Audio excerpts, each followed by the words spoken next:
ಸ್ನೇಹಿತರೆ ನಮಸ್ಕಾರ. ಗೌರಿ ಶಕ್ಕಿ ಸ್ಟುಡಿಯೋದ ವಿಶೇಷ ಕಾರ್ಯಕ್ರಮ ಮಾನಸ ಸರೋವರ ನಿಮಗೆಲ್ಲ ಆತ್ಮೀಯ ಸ್ವಾಗತ. ನಾನು ಗೌರಿ ಶಕ್ಕಿ.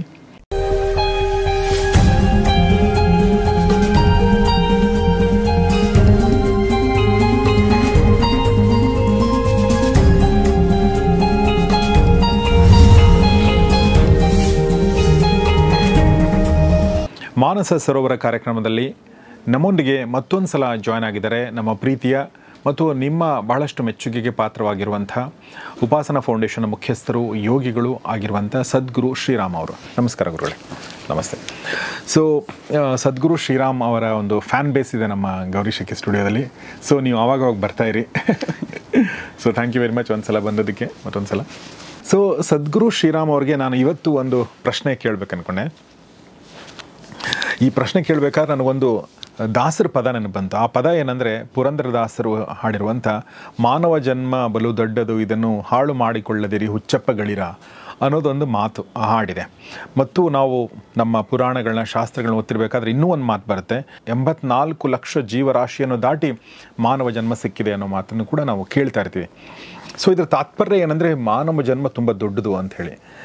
ಆದರೆ ಈ ದೊಡ್ಡದು ಅಂದರೆ ಹೆಂಗೆ ಅಂತ ಕೆಲವೊಂದು ಸಲ ಅರ್ಥ ಆಗಲ್ಲ. ಅಂದರೆ ಮನುಷ್ಯ ಎಷ್ಟು ನಾವು ಯಾರನ್ನೇ ಒಂದು ಮೀಟ್ ಮಾಡಿದಾಗ ಖುಷಿಲಿದ್ದಾನೆ ಅಂತ 100% ಅನಿಸಲ್ಲ. ಯಾವಾಗವಾಗೂ ಖುಷಿ ಕಾಣ್ಬೋದು, ಬಟ್ ಭಾಳಷ್ಟು ಸಲ ಸಂಕಷ್ಟದಲ್ಲಿರೋ ಥರ ಅವನು ಈ ಏನು ನಾವು ಅರಿಷಡ್ವರ್ಗ ಅಂತೀವಿ, ಮದ, ಮೋಹ, ಮತ್ಸರ, ಕಾಮ, ಲೋಭ, ಇದರಲ್ಲೇ ಸಿಕ್ಕಾಕೊಂಡು ಒದ್ದಾಡ್ತಾ ಇದ್ದಾನೆ ಅಂತ ಅನಿಸುತ್ತೆ. ಮತ್ತು ಏನೋ ಒಂದು ಹುಡುಕ್ತಾ ಇದ್ದಾನೆ. ಅದು ಹುಡುಕಿದ ಮೇಲೆ ಅದು ಸಿಕ್ಕಾಗಾದ್ರೂ ಖುಷಿ ಇರುತ್ತೆ ಅಂದರೆ ಅದು ಇಲ್ಲ, ಇನ್ನೊಂದೇನೋ ಹುಡುಕ್ತಾನೆ. ಒಟ್ಟಿನಲ್ಲಿ ಸಿಂಪಲಾಗಿ ಹೇಳಬೇಕಂದ್ರೆ, ನಾವು ನಮ್ಮ ಸಹಮಾನವರನ್ನ ನೋಡಿದರೆ, ಅಂದರೆ ಇನ್ಕ್ಲೂಡಿಂಗ್ ಮೀ, ನಾನೇನು ಹೊರತಲ್ಲ, ನೋಡಿದರೆ ಮಾನವ ಜನ್ಮ ದೊಡ್ಡದು ಅಂತ ಏನು ಅನಿಸಲ್ಲ. ಭಾಳ ನಾರ್ಮಲ್ ಆಗಿರುವಂಥದ್ದು ಇದರ ಭಾಳ ಕಷ್ಟದ್ದಿದು ಅನ್ನೋ ಥರದ್ದು ಒಂದು ಫೀಲಿಂಗ್ ಬರುತ್ತೆ. ಏನು ಇದರ ಹಿಂದೆ ಅರ್ಥ ಇದೆ ಗುರುಗಳೇ? ಗುರವೇ ಸರ್ವಲೋಕಾನಾಂ ಭಿಷಜೆ ಭವರೋಗಿಣಾಂ ನಿಧಯೇ ಸರ್ವವಿದ್ಯಾನಾಂ ದಕ್ಷಿಣಾಮೂರ್ತಯೇ ನಮಃ. ನಿಮಗೂ ಕೂಡ ಧನ್ಯವಾದ. ನಮಗೂ ಕೂಡ ಒಂದಷ್ಟು ತಿಂಗಳು ಗ್ಯಾಪ್ ಆದರೆ ಭಾಳ ದಿನ ಆಯಿತು ನೋಡಿ ಅಂತ ನಮಗೂ ಒಂದು ಫೀಲ್ ಬರ್ತದೆ. ನಾವು ಕಾಯ್ತಾ ಇದ್ವಿ ಈ ದಿನಕ್ಕಾಗಿ. Thank you. ಭಾಳ ಸಂತೋಷ ಆಯಿತು. ಒಂದೇನೆಂದರೆ, 84 ಲಕ್ಷ ಜೀವರಾಶಿಗಳಿದೆ. ಅಂಡ ಪಿಂಡಾಂಡ ಬೇರೆ ಬೇರೆ ಥರದ ಪ್ರಕಾರಗಳನ್ನು ಹೇಳ್ತಾರೆ. ಅದರಲ್ಲಿ ಅತ್ಯಂತ ಶ್ರೇಷ್ಠವಾದದ್ದು ಅಂದರೆ ಮನುಷ್ಯ ಅಂತಾನೆ. ಮನುಷ್ಯನೂ ಕೂಡ ಒಬ್ಬ ಪ್ರಾಣಿನೇ. ಆದರೆ ಮನುಷ್ಯನಾಗ್ಲಿಕ್ಕೆ ಹುಟ್ಟಿದ್ದೀವಿ ಅನ್ನೋದೇ ನಮ್ಮೆಲ್ಲರ ಸಾಧನೆಯ ಮೂಲ ಪ್ರಕಾರ ಕೂಡ. ಎಲ್ಲರೂ ಪಶುಗಳೇ, ಪ್ರಾಣಿಗಳೇ. ಆದರೆ ಆ ಭಾವದಿಂದ, ಆ ತತ್ವದಿಂದ ಮನುಷ್ಯತ್ವಕ್ಕೆ ಬರಬೇಕು, ಆ ಅರಿವು ಬರಬೇಕು ಅನ್ನೋದೇ ಮೂಲ ಉದ್ದೇಶ ಸಾಧನೆಯ. ಹಾಗಾಗಿ ಎಲ್ಲ ಪಂಡಿತರು, ಎಲ್ಲ ವಿದ್ವಾಂಸರು ಮತ್ತು ಎಲ್ಲ ಋಷಿಗಳು ಹೇಳೋದು, ಮೊದಲು ನಿನ್ನೊಳಗಿರೋ ಮಾನವತ್ವ ಜಾಗೃತಿ ಮಾಡ್ಕೋ ಅನ್ನೋದನ್ನೇ ಎಲ್ಲರೂ ಹೇಳ್ತಾರೆ. ಅದರೇನು ಅಂದರೆ ನೋಡಿ, 84 ಲಕ್ಷ ಜೀವರಾಶಿಗಳಿದೆ. ಅಷ್ಟೂ ಜೀವರಾಶಿಗಳಲ್ಲಿ ವಿವೇಕ ಅನ್ನೋದು ಎಲ್ಲದಕ್ಕೂ ಇಲ್ಲ. ಅದಕ್ಕೆ ಸೀಮಿತ ವಿವೇಕ, ಸೀಮಿತ ಜ್ಞಾನ.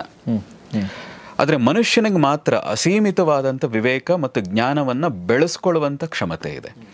ಈಗ ಯಾವ ಪ್ರಾಣಿಗಳಿಗೂ ಅನಿಸಿಲ್ಲ ವೇದವನ್ನು ಓದಬೇಕು ಅಥವಾ ಭಗವದ್ಗೀತೆ ಓದಬೇಕು ಅಂತಾಗಲಿ, ಅಥವಾ ಮಂಗಳಕ್ಕೆ ಹೋಗಬೇಕು, ಚಂದ್ರಂಗೆ ಹೋಗಬೇಕು, ಮತ್ತು ಇನ್ನೇನೋ ಬೇರೆ ಗ್ರಹಗಳಲ್ಲಿ ಬೇರೆ ಜೀವಿಗಳು ಇರಬಹುದು, ಇದ್ದರೆ ಏನು ಮಾಡಬಹುದು ಅವು ಮುಂದಿನ ದಿನಗಳಲ್ಲಿ ಅಂತ ಇಷ್ಟೆಲ್ಲ ಹುಡುಕಾಟಗಳಿದೆಯಲ್ಲ, ಇನ್ಯಾವ ಜೀವಿಯೂ ಮಾಡಲಿಕ್ಕೆ ಸಾಧ್ಯವೇ ಇಲ್ಲ. ಅದು ಮನುಷ್ಯನೇ ಮಾಡ್ತಾ ಬಂದಿರೋದ್ರಿಂದಾಗಿ. ಮತ್ತು ನೋಡಿ, 10 ಜನ್ಮಗಳು ಅಂತ ಕರಿತೀವಿ. ಭಗವಂತ ನೇರವಾಗಿ ಈ ಭೂಮಿಗೆ ಬಂದದ್ದು. ಅದರಲ್ಲಿ 2-3 ಜನ್ಮಗಳು ಮಾತ್ರ ಅದು ಕೂರ್ಮವಾಗಿ, ಮತ್ಸ್ಯನಾಗಿ, ನರಸಿಂಹನಾಗಿ. ಅದು ಅರ್ಧ ಸಿಂಹ, ಅರ್ಧ ನರ, ಹಾಗಾಗಿ ನರಸಿಂಹ. ಆದರೆ ಇನ್ನು ಉಳಿದ ಎಲ್ಲ ಜನ್ಮಗಳು ಮನುಷ್ಯನಾಗಿ ಹುಟ್ಟಿರೋದು. ಓಕೆ. ಹಾಗಾಗಿ ರಾಮ ಇರಲಿ, ಕೃಷ್ಣ ಇರಲಿ, ಪರಶುರಾಮ ಇರಲಿ, ಅಥವಾ ಹಿಂದಿನ ವಾಮನ ಇರಲಿ, ಈ ರೀತಿ ಎಷ್ಟೊಂದು ಜನ್ಮಗಳು, ಬುದ್ಧನವರೆಗೆ ಸುಮಾರು 7 ಜನ್ಮಗಳು ಮನುಷ್ಯನಾಗೆ ಹುಟ್ಟಿರೋದು. ಅಲ್ಲಿಯೇ ಒಂದು ತೋರಿಕೆ ಏನಿದೆ ಅಂದರೆ, ಮನುಷ್ಯನೇ ಶ್ರೇಷ್ಠ. ನಮ್ಮ ಕರ್ಮ ಕಳ್ಕೋಬೇಕಾದ್ರೆ, ನಾವು ಮೋಕ್ಷಕ್ಕೆ ಹೋಗಬೇಕಾದ್ರೆ, ಅಥವಾ ನಾವು ಜ್ಞಾನವನ್ನು ಸಂಪಾದನೆ ಮಾಡಬೇಕಾದ್ರೆ ಮನುಷ್ಯನಾಗಿ ಹುಟ್ಟಿದ್ರೇ ಸಾಧ್ಯ ಅನ್ನೋದು ಸಾಕ್ಷಾತ್ ಪರಮಾತ್ಮನೇ ತೋರಿಸಿದ್ದಾನೆ. ಹಾಗಾಗಿ ಮನುಷ್ಯ ಜನ್ಮ ಅನ್ನೋದು ಶ್ರೇಷ್ಠ. ಇದನ್ನು ಅರ್ಥ ಮಾಡಿಕೊಳ್ಳದೆ ಇದರ ಅರಿವು ನಿನಗಿಲ್ಲದೆ ಅದನ್ನು ನೀನು ವೇಸ್ಟ್ ಮಾಡ್ಕೊಳ್ತಾ ಇದ್ದರೆ, ಅದಕ್ಕೆ ನಾವು ತಂತ್ರದಲ್ಲಿ ಹೇಳೋದು ಪಶುಭಾವದಲ್ಲೇ ಇದ್ದು ಬರೀ ತಿಂದು ಉಂಡು ಮಜಾ ಮಾಡ್ಕೊಂಡಿದ್ರೆ, ಈ ಮದ ಮಾತ್ಸರ್ಯ ಮೋಹಗಳೇ ನಿನಗೆ ಆವರಿಸ್ಕೊಂಡಿದ್ರೆ ನೀನು ಯಾರು ಅಂತ ಗೊತ್ತಾಗಲ್ಲ, ನಿನ್ನ ಉದ್ದೇಶ ಏನು ಅಂತ ಗೊತ್ತಾಗಲ್ಲ, ನೀನು ಏನು ಮಾಡಬೇಕು ಅನ್ನೋದು ಗೊತ್ತಾಗಲ್ಲ, ಕೊನೆಗೆ ನರಳಬೇಕಾಗ್ತದೆ. ಸಾಮಾನ್ಯನಿಗೂ ಅಸಾಮಾನ್ಯನಿಗೂ ಏನು ವ್ಯತ್ಯಾಸ ಅಂದರೆ, ರಾಮನು ಕಾಡಿಗೆ ಹೋದ, ಪಾಂಡವರು ಕಾಡಿಗೆ ಹೋದರು, ಆದರೆ ಅವ್ರು ಎಲ್ಲೂ ನರಳಲಿಲ್ಲ, ಕೊರಗಲಿಲ್ಲ. ಆದರೆ ಸಾಮಾನ್ಯ ಏನು ಮಾಡ್ತಿದ್ದ ಅಂದರೆ ಅವನು ನರಳಕ್ಕೆ ಶುರು ಮಾಡ್ತಿದ್ದ. ಅಯ್ಯೋ ನಾನು ಕಾಡಿಗೆ ಹೋಗ್ಬೇಕಾ, ನಾನು ಅಲ್ಲಿ ಹೇಗೆ ಇಷ್ಟು ವರ್ಷ ಇರೋದು, ಪ್ರತಿದಿನ ಡಿಪ್ರೆಸ್ ಆಗಿರ್ತಿದ್ದ. ಸಾಧಕನಿಗೂ ಅಸಾಮಾನ್ಯನಿಗೂ ಮತ್ತು ಸಾಮಾನ್ಯನಿಗೂ ಇರೋ ವ್ಯತ್ಯಾಸ ಅದು. ಹಾಗಾಗಿ ನೀನು ಮನುಷ್ಯ ಅನ್ನೋದು ಅರ್ಥ ಮಾಡಿಕೊಂಡು ಒಂಚೂರು ಅಧ್ಯಾತ್ಮದಲ್ಲಿ ತೊಡಗಿದ್ರೆ ಈ ಮದ ಮಾತ್ಸರ್ಯ ಮತ್ತು ಮನುಷ್ಯ ಅಂದಮೇಲೆ ಇದಿರಲೇಬೇಕು ಕೂಡ, ಇದು ತಪ್ಪು ಏನಲ್ಲ. ಆದರೆ ಎಷ್ಟಿರಬೇಕು, ಎಲ್ಲಿವರೆಗಿರಬೇಕು ಅನ್ನೋದು ಗೊತ್ತಿರಬೇಕು. ಅದು ಗೊತ್ತಿಲ್ಲದೆ ಅದನ್ನೇ ಹೆಚ್ಚು ಮಾಡ್ಕೊಳ್ತಾ ಹೋದರೆ, ಮದ ಮಾತ್ಸರ್ಯಗಳು ಹೆಚ್ಚಾಗ್ತಾ ಹೋದರೆ ಕಾಯಿಲೆಗಳು ಹೆಚ್ಚಾಗ್ತಾ ಹೋಗ್ತದೆ, ಸಮಸ್ಯೆಗಳು ಹೆಚ್ಚಾಗ್ತಾ ಹೋಗ್ತದೆ. ಜೀವನ ಬಹಳ ಕಷ್ಟ. ಮನುಷ್ಯನಾಗಿ ಹುಟ್ಟಿದ್ದೇ ತಪ್ಪು, ನಾನು ಯಾವುದೋ ಪ್ರಾಣಿ ಆಗಿಬಿಟ್ಟಿದ್ರೆ ಚೆನ್ನಾಗಿತ್ತು ಅಂತ ಅಂದ್ಕೊಂಡು ಕೊರಗ್ತಾ ಹೋಗ್ತಾನೆ. ಹಾಗಾಗಿ ಫಸ್ಟ್ ನೀನು ಮನುಷ್ಯ ಅಂತ ಅರ್ಥ ಮಾಡ್ಕೋ, ನೀನು ಹುಟ್ಟಿರೋ ಜನ್ಮವೇ ಅತ್ಯಂತ ಶ್ರೇಷ್ಠವಾದದ್ದು. ಈ ಎಲ್ಲ ಕಷ್ಟಗಳಿಂದ ಪಾರಾಗಿ ನೀ ಬದುಕೋದು ಹೇಗೆ ಅಂತ ನೀನೇ ಯೋಚನೆ ಮಾಡಬಹುದು ಅಂತ. ನಮಗೆ ನಮ್ಮ ಹಿರಿಯರು ಹಳ್ಳಿಯೆಲ್ಲ ತಿರುಗಬೇಕಾದ್ರೆ ಕೆಲವು ಮನೆಗಳಲ್ಲಿ ಉಳಿದಾಗ ಅವೆಲ್ಲ ಆಗ ಚಿಕ್ಕ ಹುಡುಗರು, ನಮ್ಗೆ ಗೊತ್ತಾಗ್ತಾ ಇರಲಿಲ್ಲ ಏನು ಮಾಡಬೇಕು ಅಂತ. ಅವ್ರು ಹೇಳೋರು, ನೀವೇನು ಮನುಷ್ಯರ ಅಥವಾ ಏನು ನೀವು ಅಂತ ಕೇಳೋರು. ಯಾಕೆ ಹಿಂಗೆ ಕೇಳ್ತೀರಿ, ಕಾಣಿಸ್ತಾ ಇಲ್ವಾ ಅಂತ. ಇಲ್ಲ, ಮನುಷ್ಯರಾಗಿದ್ದರೆ ಒಂಚೂರು ವಿವೇಚನೆ ಇರಬೇಕಾಗಿತ್ತು, ನಾವು ಮನೆಯಲ್ಲಿ ಇನ್ನೊಂದಷ್ಟು ಜನ ಇದ್ದಾರೆ ಅಂತ ಗೊತ್ತಾಗಬೇಕಾಗಿತ್ತು, ಗೊತ್ತಿಲ್ಲದೆ ನೀವು ಹೇಗೇಗೋ ಇದ್ದೀರಿ ಅಂತ. ಅಂದರೆ ಹಿಂದೆ ಹಂಡೆನಲ್ಲಿ ನೀರು ಬಿಸಿ ಮಾಡೋರು. ನಾವು ಹುಡುಗರಾಗ ಮನೆ ಬಿಟ್ಟಿರ್ಬೋದು, ಏನೇ ಆಗಿರ್ಬೋದು, ಒಂದು ಹುಡುಗಾಟಿಕೆ ಗೊತ್ತಾಗಲ್ಲ, ಅರಿವಿರಲ್ಲ, ಸ್ನಾನ ಮಾಡಿಕೊಂಡು ಖಾಲಿ ಮಾಡಿ ಬಂದುಬಿಡ್ತೇವೆ. ಅವ್ರು ಕೇಳೋರು, ನೀವು ಮನುಷ್ಯರ ಅಥವಾ ಪ್ರಾಣಿನ ಅಂತ. ಕೆಲವು ಸರಿ ಹೀಗೂ ಹೇಳೋರು, ಜನ ಕಾಯೋರ ಧನ ಕಾಯೋರ ಅಂತಲೂ ಕೇಳೋರು. ಯಾಕೆ ಹೇಗೆ ಹೇಳ್ತೀರಿ?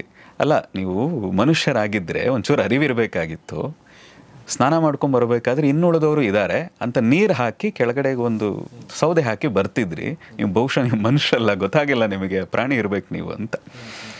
ಅಂದರೆ ಅರಿವಿರಬೇಕು ಅಂತ. ಹೀಗೆ ಹೇಳಿ ಹೇಳಿ ಅಂದರೆ ನಾವು ಮನುಷ್ಯರಾಗೋದು ಅಂದರೆ ಇನ್ನೂ 4 ಜನದ ಬಗ್ಗೆ ಯೋಚನೆ ಮಾಡಬೇಕು, ನಾವು ಬದುಕೋ ರೀತಿ ಇದಲ್ಲ, ಪ್ರಾಣಿ ರೀತಿ ಬದುಕಬಾರ್ದು ಅಂತ. ಅಂದರೆ ಮನುಷ್ಯ ಜನ್ಮ ಎಷ್ಟು ಶ್ರೇಷ್ಠ ಅನ್ನೋದನ್ನು ನಮ್ಮ ಹಿರಿಯರು ಹೇಳಿ ಹೇಳಿ ಆ ಶ್ರೇಷ್ಠತೆಯನ್ನು ನಮಗೆ ತಂದು ಕೊಟ್ಟಿದ್ದಾರೆ. ಅದರಲ್ಲೂ ಭಾರತದವರಂತೂ ಇಡೀ ಪ್ರಪಂಚಕ್ಕಿಂತ ಭಾರತದಲ್ಲಿ ಹುಟ್ಟೋದು, ಭಾರತದಲ್ಲಿ ಮನುಷ್ಯರಾಗಿ ಹುಟ್ಟೋದು ಅಂದರೆ ಅತ್ಯಂತ ಶ್ರೇಷ್ಠ ಅಂತ. ನೀವು ಈಗ ಕುಂಭಮೇಳ ಶುರು ಆಗ್ತಾ ಇದೆ ಜನವರಿಗೆ, ಅಲ್ಲಿಗೆ ಹೋದರೆ ನೀವು ರಷ್ಯಾದಿಂದ ಸಾಧುಗಳು ಬರ್ತಾರೆ, ಅಲ್ಲಿಯವರೇ ಸಾಧುಗಳಾಗಿದ್ದಾರೆ. ಜಪಾನ್ನಿಂದ ಬರ್ತಾರೆ. ನಾನು 2013ರಲ್ಲಿ ಕುಂಭಮೇಳಕ್ಕೆ ಹೋಗಿದ್ದೆ, 2010ರಲ್ಲಿ ಹರಿದ್ವಾರದ ಕುಂಭಮೇಳಕ್ಕೆ ಹೋಗಿದ್ದೆ. ಪ್ರತಿ ಸರಿ ಅಲ್ಲಿ ಹೋದಾಗ ಅವರೆಲ್ಲ ಅಲ್ಲಲ್ಲಿ ಕಿವಿಗೆ ಅವ್ರು ಬೀಳ್ತಾ ಇದ್ದು, ನೀವೆಲ್ಲ ಅದೃಷ್ಟವಂತರು, ಸದಾ ಭಾರತದಲ್ಲಿದ್ದೀರಿ, ಪ್ರಾಣಿಗಳಾಗಿ ಅಟ್ಲೀಸ್ಟ್ ಭಾರತದಲ್ಲಿ ಪ್ರಾಣಿಗಳಾದ್ರಾಗೂ ಹುಟ್ಟುಬಿಡಬೇಕು ನಾವು ಇಲ್ಲಿ. ಹಾಗಾಗಿ ನಾವು ಇಲ್ಲಿ ಈಗ ಸಾಧನೆ ಮಾಡ್ತಾ ಇದ್ದೀವಿ. ಇನ್ನು ಮನುಷ್ಯ ಜನ್ಮ ಸಿಕ್ಕಿದ್ರೆ ಭಾರತದಲ್ಲಿ ಅದಕ್ಕಿಂತ ಸಂತೋಷ ಇನ್ನೇನು ಬೇಕು? ಇಲ್ಲಿರುವಷ್ಟು ಪುಣ್ಯ, ಇಲ್ಲಿರುವಷ್ಟು ಜ್ಞಾನ ಇನ್ನೆಲ್ಲ ಸಿಗ್ಲಿಕ್ಕೆ ಸಾಧ್ಯ ಇಲ್ಲ. ಹಾಗಾಗಿ ಮನುಷ್ಯರಾಗೇ ಹುಟ್ಟೋದಿದ್ರೆ ಭಾರತದಲ್ಲಿ ಹುಟ್ಟಬೇಕು ಅಂತ. ಅಂದರೆ ಮನುಷ್ಯರ ಅನ್ನೋದು ಶ್ರೇಷ್ಠ ಜನ್ಮ ಅಂತ ಎತ್ತಿ ತೋರಿಸಿದ್ದು ಭಾರತ ಅಂತ. ಗುರುಗಳೇ, ಒಂದು ನೀವು ಏನು ಅರಿಷಡ್ ವರ್ಗಗಳ ಬಗ್ಗೆ ಹೇಳಿದ್ರಿ, ಅದನ್ನು ಮೀರುವಂಥ ಪ್ರಯತ್ನ ಮಾಡಬೇಕು, ಅದು ಒಂದು ಹಂತಕ್ಕೆ ಓಕೆ ಅನ್ನೋ ಮಾತನ್ನು ಹೇಳಿದ್ರಿ. ಮತ್ತು ವಿವೇಕ ವಿವೇಚನೆ ಅಂತ ನೀವು ಹೇಳಿದ್ರಿ. ಈ ವಿವೇಕ ವಿವೇಚನೆ ಅಥವಾ ಅಧ್ಯಾತ್ಮ, ಈ ದಾರಿ, ಈ ಗುರು, ಇದೆಲ್ಲ ಕೆಲವೊಬ್ಬರಿಗೆ ಸಿಗೋದೇ ಇಲ್ಲ. ಅಥವಾ ಅವ್ರಿಗೆ ಆ ವಾತಾವರಣ ಹೇಗಿರುತ್ತೆ ಅಂತಂದರೆ ಅವ್ರಿಗೆ ದೂರಕ್ಕೆ ಹೋದರೂ ಕೂಡ ಅವ್ರಿಗೆ ಸಿಗಲ್ಲ. ಆಮೇಲೆ ಅವ್ರ ಒಳಗಡೆ ಆ ಪ್ರಜ್ಞೆ ಇರುತ್ತೋ ಇಲ್ಲೋ ಗೊತ್ತಿಲ್ಲ, ಹುಡುಕಬೇಕು ಅನ್ನೋ ಪ್ರಜ್ಞೆ ಇರುತ್ತೋ ಇಲ್ಲೋ ಗೊತ್ತಿಲ್ಲ ಅಂತ ನಾನು ಹೇಳೋದು. ಕೆಲವೊಬ್ರು ಹುಟ್ಟುತ್ತಾರೆ, ಪ್ರಾಣಿಗಳ ಥರನೇ ಬದುಕ್ತಾರೆ, ಅವ್ರಿಗೆ ಪ್ರಾಣಿಗಳ ಥರ ಬದುಕಿದ್ದು ಅನ್ನೋದು ಗೊತ್ತಿಲ್ಲ, ಮತ್ತು ಸತ್ತೋಗ್ತಾರೆ. ಅಂದರೆ ನಾನು ಹೇಳೋದು, ಇಲ್ಲಿ ಆ ವ್ಯಕ್ತಿಯ ರೆಸ್ಪಾನ್ಸಿಬಿಲಿಟಿ ಎಷ್ಟು, ನಾನು ಮನುಷ್ಯ ಅಂತ ಅರ್ಥ ಮಾಡ್ಕೊಳ್ಬೇಕು, ನಾನು ವಿವೇಚನೆಯಿಂದ ಇರಬೇಕು ಅನ್ನೋದು ಅರ್ಥ ಮಾಡ್ಕೊಳ್ಳೋಂಥ ರೆಸ್ಪಾನ್ಸಿಬಿಲಿಟಿ ಆ ವ್ಯಕ್ತಿದೆಷ್ಟು, ಸಮಾಜದೆಷ್ಟು. ಸಮಾಜ ಏನು ಹೆಲ್ಪ್ ಮಾಡಬೇಕು ಅವ್ರಿಗೆ? ಓಕೆ, ಒಬ್ಬ ವ್ಯಕ್ತಿ ಪಶುವಾಗೇ ಹುಟ್ಟಿದ್ದಾನೆ, ಪಶುಭಾವದಲ್ಲೇ ಸಾಯ್ತಾನೆ ಅಂದರೆ ಸಮಾಜ ಕೂಡ ಕಾರಣ ಅಲ್ವಾ ಅದಕ್ಕೆ? ಖಂಡಿತ. ಆದರೆ ಏನಂತ ಹೇಳಿದ್ರೆ, ನಾವು ಭಾರತದವರು ವಿಶೇಷವಾಗಿ ಈಗ ಆ ಪ್ರಜ್ಞೆ ಕಳ್ಕೊಳ್ತಾ ಇದ್ವಿ. ನಾವು ಬೇರೆ ಬೇರೆದನ್ನು ಇನ್ಯಾವುದೋ ದೇಶ, ಇನ್ಯಾರೋ ಆಚರಣೆಗಳನ್ನು ನೋಡಿಕೊಂಡು ನಮ್ಮಲ್ಲಿ ಈ ಭಾವಗಳಿತ್ತಲ್ಲ, ಆಧ್ಯಾತ್ಮಿಕ ಪಶುಭಾವದಿಂದ ನಮ್ಮ ಮನುಷ್ಯನಾಗಬೇಕು, ಶ್ರೇಷ್ಠವಾಗಿ ನಾವು ಬದುಕಬೇಕು, ಚೆನ್ನಾಗಿ ಬದುಕಬೇಕು ಒಟ್ಟು ಅನ್ನೋದೇನಿತ್ತು ಅದು ಕಳ್ಕೊಳ್ತಾ ಇದ್ವಿ. ಮತ್ತು ಅದಕ್ಕೆ ನಾವು ಇನ್ನೂ ಒಂದು ಹೇಳೋದು ಸಾಮಾನ್ಯವಾಗಿ ಕರ್ಮ ಅಂತಾನೆ. ಪೂರ್ವ ಜನ್ಮದಲ್ಲಿ ಏನಾದರೂ ಒಂದು ಚೂರು ಪುಣ್ಯ ಮಾಡಿದ್ದಿದ್ರೆ ನಿನಗೆ ಈ ದಾರಿಗೆ ಬರ್ತಾ ಇದ್ದೆ ಅಂತಲೇ ತುಂಬ ಸರಿ ಅದೊಂದು ಸಮಾಧಾನಕ್ಕೆ ಅಂತಲೇ ಅಂದ್ಕೊಳ್ಳೋಣ. ಆದರೆ ಖಂಡಿತವಾಗಿಯೂ ಈಗ ವಿದೇಶಗಳಲ್ಲಿ ನಾವು ನೋಡ್ತೀವಿ, ಕೆಲವು ವಿಡಿಯೋಗಳು ನೋಡಬೇಕಾದ್ರೆ ಯಾವುದೋ ಒಂದು ಸ್ಕೂಲ್ ಬಸ್ ಹೋಗಬೇಕಾದ್ರೆ ಇನ್ನು ಉಳಿದ ಕಾರ್ಗಳು ಹಿಂದೆ ನಿಲ್ಲಿಸ್ತಾರೆ. ಅಂದರೆ ಆ ಮಕ್ಕಳು ನಮ್ಮ ಮಕ್ಕಳೇ, ಹಾಗಾಗಿ ನಾವು ಸುಮ್ಮನೆ ಹೋಗಿ ಇನ್ನೇನೋ ತೊಂದರೆ ಆಗಬಾರ್ದು ಅನ್ನೋದಕ್ಕೋಸ್ಕರ ಎಷ್ಟೋ ದೂರದಲ್ಲಿ ನಿಲ್ಲಿಸ್ತಾರೆ. ಆದರೆ ಭಾರತದಲ್ಲಿ ಇಷ್ಟು ಜ್ಞಾನ, ಇಷ್ಟೊಂದು ಭಗವಂತನೇ ಪದೇ ಪದೇ ಹುಟ್ಟಿದ ಈ ಪ್ರದೇಶದಲ್ಲಿ ನಾವು ಆ ಪ್ರಜ್ಞೆ ಕಳ್ಕೊಳ್ತಾ ಇದ್ದೀವಿ. ಅಂದರೆ ಇನ್ಯಾರೋ ಹೇಗೋ ಬದುಕ್ತಾ ಇದ್ರೆ ಅಟ್ಲೀಸ್ಟ್ ಅವ್ನಿಗೆ ಸಜೆಷನ್, ಇಲ್ಲಪ್ಪ ಹೀಗೆ ಬದುಕಬೇಡ, ಅಟ್ಲೀಸ್ಟ್ ಹೀಗೆ ಬದುಕು, ಅಥವಾ ಇಂಥವ್ರ ಹತ್ರಕ್ಕೆ ಹೋಗು, ನೀ ಅಲ್ಲಿ ಹೋಗಿ ಒಂದು ಸಲಹೆ ಪಡಿ ಅಂತ. ಅಷ್ಟಾದರೆ ಪುಣ್ಯ ಇತ್ತು.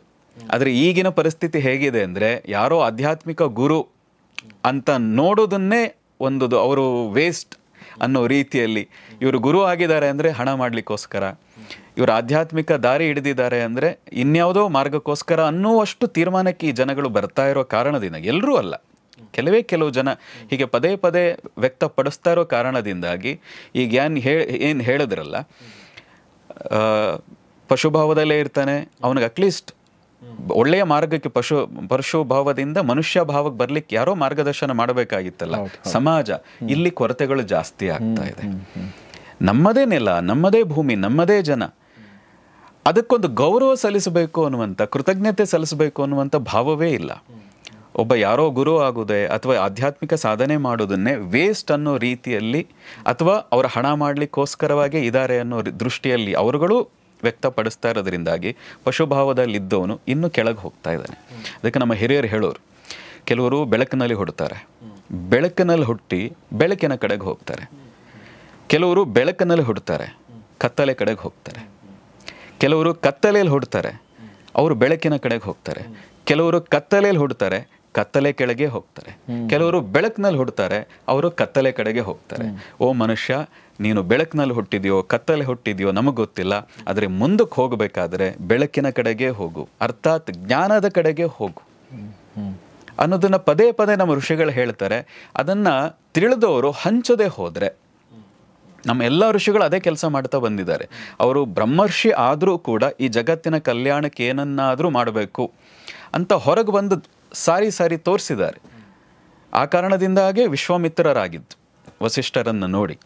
ಆದರೆ ಇವತ್ತಿನ ಜನ ಯಾಕೋ ಒಂದು ಕೆಲವರು ಬ್ಯಾರಿಕೇಡ್ ಹಾಕೊಂಡು ಬದುಕ್ತಾ ಇರೋದ್ರಿಂದಾಗಿ ಇನ್ನು ಅಜ್ಞಾನದಲ್ಲಿ ಯಾರಿದ್ದಾರೋ ಅವರು ಬಹುಶಃ ಅಜ್ಞಾನದಲ್ಲೇ ಉಳಿದೋಗ್ತಾ ಇದ್ದಾರೆ. ಆದರೆ ಎಲ್ಲರದ್ದು ಜವಾಬ್ದಾರಿ ಅದು. ಒಬ್ಬ ಪೇಷಂಟ್ ಇದ್ದರೆ ಮನೆಯಲ್ಲಿ ಇಡೀ ಮನೆ ಪೇಷಂಟ್ ಥರದ ವಾತಾವರಣ ನಿರ್ಮಾಣ ಆಗಿಬಿಡ್ತದೆ. ಅದೇ ಒಬ್ಬ ಜ್ಞಾನಿ ಮನೆಯಲ್ಲಿದ್ದರೆ, ಒಬ್ಬ ಆರೋಗ್ಯವಂತ ಮನೆಯಲ್ಲಿದ್ದರೆ, ಒಬ್ಬ ಸಾಧಕ ಮನೆಯಲ್ಲಿದ್ದರೆ ಇಡೀ ಮನೆ ಒಂದು ಧನಾತ್ಮಕವಾದ ವಾತಾವರಣ ಹೇಗಾಗ್ತದೋ ಹಾಗೆ ಸಮಾಜದಲ್ಲೂ ಕೂಡ ಈ ರೀತಿಯ ವ್ಯಕ್ತಿತ್ವಗಳು ಜಾಸ್ತಿ ಆದರೆ ಇಡೀ ಹೆಚ್ಚು ಜನ ಪಾಸಿಟಿವೇ ಇರಬಹುದು. ಆದರೆ ಕೆಲವು ಜನರಿಂದಾಗಿ ಇಡೀ ಸಮಾಜ ರೋಗಿಷ್ಠ ಸಮಾಜದ ರೀತಿ ವ್ಯಕ್ತ ಆಗ್ತದೆ. ಹಾಗಾಗಿ ಅವ್ರಿಗೂ ಮೀರಿ ನಾವುಗಳು ಅವರನ್ನು ಒಳ್ಳೆ ದಾರಿಗೆ ತರಲಿಕ್ಕೆ ಕೆಲವರಾದರೂ ಒಂದು ಚೂರು ಪ್ರಯತ್ನ ಮಾಡಬೇಕು ಅಂತ ನನಗನ್ನಿಸ್ತದೆ. ಸೊ ಆ ಪ್ರಯತ್ನದಲ್ಲಿ ನೀವು ಕೂಡ ಇದ್ದೀರಾ? ನಮ್ಮ ಶಕ್ತಿ ಭಗವತಿ ಕೊಟ್ಟಂಥ ರೀತಿಯಲ್ಲಿ ನಾವು ಪ್ರಯತ್ನ ಮಾಡ್ತಾ ಇದ್ದೀವಿ. ತುಂಬ ಚೆನ್ನಾಗಿ ಹೇಳಿದ್ವಿ ಗುರುಗಳು. ಲಾಸ್ಟ್ ಪ್ರಶ್ನೆ ಇದಕ್ಕೆ ಸಂಬಂಧಪಟ್ಟಂತೆ, ಕೆಲವೊಬ್ಬರು ನೀವು ಹೇಳಿದ ಹಾಗೆ ಕತ್ತಲೆಯಿಂದ ಬೆಳಕಿಗೆ ಬಂದಿದ್ದಾರೆ ಅಥವಾ ಬೆಳಕಿನಿಂದ ಬೆಳಕಿಗೆ ಬಂದಿದ್ದಾರೆ ಅಂತ ಅನ್ಕೊಳ್ಳೋಣ. ಓಕೆ, ಅವರು ಪಶುಭಾವದಲ್ಲಿಲ್ಲ, ಮನುಷ್ಯ ಭಾವದಲ್ಲಿದ್ದಾರೆ. ಆದರೆ ಅವರು ಕೂಡ ಕಷ್ಟದಲ್ಲಿ, ಸಂಕಷ್ಟದಲ್ಲಿ, ನೋವಲ್ಲಿ ನರಳಾಡ್ತಾ ಇದ್ದಾರೆ. They are not happy. Okay, ಅವ್ರು ಬೇರೆಯವ್ರು ಕೆಟ್ಟದ್ದು ಮಾಡಬೇಕನ್ನೋ ಉದ್ದೇಶ ಇಲ್ಲ, ಆದರೆ ಅವ್ರು ಖುಷಿಯಾಗಿಲ್ಲ. ಇದಕ್ಕೆ ಏನು ಕಾರಣ ಅಥವಾ ಇದ್ರ ಬಗ್ಗೆ ಏನು ಹೇಳಕ್ಕೆ ಇಷ್ಟಪಡ್ತೀನಿ? ನೋಡಿ, ನಿರೀಕ್ಷೆಗಳು. ನಾನು ಈಗ ಪೂಜೆ ಮಾಡ್ತಾ ಇದ್ದೀನಿ ಅಂದರೆ ನನಗೆ ಕಷ್ಟನೇ ಬರಬಾರ್ದು, ನನಗೆ ಸಾವೇ ಬರಬಾರ್ದು, ನನಗೆ ವೃದ್ಧಾಪ್ಯನೇ ಬರಬಾರ್ದು, ಈ ರೀತಿ ನೀವೇ ಆರೋಪ ಮಾಡ್ಕೊಂಡ್ಬಿಟ್ಟಿದ್ದೀರಿ ನಿಮ್ಮ ಮೇಲೆ ನೀವು. ನಾನು ಇಷ್ಟು ಸಾಧನೆ ಮಾಡಿದ್ದೀನಿ ಅಥವಾ ಇಷ್ಟು ಒಳ್ಳೆಯ ಕೆಲಸಗಳನ್ನು ಮಾಡ್ತಾ ಇದ್ದೀನಿ, ಹಾಗಾಗಿ ನನಗೆ ರೋಗ ಬರಬಾರ್ದು. ನಾನು ಇಷ್ಟು ಚೆನ್ನಾಗಿ ಬದುಕ್ತಾ ಇದ್ದೀನಿ, ಹೆಚ್ಚು ಜನಕ್ಕೆ ಉಪಯೋಗ ಮಾಡ್ತಾ ಇದ್ದೀನಿ, ಹಾಗಾಗಿ ನನಗೆ ಕಷ್ಟನೇ ಬರಬಾರ್ದು, ನೀವೇ ಅಂದ್ಕೊಂಬಿಟ್ಟಿದ್ದೀರಿ. ನೋಡಿ, ಮನುಷ್ಯನಾಗಿ ಹುಟ್ಟಿದ ಮೇಲೆ, ವಿಶೇಷವಾಗಿ ಭೂಮಿ ಮೇಲೆ ಹುಟ್ಟಿದ ಮೇಲೆ ವ್ಯತ್ಯಾಸಗಳಾಗ್ತದೆ. ಬೆಳಕು ಬಂದ ಮೇಲೆ ಕತ್ತಲೆ ಬರಲೇಬೇಕು.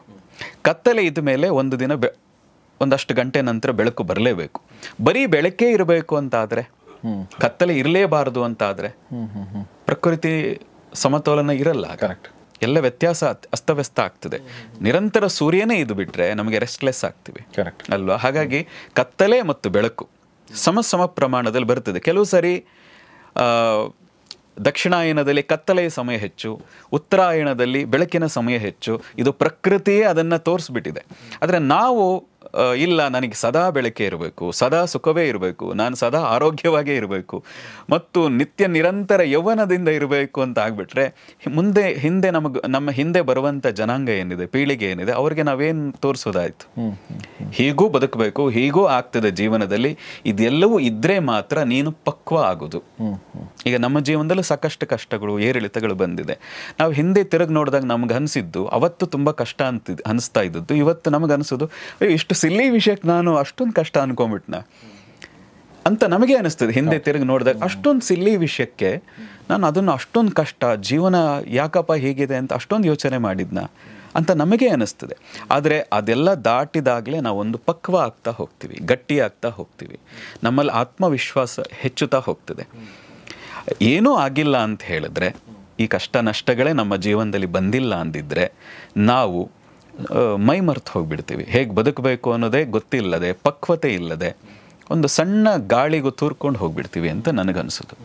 ಹಾಗೆ ಕಷ್ಟ ನಷ್ಟಗಳು ಬರಲೇಬೇಕು ಮತ್ತು ಅದು ಸಹಜ, ಪ್ರಕೃತಿಯ ಸಹಜವಾದದ್ದು.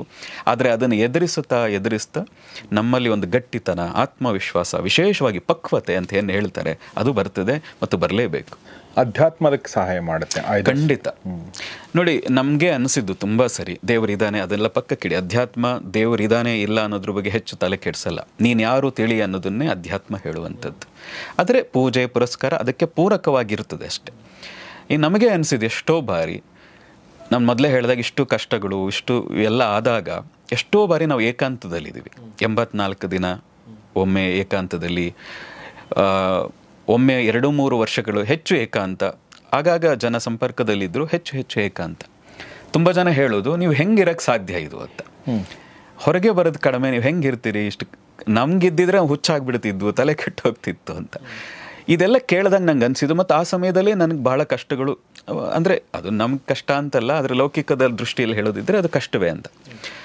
ಆ ಸಮಯದಲ್ಲೂ ನಾವು ಏನೂ ಆಗಲಿಲ್ವಲ್ಲ, ನಮ್ಮ ಜೀವನ ಏನು ಅಷ್ಟು ಅಸ್ತವ್ಯಸ್ತ ಆಗಲಿಲ್ವಲ್ಲ, ಇವತ್ತಿಗೂ ಇಷ್ಟು ಆರೋಗ್ಯವಾಗಿದ್ದೀವಲ್ಲ ಅಂತ ನೋಡಿದ್ರೆ ಅದಕ್ಕೆ ಕಾರಣ ಏನು ಅಂದರೆ ಅಧ್ಯಾತ್ಮ. ಆ ಅಧ್ಯಾತ್ಮ ಮಾರ್ಗದಲ್ಲಿ ಇದ್ದದ್ರಿಂದಾಗಿ ಪ್ರತಿನಿತ್ಯ ಆ ಒಂದಷ್ಟು ಅನುಷ್ಠಾನಗಳು, ಪ್ರಾಣಾಯಾಮ, ಧ್ಯಾನ ಇವೆಲ್ಲವನ್ನೂ ನಮ್ಮ ಜೀವನದಲ್ಲಿ ಜೋಡಿಸ್ಕೊಂಡಿರೋ ಕಾರಣದಿಂದಾಗಿ ಇವತ್ತು ನಾವು ಅಷ್ಟೇ ಸ್ವಾಸ್ಥ್ಯವನ್ನು ಕಾಪಾಡಿಕೊಂಡಿದ್ದೀವಿ. ಹಾಗಾಗಿ ಅಧ್ಯಾತ್ಮ ಅನ್ನೋದು ಜೀವನದಲ್ಲಿ ಮುಖ್ಯವಾದಂಥ ಭಾಗ. ನಾವು ಹೇಗೆ ಉಸಿರಾಡ್ತಾ ಇದ್ದೀವೋ, ಹೇಗೆ ನಿದ್ದೆ ಮಾಡ್ತಾ ಇದ್ದೀವೋ ಅಷ್ಟೇ ಸಹಜವಾದದ್ದು ನಮ್ಮ ಜೀವನದಲ್ಲಿ ಅಧ್ಯಾತ್ಮ.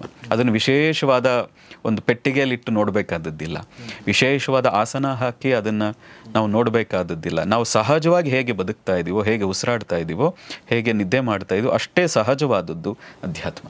ಸೊ ನಾನು ನಿಮಗೆ ಗುರುಗಳೇ ಅಂತ ಕರಿತೀನಿ, ಯಾಕೆಂದರೆ ಗುರು ಥರ ನೀವು ಅನ್ನಿಸ್ತೀರಾ ನಮಗೆ, ಭಾಳಷ್ಟು ಜನರಿಗೆ ಅನ್ನಿಸ್ಬೋದು. ನಮ್ಮ ಪರಂಪರೆಯಲ್ಲಿ ಗುರು ಅನ್ನೋದಿದೆಯಲ್ಲ, ಅದು ಭಾಳ ದೊಡ್ಡ ಒಂದು ಸ್ಥಾನ ನಾವು ಕೊಟ್ಟಿದ್ದೀವಿ ಭಾರತೀಯ ಪರಂಪರೆಯಲ್ಲಿ. ಗುರು ಸಾಕ್ಷಾತ್ ಪರಬ್ರಹ್ಮ ಈ ಥರನೂ ನಾವು ಹೇಳಿದ್ದೀವಿ. ಮತ್ತು ಹರ ಮುನಿದರೆ ಗುರು ಕಾಯ್ವನ್ ಅನ್ನೋ ಒಂದು ಮಾತು ಕೂಡ ಇದೆ. ಅಂದರೆ ನಾನು ಇತ್ತೀಚೆಗೆ ಒಂದಷ್ಟು ಸ್ಪಿರಿಚುವಲ್ ದಾರಿಯಲ್ಲಿರುವಂಥ ವ್ಯಕ್ತಿಗಳ ಜೊತೆ ಮಾತಾಡ್ತಾ ಇದ್ದರೆ ಅವರು ದೇವ್ರ ಬಗ್ಗೆ ಮಾತಾಡಲ್ಲ, ಗುರುಗಳ ಬಗ್ಗೆನೇ ಮಾತಾಡ್ತಾರೆ. ನಮ್ಮ ಗುರುಗಳು ಹಂಗೆ ಹೇಳಿದ್ದಾರೆ, ನಮ್ಮ ಗುರುಗಳು ಇದನ್ನು ಆಜ್ಞೆ ಮಾಡಿದ್ದಾರೆ, ನಮ್ಮ ಗುರುಗಳು ಹೇಳಿದ್ದಾರೆ, ನಾನು ಗುರುಗಳ ಜೊತೆ ಜಗಳ ಆಡಿದೆ, ಅವ್ರು ಇದನ್ನು ಹೇಳಿದರು, ಅವ್ರು ಇದನ್ನು ಕೊಟ್ಟರು, ಈ ಥರ ಅಂತ ಹೇಳ್ತಾರೆ. ಆಮೇಲೆ ಕೆಲವು ಸಲ ನಾನು ಹೇಳ್ತೀನಿ, ನನಗೇನೋ ಅದು ಆಗ್ತಾ ಇಲ್ವಲ್ಲ ಅಂದಾಗ ನಿಮಗೆ ಸರಿಯಾದ ಗುರು ಸಿಕ್ಕಿಲ್ಲ ಇನ್ನೂ ಅಂತ ಹೇಳ್ತಾರೆ. ಹಾಗೆ ಗೊತ್ತಿಲ್ಲ ನಮಗೆ ಯಾವಾಗ ಗುರು ಸಿಗ್ತಾರೆ, ಇವ್ರು ನಿಜವಾದ ಗುರುನ ನಮಗೆ ಇವ್ರು ಸರಿಯಾದ ಗುರುನ ಅನ್ನೋ ಥರದ್ದು ಒಂದು ಪ್ರಶ್ನೆಗಳು ಬರುತ್ತೆ. ಮತ್ತು ಗುರುವಿನ ಮೇಲಿನ ಡಿಪೆಂಡೆನ್ಸ್ ಅದು ಕೂಡ ನಾವು ಭಾಳಷ್ಟು ಸಲ ನೋಡ್ತೀವಿ. ಸೊ ಈ ಗುರುವಿನ ಬಗ್ಗೆ ಏನು ಹೇಳೋಕ್ಕೆ ಇಷ್ಟಪಡ್ತೀರಿ ನೀವು, ಒಬ್ಬ ಗುರುವಾಗಿ ಮತ್ತು ನಿಮ್ಮ ಗುರುಗಳನ್ನೂ ಕೂಡ ನೀವು ನೋಡಿರುವಂಥ ಒಬ್ಬ ಶಿಷ್ಯನಾಗಿ? ನಮ್ಮ ಪರಂಪರೆಯಲ್ಲಿ ಗುರುವಿನ ಸ್ಥಾನ ಏನು, ಎಷ್ಟರ ಮಟ್ಟಿಗೆ ನಾವು ಅವ್ರ ಮೇಲೆ ಅವಲಂಬಿತರಾಗಿರಬೇಕು, ಅದ್ರ ಬಗ್ಗೆ ಏನು ಹೇಳೋಕ್ಕೆ ಇಷ್ಟ? ನೋಡಿ, ಗುರು ಅನ್ನೋದು ಅಧ್ಯಾತ್ಮದಲ್ಲಿ, ಧಾರ್ಮಿಕತೆ ಇರಲಿ ಅಧ್ಯಾತ್ಮ ಇರಲಿ, ಅತ್ಯಂತ ಪ್ರಮುಖ. ಹೇಗೆ ನಾವು ಈ ಭೂಮಿಗೆ ಬರಬೇಕಾದ್ರೆ ತಾಯಿ ಅತ್ಯಂತ ಪ್ರಮುಖ ಪಾತ್ರವೋ, ಹಾಗೆ ಅಧ್ಯಾತ್ಮ ಅಥವಾ ನಮ್ಮ ಜೀವನ ಪೂರ್ಣತ್ವವನ್ನು ಗಳಿಸಬೇಕಾದ್ರೆ, ಸಾರ್ಥಕ ಅಂತ ಅನಿಸಬೇಕಾದ್ರೆ ಒಬ್ಬ ಗುರು ಬೇಕು ಅಂತ. ಹಾಗಾಗಿ ನೀವು ಯಾವುದೇ ಒಂದು ಪೂಜೆ ಶುರು ಮಾಡಿ, ಯಾವುದೋ ಒಂದು ಮಂತ್ರ ಶುರು ಮಾಡಿ. ಈಗ ನಾವು ಗಣೇಶನನ್ನೇ ಪ್ರಥಮ ಪೂಜಿತ ಅಂತ ಎಲ್ಲರೂ ಹೇಳ್ತಾರೆ. ಆದರೆ ಮಜಾ ಏನಂದರೆ ಗಣೇಶನೂ ಅಲ್ಲ, ಗುರುವಿಗೆ ಮೊದಲ ಪ್ರಾರ್ಥನೆ. ಪೂಜೆ ಮಾಡದೇ ಇರಬಹುದು. ಆದರೆ ನೀವು ಗಣೇಶನ ಮಂತ್ರವನ್ನೇ ಹೇಳಬೇಕಾದ್ರೆ ಮೊದಲು ಹೇಳಿದ್ರೆ ಶ್ರೀ ಗುರುಭ್ಯೋ ನಮಃ ಹರಿ ಓಂ ಅಂತಾನೆ ಹೇಳೋದು ಅಂತದ್ದು. ಅಂದರೆ ಗುರುವನ್ನು ಪ್ರಾರ್ಥನೆ ಮಾಡಿಯೇ ಗಣೇಶನನ್ನು ಪ್ರಾರ್ಥನೆ ಮಾಡೋದು. ಅಷ್ಟು ವಿಶೇಷ ಸ್ಥಾನವನ್ನು ನಮ್ಮ ಪರಂಪರೆ ಕೊಡ್ತಾ ಬಂದಿದೆ. ಮತ್ತು ನೀವು ಹೇಳಿದ ಹಾಗೆ ಇಡೀ ಪ್ರಪಂಚದಲ್ಲಿ ಗುರು ಅನ್ನುವಂಥ ಕಲ್ಪನೆ ಇಲ್ಲ. ಟೀಚರ್ ಅಂತ ಕರೀತಾರೆ, ಶಿಕ್ಷಕ ಕರೀತಾರೆ, ಹೆಚ್ಚು ಅಂದರೆ ಮಾಸ್ಟರ್ ಅಂತ ಕರೀತಾರೆ. ಅದು ಬಿಟ್ಟರೆ ಮತ್ತು ಅದು ಎಲ್ಲಿವರೆಗೆ ವಿದ್ಯೆ ಕಲಿಯೋವರೆಗೆ ಅವ್ರು ಏನು ಕಲಿತಾ ಇರ್ತಾರೆ, ಏನು ಓದುತ್ತಾ ಇರ್ತಾರೆ, ಅದು ಕಲಿಯೋವರೆಗೆ ಅವರು ಟೀಚರ್. ಕಲ್ತು ಮುಗಿದ ಮೇಲೆ ಅವ್ರಿಗೂ ಸಂಬಂಧವೇ ಇರಲ್ಲ. ಆದರೆ ಅಧ್ಯಾತ್ಮದಲ್ಲಿದ್ದಾಗ ಅಥವಾ ಧಾರ್ಮಿಕ ಇದ್ದಾಗ ನಾವು ವಿಶೇಷವಾಗಿ ಭಾರತದವರು ಗುರು ಅಂತ ಒಮ್ಮೆ ಯಾರನ್ನಾದರೂ ಸ್ವೀಕಾರ ಮಾಡಿದರೆ ಅವರು ನಮ್ಮ ಜೀವನ ಪೂರ್ಣವಾಗಿ ನಾವು ಕೊನೆ ಇರೋವರೆಗೂ ಕೂಡ ಅವರು ನಮ್ಮ ಗುರು. ಅದು ಆತ್ಮಗುರು ಅಂತ ಸ್ವೀಕಾರ ಮಾಡಿದ್ರಂತೂ ಇನ್ನು ಪರಿಪೂರ್ಣವಾಗಿ ಅವರಿಗೆ ನಾವು ಶರಣಾಗಿದ್ದೀವಿ ಅಂತ ಅರ್ಥ. ಆದರೆ ಎಷ್ಟೇ ಶರಣಾಗಿದ್ರು ಗುರುವನ್ನು ಪರೀಕ್ಷೆ ಮಾಡಿ ನಾವು ಸ್ವೀಕಾರ ಮಾಡಿ, ಹಾಗೆ ಗುರುವು ನಮ್ಮನ್ನು ಪರೀಕ್ಷೆ ಮಾಡಿ ಶಿಷ್ಯ ಅಂತ ಅವರು ಸ್ವೀಕಾರ ಮಾಡಿದರೆ ಒಂದು ಹಂತ ಆದಮೇಲೆ ಯಾವಾಗಲೂ ನನ್ನ ಗುಲಾಮನಾಗಿರಬೇಕು. ಹೇಗೆ ಒಂದು ಗ್ರ್ಯಾಜುಯೇಟ್ ಆದಮೇಲೆ ಆ ಕಾಲೇಜಿಂದ ಹೊರಗೆ ಕಳಿಸ್ತಾರೋ, ಇವನು ಪಕ್ವಾಗಿದ್ದಾನೆ, ಇವನು ಒಂದು ಹಂತವನ್ನು ಮುಟ್ಟಿದ್ದಾನೆ ಅಂತ ಗುರುಗೆ ಅನಿಸಿದ್ರೆ ಇಲ್ಲಿ ಇನ್ನು ನೀನು ಇರೋ ಅವಶ್ಯಕತೆ ಇಲ್ಲ, ನೀನು ಸ್ವತಂತ್ರ, ನೀನು ಇನ್ನೊಂದು 4 ಜನಕ್ಕೆ ಮಾರ್ಗದರ್ಶಕನಾಗು ಅಂತ ಕಳಿಸ್ಬಿಡ್ತಾರೆ. ನೀನು ನನ್ನ ಸೇವೆ ಮಾಡಿಕೊಂಡು ನನಗೆ ಏನನ್ನಾದರೂ ಕೊಡ್ತಾ ಸದಾ ನನ್ನ ಹತ್ರನೇ ಇರಬೇಕು ಅನ್ನುವಂಥ ಯಾವ ಅಪೇಕ್ಷೆಯನ್ನು ಸರಿಯಾದ ಗುರು ಇಟ್ಕೊಳ್ಳಲ್ಲ. ಅಂತಹ ಗುರು ಸಿಗಬೇಕಷ್ಟೆ. ಹಾಗೆ ಸಿಕ್ಕಿದ್ರೆ ಖಂಡಿತವಾಗಿ ನಮ್ಮ ಜೀವನವನ್ನು ಅವರು ಬದಲಾಯಿಸ್ತಾರೆ. ಯಾಕೆ ಅಂದರೆ ನೀವು ಯಾರದೋ ನೀವೇನನ್ನೋ ಮಾಡಬೇಕು ಅಂತಿದ್ದೀರಿ, ಅದಕ್ಕೆ ಸಂಬಂಧಪಟ್ಟ ಯಾರಾದರೂ ವ್ಯಕ್ತಿಯನ್ನು ಕೇಳಿದ್ರೆ ಅವನು 2 ಹೇಳ್ತಾನೆ. ಒಂದು ಪಾಸಿಟಿವ್, ಇಲ್ಲ ಈ ಮಾರ್ಗದಲ್ಲಿ ಹೋಗಬೇಡ, ಇದು ಕಷ್ಟ, ನಾನೇ ಮಾಡಿ ನಾನು ಕಳ್ಕೊಂಬಿಟ್ಟಿದ್ದೀನಿ ಅಂತ. ಇಲ್ಲ ಮಾಡು, ಒಳ್ಳೇದಾಗ್ಬೋದು ಅಂತ. ಅಲ್ಲಿ ಸ್ವಾರ್ಥ ಇದ್ದೇ ಇರ್ತದೆ. ಇಲ್ಲ ನನ್ನ ದಾರಿಗೆ ಬರಬಹುದು ಇವನು, ನನಗೆ ಕಷ್ಟ ಆಗಬಹುದು, ಇಲ್ಲ ನನ್ನ ಜೊತೆಗೆ ಸೇರ್ಕೊಂಡು ನಾನು ಲಾಭ ಗಳಿಸಬಹುದು, ಇಷ್ಟೇ ಇರ್ತದೆ. ಹಾಗೆ ನೀವು ಯಾವುದೇ ಮಾರ್ಗಕ್ಕೆ ಹೋದ್ರು, ನಾನು ಇನ್ವೆಸ್ಟ್ ಮಾಡಬೇಕು ಅಂತಿದ್ದೀನಿ ಅಂದರೆ ನೀವು ರಿಯಲ್ ಎಸ್ಟೇಟ್ ಅವನ ಹತ್ರ ಕೇಳಿದ್ರೆ ಇಲ್ಲ ರಿಯಲ್ ಎಸ್ಟೇಟಲ್ಲಿ ಇನ್ವೆಸ್ಟ್ ಮಾಡು, ತುಂಬ ಲಾಭ ಬರ್ತದೆ ಅಂತ. ಯಾರೋ ಬ್ರೋಕರ್ ಹತ್ರ ಕೇಳಿದರೆ ಗೋಲ್ಡ್ ತಗೋ ಅಂತೀನಿ, ಇಲ್ಲ ಅಂದರೆ ಶೇರಲ್ಲಿ ಇನ್ವೆಸ್ಟ್ ಮಾಡು, ಹೀಗೆ ಹೇಳ್ತಾರೆ. ಆದರೆ ಗುರು ಮಾತ್ರ ಇದ್ಯಾವುದ್ರೆ ತನಗೆ ಲಾಭ, ನನಗೇನೋ ಸಿಗಬೇಕು ಇವನನ್ನು ಶಿಷ್ಯನಾಗಿ ತಗೊಂಡು ಅಂತ ಯಾವ ಅಪೇಕ್ಷೆ ಇಲ್ಲದೆ ನಿನ್ನ ವ್ಯಕ್ತಿತ್ವ, ನಿನ್ನ ಸಾಮರ್ಥ್ಯ ಇದನ್ನು ನೋಡಿ ನೀನು ಈ ಮಾರ್ಗದಲ್ಲಿ ಹೋದರೆ, ಹೀಗೆ ಮಾಡಿದ್ರೆ, ಹೀಗೆ ನಡ್ಕೊಂಡ್ರೆ ನೀನು ಪರಿಪೂರ್ಣನಾಗಬಹುದು, ನೀನು ಅದರಲ್ಲಿ ಏಳಿಗೆಯನ್ನು ಗಳಿಸಬಹುದು ಅನ್ನುವಂಥ ಸ್ಪಷ್ಟವಾಗಿ ಹೇಳುವಂಥದ್ದು ಗುರು ಮಾತ್ರ. ಆತನ ಸಾಮರ್ಥ್ಯವನ್ನು ನೋಡಿ ಅವ್ರಿಗೇನೋ ಲಾಭ ಬೇಕು ಅನ್ನೋದು ಖಂಡಿತವಾಗೂ ಸರಿಯಾದ ಗುರುವಿಗೆ ಇರುವಂಥದ್ದಿಲ್ಲವೇ ಇಲ್ಲ. ಸೊ ಆ ಥರದೊಂದು ಅಂದರೆ ಗುಲಾಮನ ಆಗಿರೋ ತನಕ ನಿಮ್ಗೆ ಮುಕ್ತಿ ಸಿಗಲ್ಲ ಅನ್ನೋ ಮಾತಿದೆ. ಬಟ್ ನೀವು ಅದಕ್ಕೆ ಉತ್ತರ ಕೊಟ್ರಿ. ಬಟ್ ಈ ಗುಲಾಮಗಿರಿ ಅಂತಂದ್ರೆ ಏನು ಆ್ಯಕ್ಚುಲಿ? ಈ ಅಂದರೆ ಗುರುವಿನ ಗುಲಾಮನಾಗೋದಂದ್ರೆ ಏನು ಗುರುಗಳೇ ಆ್ಯಕ್ಚುಲಿ? ನೋಡಿ, ಗುಲಾಮಗಿರಿ ಅಂತ ಆ ಶಬ್ದ ಅಷ್ಟೊಂದು ಅದಕ್ಕೆ ಸರಿ ಹೋಗಲ್ಲ ಅಧ್ಯಾತ್ಮದಲ್ಲಿ. ಗುಲಾಮ ಅನ್ನೋದು ಏನಂತ ಹೇಳಿದ್ರೆ ತನ್ನ ಅನ್ನೋದು ಇರಬಾರ್ದು, ಅಂದರೆ ಆ ಅಹಂಕಾರ ಇರಬಾರ್ದು. ಸಾಧನೆ ಮಾಡ್ತಾ ಮಾಡ್ತಾ ನಮಗೊಂದು ವಿಶೇಷ ಅಹಂಕಾರ ಬಂದ್ಬಿಡುತ್ತೆ. ನಾನು ಇಷ್ಟೆಲ್ಲ ಮಾಡ್ತಾ ಇದ್ದೀನಿ ಅಥವಾ ಇಷ್ಟೆಲ್ಲ ಸೇವೆ ಮಾಡ್ತಾ ಇದ್ದೀನಿ, ನನ್ನಿಂದಾಗಿಯೇ ಗುರು ಇದ್ದಾರೆ ಅನ್ನುವಷ್ಟು ನಮಗೆ ಬಂದ್ಬಿಡುತ್ತೆ ತುಂಬ ಬಾರಿ. ಹಾಗಾಗಿ ಆ ಭಾವಸ್ಥಿತಿ ಬಂದಾಗ ನಾವು ಕಳ್ಕೊಳ್ತೀವಿ ನಮ್ಮ ತನವನ್ನು. ಹಾಗಾಗಿ ಗುರುವಿನ ಹತ್ರ ಹೋದಾಗ ನಾವು ಯಾವುದೇ ಕಾರಣಕ್ಕೂ ನಮ್ಮ ತನ, ನನಗೆ ಗೊತ್ತು, ನನಗಿದು ಗೊತ್ತಿತ್ತು, ನಾನು ಇದನ್ನು ಮಾಡಬಲ್ಲೆ, ಈ ರೀತಿ ಭಾವಗಳನ್ನು ತೋರಿಸಿದ್ರೆ ಆಗ ನೀವು ಕಲಿಯುವಂಥದ್ದು ಅಲ್ಲಿಗೆ ಸ್ಟಾಪ್ ಆಗ್ತದೆ. ಹಾಗಾಗಿ ಗುರುವಿನ ಹತ್ರಕ್ಕೆ ಹೋದಾಗ ಗುಲಾಮನಾಗಿ ಹೋಗು, ನನ್ನದು ಅನ್ನೋದು ಏನೂ ಇಲ್ಲ ಅನ್ನುವ ಶೂನ್ಯನಾಗಿ ಹೋದಾಗ ನೀ ತುಂಬಿಕೊಳ್ತೀವಿ. ಹಾಗಾಗಿ ಕುವೆಂಪು ಅವ್ರದ್ದು ಇದೆ, ಸೊನ್ನೆ ನಿನಗೆ ಬೆಲೆ ಇಲ್ಲ, ಒಂದು ಅನ್ನೋದು ನಿನ್ನ ಹಿಂದೆ ಇದ್ದಾಗ ಈ ಭಾವಾರ್ಥದಲ್ಲಿ ಬರ್ತದೆ. ಸುಲಭವಾಗಿ ಹೇಳೋದಿದ್ರೆ ಸೊನ್ನೆಗಳು ಎಷ್ಟಿದ್ರೂ ಅದಕ್ಕೇನೂ ಬೆಲೆ ಇಲ್ಲ. ಆದರೆ ಸೊನ್ನೆಯ ಹಿಂದೆ ಒಂದು ಅನ್ನೋದಿದ್ರೆ, ಅಂದರೆ ಗುರು ಅನ್ನೋದಿದ್ರೆ ಆ ಸೊನ್ನೆಗೆ ಬೆಲೆ ಬರ್ತದೆ ಅಂತ. ಹಾಗಾಗಿ ನೀವು ಶೂನ್ಯ ಆದಷ್ಟು ನೀವು ಹೆಚ್ಚು ಗಳಿಸ್ತೀರಿ. ನೀವು ಹನುಮಂತನ್ನೇ ನೋಡಿ, ಆತನಲ್ಲಿ ಪರಾಕ್ರಮ ಇತ್ತು ರಾಮನನ್ನು ಭೇಟಿಯಾಗೋದಕ್ಕೆ ಮುಂಚೆನೆ. ಆದರೆ ರಾಮನ ಬಳಿಗೆ ಹೋದಾಗ ಅವನು ಶೂನ್ಯನಾದ, ನನ್ನದು ಏನು ಅಂತ ಏನೇನೂ ಇಲ್ಲದೆ ಪೂರ್ಣವಾಗಿ ಶರಣಾದ. ಅವನಿಗೆ ವೇದಗಳು ಗೊತ್ತಿತ್ತು, ಸಾಕ್ಷಾತ್ ಸೂರ್ಯದೇವನೇ ಅವನಿಗೆ ಗುರುವಾಗಿ ಬೋಧಿಸಿದ್ದ. ಇಷ್ಟಿದ್ರೂ ಕೂಡ ರಾಮನ ಹತ್ರಕ್ಕೆ ಹೋದಾಗ ಶೂನ್ಯನಾದ, ಪೂರ್ಣ ಶರಣಾಗತನಾದ. ಇವತ್ತಿಗೂ ರಾಮ ಇಲ್ಲ ಅಂದಿದ್ರೆ ನಾವು ಬಹುಶಃ ಹನುಮಂತನ ನಾವು ನೆನೆಸ್ಕೊಳ್ತಾ ಇರಲಿಲ್ಲ, ಅಥವಾ ಹನುಮಂತನೇ ನಾನು ಪರಿಪೂರ್ಣ ಅಂತ ಅಂದ್ಕೊಂಡಿದ್ದಿದ್ರು ಕೂಡ ನಾವು ಬಹುಶಃ ಅವನನ್ನು ದೇವರು ಅಂತ ನಾವು ಪೂಜೆ ಮಾಡ್ತಾ ಇರಲಿಲ್ಲ.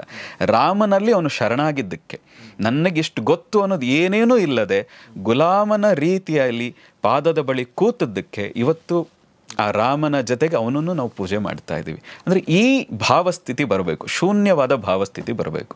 ಇದು ಬಂದಿಲ್ಲ ಅಂತ ಹೇಳಿದ್ರೆ ಖಂಡಿತವಾಗಿ ನಾವು ಏನನ್ನು ತಿಳಿಯಲ್ಲ, ಏನನ್ನು ಪಡೆಯಲ್ಲ. ಆ್ಯಕ್ಚುಲಿ ಹಂಗೆ ನೋಡಿದರೆ ರಾಮನಿಗಿಂತ ಹೆಚ್ಚು ದೇವಸ್ಥಾನಗಳು ಹನುಮಂತಂದೇ ಇವೆ ನಮ್ಮ ಊರುಗಳಲ್ಲಿ. ರಾಮನ ದೇವಸ್ಥಾನ ಇರಲ್ಲ, ಆದರೆ ಹನುಮಂತನ ದೇವಸ್ಥಾನ ಮಾತ್ರ ಪಕ್ಕಾ ಇರುತ್ತೆ. ಪ್ರತಿ ಊರಲ್ಲಿ, ಪ್ರತಿ ದ್ವಾರದಲ್ಲಿ, ನೀವು ಬೆಂಗಳೂರಿನ ಯಾವ ಮೂಲೆಯಲ್ಲಾದರೂ ಬನ್ನಿ, ಎಂಟ್ರೆನ್ಸ್ನಲ್ಲಿ ಒಂದು ಹನುಮಂತನ ಗುಡಿ ಇದೆ. ಅಂದರೆ ಹಾಗೆ ಪ್ರತಿ ಊರಲ್ಲೂ ಕೂಡ ದ್ವಾರದಲ್ಲಿ ಒಂದು ಹನುಮಂತನ ಗುಡಿ ಇದ್ದೇ ಇದೆ. ಗುರುಗಳೇ, ಒಂದು ಭಾಳ ಇಂಪಾರ್ಟೆಂಟ್ ಪ್ರಶ್ನೆ. ಗುರು ನನಗೆ ಬೇಕು ಅಂತ ನನಗೆ ಅನಿಸೋದಿದೆಯಲ್ಲ, ಅದೇ ನನ್ನ ಪ್ರಕಾರ ಭಾಳ ಭಾಳ ಇಂಪಾರ್ಟೆಂಟ್. ಅಂದರೆ ನನಗೆ ಗುರು ಬೇಕಂತ ಅನ್ನಿಸದೇ ಇರ್ಬೋದು, ಆ ಗುರುವಿನ ಅವಶ್ಯಕತೆ ಇದೆ ಅಂತ ಆದರೂ ಅನಿಸ್ಬೇಕಲ್ಲ ಫಸ್ಟ್ ನನಗೆ ಅನ್ನೋದೊಂದು ಪ್ರಶ್ನೆ. ಆದರೆ ಇವ್ರು ನನಗೆ ಗುರು, ಸರಿಯಾದ ಗುರು ಇವ್ರು ನನಗೆ ಅಂತ ಅನಿಸೋದಿದೆಯಲ್ಲ, ಅದು ಹೇಗೆ ಸಾಧ್ಯ ಆಗುತ್ತೆ? ಯಾವ ಥರದ ಹುಡುಗಾಟದ ಮೂಲಕ ಸಾಧ್ಯ ಆಗುತ್ತೆ? ಅದು ಒಂದು ಸಣ್ಣ ತುಡಿತ ನಮ್ಗೆ ಇರಲೇಬೇಕು. ಏನನ್ನೇ ಮಾಡೋದಿದ್ರು ನಿಮಗಿದು ಬೇಕು ಅಂತ ಫಸ್ಟ್ ಇರಲೇಬೇಕು. ಏನೂ ನನಗೆ ಇಲ್ಲವೇ ಇಲ್ಲ ಅಂತ ಅನ್ನೋದಿದ್ದರೆ ಆಗ ಕಣ್ಣು ಮುಂದೆ ಇದ್ದರೂ ಅದು ಕಣ್ಣಿಗೆ ಕಾಣಿಸಲ್ಲ ಅಲ್ವ. ಒಳ್ಳೆಯ ಗುರು ಆಗಲಿ ಅಥವಾ ಯಾವುದೇ ವಸ್ತುವಾಗಲಿ ಅಥವಾ ಹಣವೇ ಆಗಲಿ, ನನಗಿದು ಬೇಕು ಅಂತ ಅಂದ್ಕೊಳ್ಳದೆ ಹೋದರೆ ನಿಮ್ಮ ಕಣ್ಣು ಮುಂದೆನೇ ಇದ್ದರೂ ಅದು ಕಾಣಿಸಲ್ಲ. ಹಾಗಾಗಿ ಪ್ರತಿಯೊಬ್ಬರಿಗೂ ಮೊದಲಿಗೆ ಗುರು ಬೇಕು ಅನ್ನುವಂಥ ಭಾವ ಬೇಕು. ಆ ಭಾವ ಬಂದಾಗ ತನಗೆ ತಾನೇ ಆ ಗುರು ಯಾವುದೋ ಮೂಲಕ ಪ್ರಕಟ ಅಂತೂ ಆಗ್ತದೆ. ಆ ಗುರು ಇಂಥ ಗುರುವೇ ನಿನಗೆ ಸರಿ ಅನ್ನುವಂಥದ್ದು. ಇದು ನಾನು ಹಿಂದೆನೂ ಹೇಳಿದ್ದೆ ನೆನಪು. ಒಂದು ರೀತಿ ಇದೊಂಥರ ಲವ್ ಅಟ್ ಫಸ್ಟ್ ಸೈಟ್ ರೀತಿ ನೋಡಿದ ತಕ್ಷಣ ಅನಿಸ್ತದೆ. ಈಗ ತುಂಬ ಜನಕ್ಕೆ ಅನಿಸಿದೆ. ಈಗ ನರೇಂದ್ರರಿಗೆ ಅವ್ರು ಎಲ್ಲ ಹತ್ರ ಹೋಗ್ತಾ ಇದ್ರು, ನೀವು ದೇವರನ್ನು ನೋಡಿದ್ದೀರಾ ಅಂತ. ಆ ರೀತಿ ರವೀಂದ್ರನಾಥರ ತಂದೆ ಹತ್ರಕ್ಕೂ ಹೋಗಿ ಕೇಳಿದ್ರು, ನೀವು ಇಷ್ಟೆಲ್ಲ ಮಾತಾಡ್ತೀರಿ, ನೀವು ದೇವರನ್ನು ನೋಡಿದ್ದೀರಾ? ದೇವರು ಅನ್ನೋದು ಅಂದರೆ ಇಲ್ಲ, ನೀವು ಅದನ್ನು ಕೇಳ್ತಾ ಇಲ್ಲ ನಾನು, ನೀವು ದೇವರು ನೋಡಿದ್ದೀರಾ? ನೇರ ಉತ್ತರ. ಅವ್ರು ಯಾರು ಕೊಡೋದಿಲ್ಲ ಅಂದರೆ ಅವ್ರ ಮುಖನೇ ನೋಡ್ತಾ ಇರಲಿಲ್ಲ, ವಾಪಸ್ ಹೋಗ್ಬಿಡ್ತಾರೆ. ಹಾಗೆ ರಾಮಕೃಷ್ಣರ ಬಗ್ಗೆ ಕೇಳಿ ಅವ್ರ ಹತ್ರಕ್ಕೆ ಹೋದಾಗ ಅವ್ರ ಹತ್ರನೂ ಎಷ್ಟೇ ಕೇಳಿದ್ರು, ಅವ್ರು ನೋಡ್ತಾ ಇದ್ದಾಗಲೇ ಅವ್ರಿಗೊಂದು ಮನಸ್ಸಿನಲ್ಲಿ ತುಮುಲ ನರೇಂದ್ರನಿಗೆ. ಆದರೆ ನೋಡಿದಾಗ ನೀವು ದೇವರನ್ನು ನೋಡಿದ್ದೀರಾ? ನಿನ್ನನ್ನು ನೋಡುವಷ್ಟೇ ಸ್ಪಷ್ಟವಾಗಿ ನೋಡಿದ್ದೀನಿ. ಅವರಿಗೆ ತಕ್ಷಣ ಹೃದಯದಲ್ಲಿ ಒಂದು ಸ್ಫೋಟ ಆಯಿತು, ಈತನೇ ಸರಿಯಾದ ಗುರು ನನಗೆ ಅಂತ. ಹಾಗೆ ನನಗೂ ತೋರಿಸ್ತೀರಾ? ನಿನಗೂ ತೋರಿಸಬಲ್ಲೆ. ನಿನ್ನ ಜೊತೆ ಹೇಗೆ ಮಾತಾಡ್ತಾ ಇದ್ದೀನೋ ಅಷ್ಟೇ ಸ್ಪಷ್ಟವಾಗಿ ಆ ಪರಮಾತ್ಮನ ಜೊತೆ ಮಾತಾಡಿದ್ದೀನಿ, ಆ ತಾಯಿ ಜೊತೆ ಮಾತಾಡಿದ್ದೀನಿ ಅಂತ. ಇದನ್ನು ಕೇಳಿದಾಗ ಇವರೇ ನನ್ನ ಸರಿಯಾದ ಮಾರ್ಗದರ್ಶಕರು. ಹೀಗೆ ಪರೀಕ್ಷೆನೂ ಆಯಿತು, ಆ ಗುರುವಿನ ಸಂಪರ್ಕವೂ ಆಯಿತು. ಹೀಗೆ ಎರಡೂ ಗಳಿಸಿದಾಗ ನಂತರದಲ್ಲಿ ವಿವೇಕಾನಂದರಾಗಿ ಇಡೀ ಜಗತ್ತಿಗೆ ಬೆಳಗಿದ್ರು ಅವರು. ಈ ಭಾವಸ್ಥಿತಿ ನಮಗೆ ಬೇಕು ಅನ್ನೋದು ಆ ಪ್ರಶ್ನೆನೋ ಅಥವಾ ಆ ಭಾವಸ್ಥಿತಿಯೋ ಇಟ್ಕೊಂಡು ಗುರು ಬೇಕು ಅಂತ ಹೊರಟ್ರೆ ಖಂಡಿತವಾಗೂ ಸಿಗ್ತಾರೆ. ಅದು ಸೂಕ್ಷ್ಮವಾಗೋ ಫಿಸಿಕಲಿಯೋ ಯಾವುದೋ ರೂಪದಲ್ಲಿ ಖಂಡಿತ ಗುರು ಸಿಗ್ತಾರೆ. ಗುರು ಸಿಕ್ಕಿದ್ರೆ ನಿಮ್ಮ ಜೀವನದಲ್ಲಿ ಖಂಡಿತ ಬದಲಾವಣೆಯನ್ನಂತೂ ಕಾಣ್ತೀರಿ. ಓಕೆ. ಸೊ ಈ ಟೈಮಲ್ಲಿ ಈ ಪ್ರಶ್ನೆ ಕೇಳೋದು ಉಚಿತ ಅಲ್ವೋ ಗೊತ್ತಿಲ್ಲ ನನಗೆ. ಆದರೂ ಗುರುವಿನ ಬಗ್ಗೆ ಮಾತಾಡ್ತಿರ್ಬೇಕಾದ್ರೆ ನಾವು ಈ ಸಮಾಜದಲ್ಲಿ, ಅಂದರೆ ನಾವು ಏನು ಸಮಕಾಲೀನ ಸಮಾಜದಲ್ಲಿ ಗುರುವಿನಿಂದ ಮೋಸಕ್ಕೊಳಗಾಗಿ ಶೋಷಣೆಗೊಳಗಾದಂಥ ಶಿಷ್ಯೆಯರೋ ಈ ಥರದ ಸಾಕಷ್ಟು ಪ್ರಸಂಗಗಳನ್ನ ಕೂಡ ನೋಡ್ತೀವಿ. ನಾವು ಅವ್ರನ್ನ ನಂಬಿದ್ವಿ, ಅವ್ರು ಈ ಥರ ಮಾಡಿದ್ರು ನಮಗೆ ಅನ್ನೋ ಥರದೊಂದಷ್ಟು ಸ್ಕ್ಯಾಂಡಲ್ಗಳನ್ನ ಕೂಡ ನೋಡ್ತೀವಿ.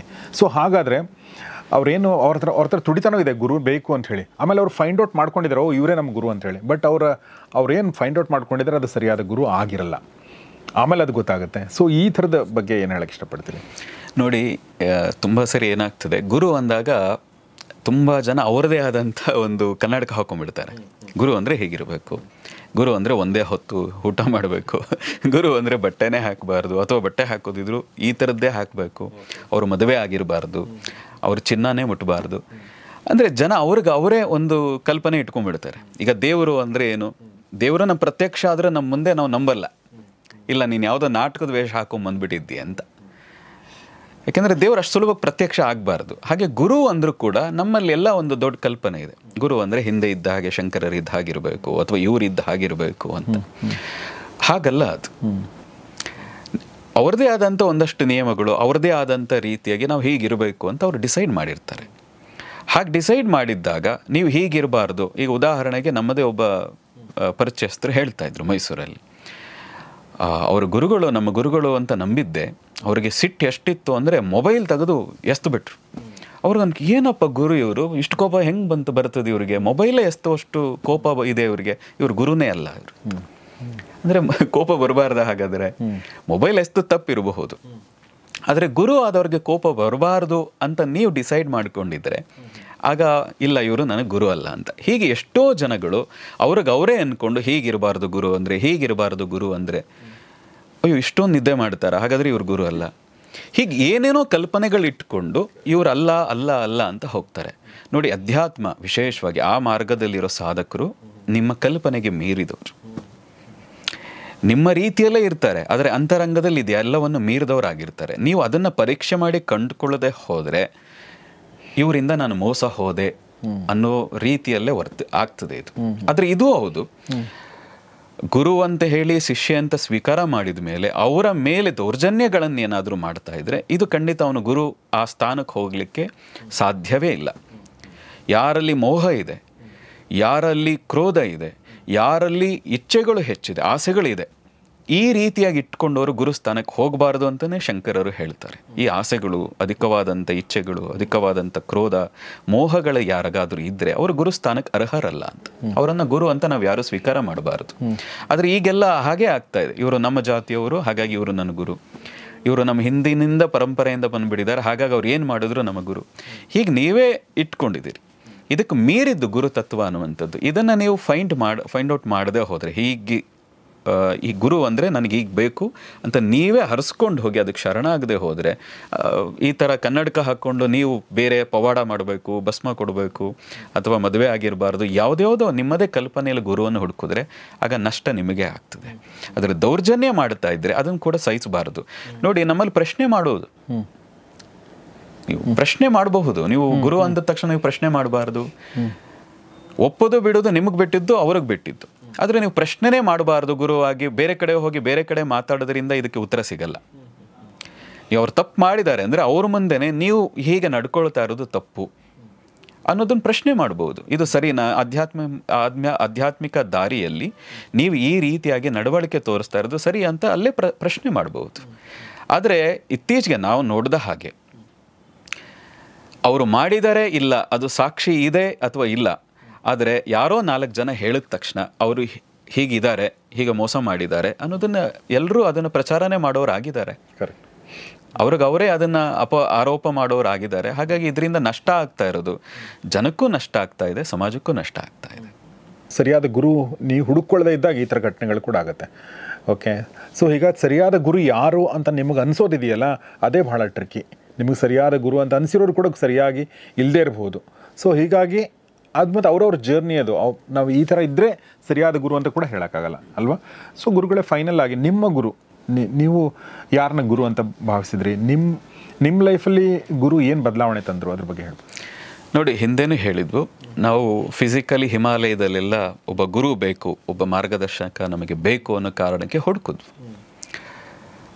ನಾವು ನಮಗೇನು ಬೇಕು, ನನ್ನ ಆತ್ಮೋನ್ನತಿಗೆ, ನನ್ನ ಉನ್ನತಿಗೆ, ನನ್ನ ಸಾಧನೆಗೆ ಏನು ಗುರು ಅಂತ ನಾವು ಹುಡುಕಿದ್ವು. ನಾವು ಫಿಸಿಕಲಿ ನನಗೆ ಕಷ್ಟ ಇದೆ, ಆ ಕಷ್ಟ ನಿವಾರಿಸ್ಬಿಡ್ಲಿ ಅದಕ್ಕೋಸ್ಕರ ನಾವು ಗುರು ಹುಡುಕ್ಲಿಲ್ಲ.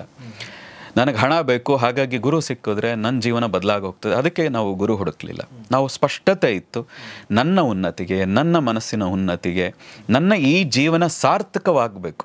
ನಾವು ಹುಟ್ಟಿದ್ದೀನಿ, ಎಲ್ಲರಂತೆ ನಾವು ಬದುಕಬಾರ್ದು, ಈ ಜೀವನ ಇನ್ನೂ ಚೆನ್ನಾಗಿ ಆಗಬೇಕು, ಸಾರ್ಥಕವಾಗಬೇಕು, 4 ಜನಕ್ಕೆ ಉಪಯೋಗ ಆಗಬೇಕು. ಹಾಗಾಗಿ ಆ ಜ್ಞಾನ, ಆ ಪಕ್ವತೆ ನನಗೆ ಬೇಕು. ಆ ಪಕ್ವತೆಯನ್ನು, ಆ ಜ್ಞಾನವನ್ನು ಕೊಡುವಂಥ ಗುರು ಬೇಕು ಅನ್ನುವಂಥದ್ದಷ್ಟೇ ನಮಗೆ ಕಲ್ಪನೆ ಇತ್ತು. ಮತ್ತು ಅವರು ಪ್ರಚಾರದಲ್ಲೇ ಹೆಚ್ಚಿದ್ದು ನನಗೇನು ಹೇಳ್ಕೊಡಬಲ್ಲರು. ಹಾಗಾಗಿ ನನಗೆ ಹೆಚ್ಚು ಆತ್ಮೀಯತೆಯಿಂದ ಒಂದು ಏನು ಅಂದರೆ, ಗುರು ಅಂದರೆ ನಮಗೆ ಒಂದು ರೀತಿ ತಾಯಿ ಇದ್ದ ಹಾಗೆ. ಅದು ಈ ಮಾರ್ಗಕ್ಕೆ ಬಂದವರಿಗೆ ತಂದೆ ತಾಯಿಯನ್ನು ಬಿಟ್ಟು ಅವ್ರಿಗೆ ಅವಶ್ಯಕತೆಯೇ ಇಲ್ಲ ನಮಗೆ ಅವ್ರುಗಳದ್ದು. ನಮಗೆ ನೇರವಾಗಿರುವಂಥದ್ದೇ ಗುರು. ಹಾಗಾಗಿ ಆ ಥರದ ಗುರು ಬೇಕು ಅಂತ ನಾವು ಹುಡುಕಿದ್ವಿ. ಬಹುಶಃ ನಮ್ಮ ದುರಾದೃಷ್ಟ ಆ ಟೈಮ್ನಲ್ಲಿ ನಮಗೆ ಫಿಸಿಕಲಿ ಆ ರೀತಿಯ ಆ ಭಾವ ಇರುವಂಥ ಯಾವ ಗುರು ಸಿಗಲಿಲ್ಲ. ಆದರೆ ನಾವು ಚಿಕ್ಕನ್ನಿಂದ ಆಗಾಗ ಶಂಕರರ ಬಗ್ಗೆ, ಶಂಕರ ಕೃತಿಗಳು ಅಲ್ಲಲ್ಲಿ ಕೇಳಿಕೊಂಡು ಓದುತ್ತಾ ಬಂದದ್ರಿಂದಾಗಿ ಒಂದು ಹಂತಕ್ಕೆ ಒಬ್ಬ ಗುರುಗಳು ಕೂಡ ಸಜೆಸ್ಟ್ ಮಾಡಿದರು, ಶಂಕರರಿಗಿಂತ ಗುರು ಬೇಕೆ ಅಂತ. ಅವ್ರು ಈ ಪ್ರಶ್ನೆ ಕೇಳಿದರು, ಶಂಕರರಿಗಿಂತನೂ ಗುರು ಬೇಕೆ, ಅವರನ್ನೇ ಸ್ವೀಕರಿಸಬಹುದಲ್ಲ ಅವರೇ ನೀವು ಇನ್ನುಳಿದ ದಾರಿ ತೋರಿಸ್ತಾರೆ ಅಂತ. ಹಾಗಾಗಿ 2012ವರೆಗೂ ಅವರನ್ನು ಮನಸ್ಸಲ್ಲಿತ್ತು, ಅಲ್ಲಲ್ಲಿ ಅನಿಸೋದು ಅವ್ರ ಕೃತಿಗಳು ಓದಿದಾಗ. ಆದರೆ 2012ರಲ್ಲಿ ಒಬ್ಬ ಗುರುಗಳು ಹೇಳಿದಾಗ ಅದು ಸರಿ ಇದೆಯಲ್ಲ, ಯಾಕೆ ಆಗಬಾರ್ದು ಅಂತ ಅನಿಸಿ ಅವರನ್ನು ಮಾನಸಿಕವಾಗಿ ಸೂಕ್ಷ್ಮ ರೂಪದಲ್ಲಿ ಗುರು ಅಂತ ಸ್ವೀಕಾರ ಮಾಡಿದ್ವು. ನಿಜಕ್ಕೂ ನಮ್ಮ ಜೀವನದಲ್ಲಿ ಸಾಕಷ್ಟು ಬದಲಾವಣೆಗಳಾಯಿತು. ನಮ್ಮಲ್ಲಿ ಒಂದು ಆತ್ಮವಿಶ್ವಾಸ ಇರಬಹುದು, ಮತ್ತು ನಮಗೆ ಅವಾಗವಾಗ ಇಷ್ಟು ಸಾಧನೆ, ನಾನು ಶ್ರೇಷ್ಠ ಅನ್ನೋ ಭಾವ ಬರ್ತದೆ. ಹಾಗೆ ಬಂದಾಗೆಲ್ಲ ಶಂಕರರು ನೋಡಿದ್ರೆ ಅವರ ಏಜ್ನಲ್ಲಿ ಮಾಡಿದಂಥ ಒಂದು ಸಣ್ಣ ಕೆಲಸವೂ ನಾನು ಇದುವರೆಗೂ ಮಾಡೋಕ್ಕಾಗಿಲ್ಲ. ಒಂದು ಅಕ್ಷರ ರಚನೆ ಮಾಡೋಕ್ಕೆ ನಮಗೆ ಯೋಗ್ಯತೆ ಇಲ್ಲ, ನಾವು ಯಾವ ದೊಡ್ಡ ಸಾಧಕರು, ನಾವು ಎಷ್ಟು ದೊಡ್ಡವರು ಅನ್ನುವ ಭಾವ ಬಂದು ಮತ್ತೆ ನಾವು ಕೆಳಗಿಳಿತೀವಿ. ಅಂದರೆ ಅಹಂಕಾರ ನಾಶ ತನಗೆ ತಾನೇ ಹೇಳಿತಾ ಇದೆ. ಪ್ರತ್ಯಕ್ಷವಾಗಿ ಅವರೇನು ನಮ್ಮ ತಲೆ ಮೇಲೆ ಹೊಡೆದು ಹೀಗಲ್ಲ ನೀನು ಅಂತ ಹೇಳಬೇಕಾದದ್ದಿಲ್ಲ. ಅವರ ಕೃತಿಗಳನ್ನು ನೋಡಿದಾಗೆಲ್ಲ ಏನನ್ನೋ ಅವ್ರ ಬಗ್ಗೆ ಕೇಳಿದಾಗ ಆ 32 ವಯಸ್ಸು ಒಳಗೆ ಎಷ್ಟೆಲ್ಲ ಸಾಧನೆ ಮಾಡಿಬಿಟ್ರು. ಇಡೀ ಭಾರತವನ್ನು 4 ಬಾರಿ ಭ್ರಮಣ ಮಾಡಿ ಇಡೀ ಭಾರತವನ್ನು ಹೆಂಗೆ ಒಂದುಗೂಡಿಸಿದ್ರು, ಇಡೀ ಭಾರತದ ಎಲ್ಲ ಜ್ಯೋತಿರ್ಲಿಂಗಗಳನ್ನು, ಶಕ್ತಿಪೀಠಗಳನ್ನು ಎಷ್ಟು ಉದ್ಧಾರ ಮಾಡಿದರು. ಆ ಸಣ್ಣ ವಯಸ್ಸಿನಲ್ಲಿ ಎಷ್ಟು ಕೃತಿಗಳನ್ನು, ಬ್ರಹ್ಮಸೂತ್ರ ಅನ್ನುವಂಥ ಆ ಬೃಹತ್ ಕೃತಿಗೇನೆ ಭಾಷ್ಯವನ್ನು ಬರೆದಂಥವ್ರು. ನಾವು ಇದುವರೆಗೆ ಅದನ್ನು ಓದೋಕ್ಕೂ ಸರಿಯಾಗಿ ಆಗಿಲ್ಲ, ನಮಗೊಂದು ಅಕ್ಷರ ಬರಲ್ಲ. ಹಾಗಾಗಿ ನಾವು ಏನು ಸಾಧಕರು ಅನ್ನೋ ಭಾವ ಬಂದು ಮತ್ತೆ ಕೆಳಗೆ ಇಳಿತೀವಿ, ಇಲ್ಲ ನಾವು ಇನ್ನೂ ಹೆಚ್ಚು ಸಾಧನೆ ಮಾಡಬೇಕು ಅಂತ.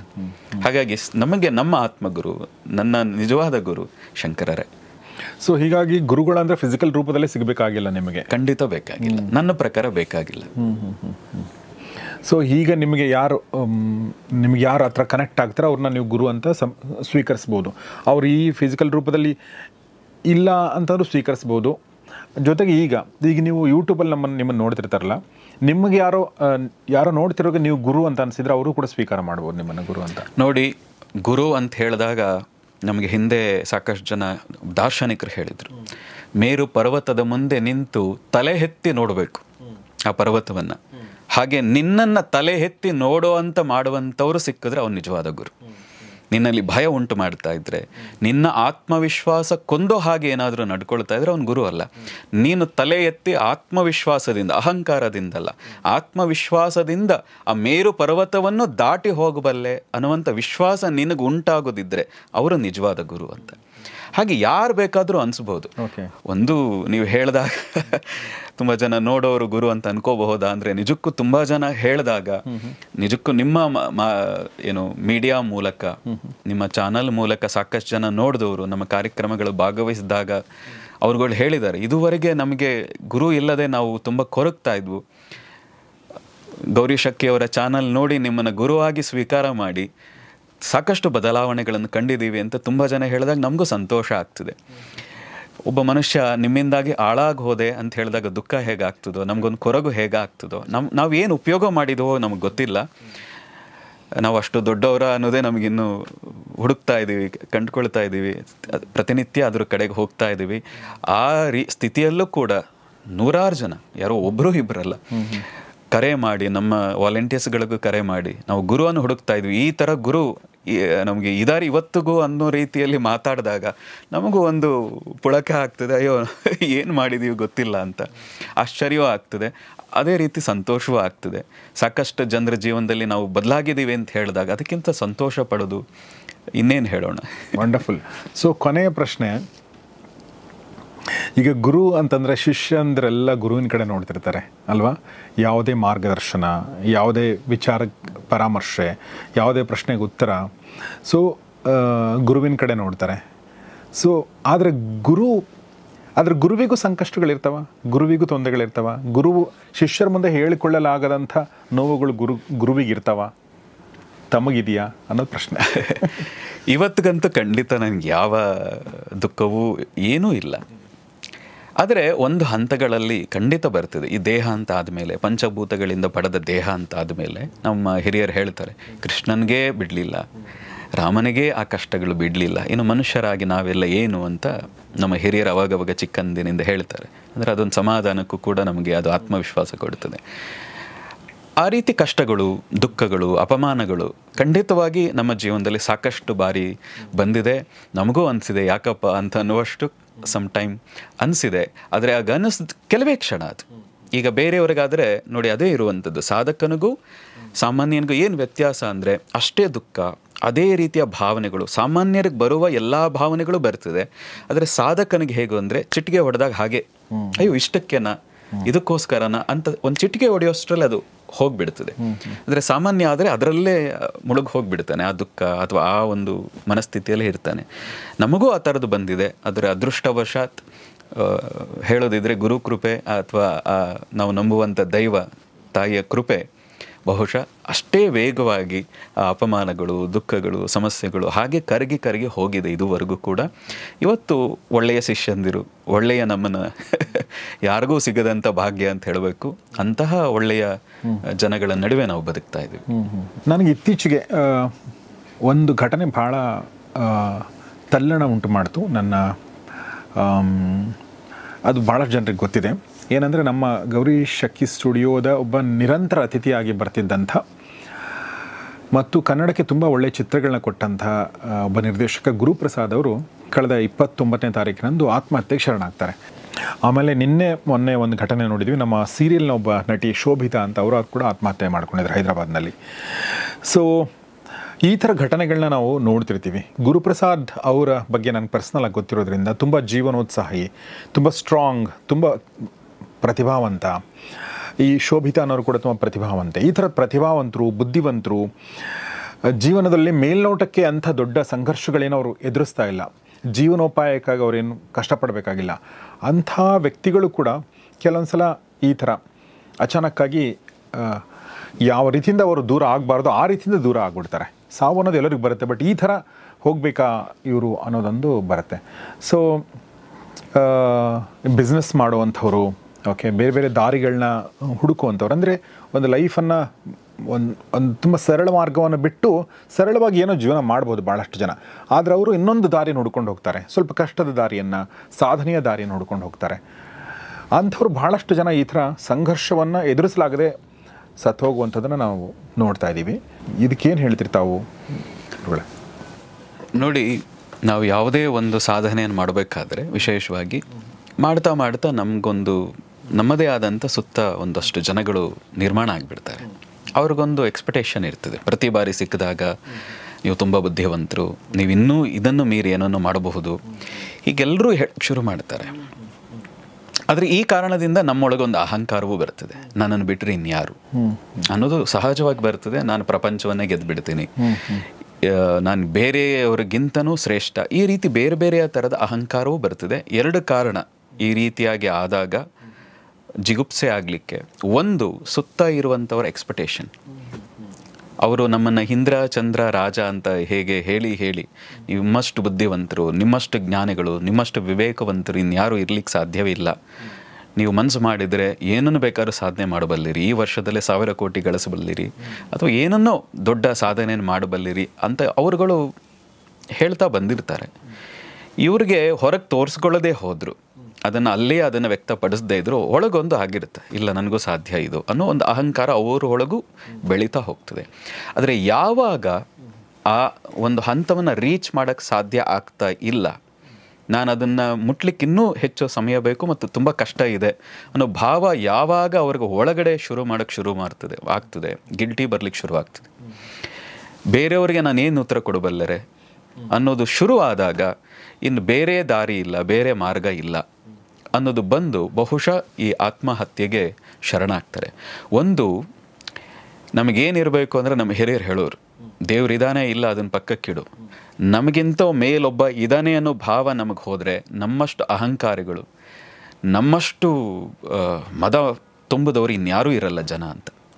ಹಾಗಾಗಿ ಮೇಲೊಬ್ಬ ಇದಾನೆ ಅನ್ನುವಂಥದ್ದು ಇಟ್ಕೊಂಡು ಪ್ರಾರ್ಥನೆ ಮಾಡೋದಿದೆಯಲ್ಲ, ನಮಗೊಂದು ದಾರಿ ಕಾಣಿಸೋಕ್ಕೆ ಶುರುವಾಗ್ತದೆ. ಎಷ್ಟು ಜನ ಇವತ್ತು ಫೇಲ್ ಆದವರು ಕೂಡ, ಸ್ಟೀವ್ ಜಾಬ್ಸ್ ಅಂತವರು, ಫೇಸ್ಬುಕ್ ಮಾಲೀಕ ಮಾರ್ಕ್ ಜುಕರ್ಬರ್ಗನ್ ಅಂತವರು, ನಾವು ಫೇಲ್ ಆಗ್ತಾಯಿದ್ದೆವು, ನಾವು ಫೇಸ್ಬುಕ್ ಮಾರ್ಬಿಡ್ಬೇಕು ಅಂತಿದ್ದೆ, ಆ್ಯಪಲ್ ಕಂಪ್ನಿನೇ ಮಾರ್ಬಿಡ್ಬೇಕು ಅಂತಿದ್ದೆ ಅನ್ನೋ ಸ್ಥಿತಿಯಲ್ಲಿದ್ದವರು, ಇಲ್ಲ ನಮಗೂ ಮಿಗಿಲಾಗಿ ಒಂದು ಶಕ್ತಿ ಇದೆ, ಆ ಶಕ್ತಿಯನ್ನು ನಂಬಿದ್ರೆ ಏನಾದರೂ ಆಗಬಹುದು ಅಂತ ಉತ್ತರಾಖಂಡಕ್ಕೆ ಬಂದರು. ಉತ್ತರಾಖಂಡಿನ ಒಂದು ಹನುಮಾನ ಮಂದಿರ ಕೇಂಚಿಧಾಮ ಅಂತಿದೆ, ಇಬ್ಬರು ಅದನ್ನು ವ್ಯಕ್ತಪಡಿಸಿದ್ದಾರೆ ಅವರ ಇಂಟರ್ವ್ಯೂಗಳಲ್ಲಿ. ನಾವು ಬಂದು ಅಲ್ಲಿ 3 ದಿನ ಇದ್ದೆ. ಮಾರ್ಕ್ ಜುಕರ್ಬರ್ಗ್ ಅಂತ ನಾನು 1 ತಿಂಗಳ ಹತ್ತತ್ರ ಆ ಜಾಗದಲ್ಲಿ ಇದ್ದೆ. ನಾನು ಅಲ್ಲಿಂದ ಹೋದ ನಂತರ ನನ್ನ ಜೀವನ ಪರಿವರ್ತನೆ ಆಯಿತು ಅಂತ ಹೇಳ್ತಾರೆ.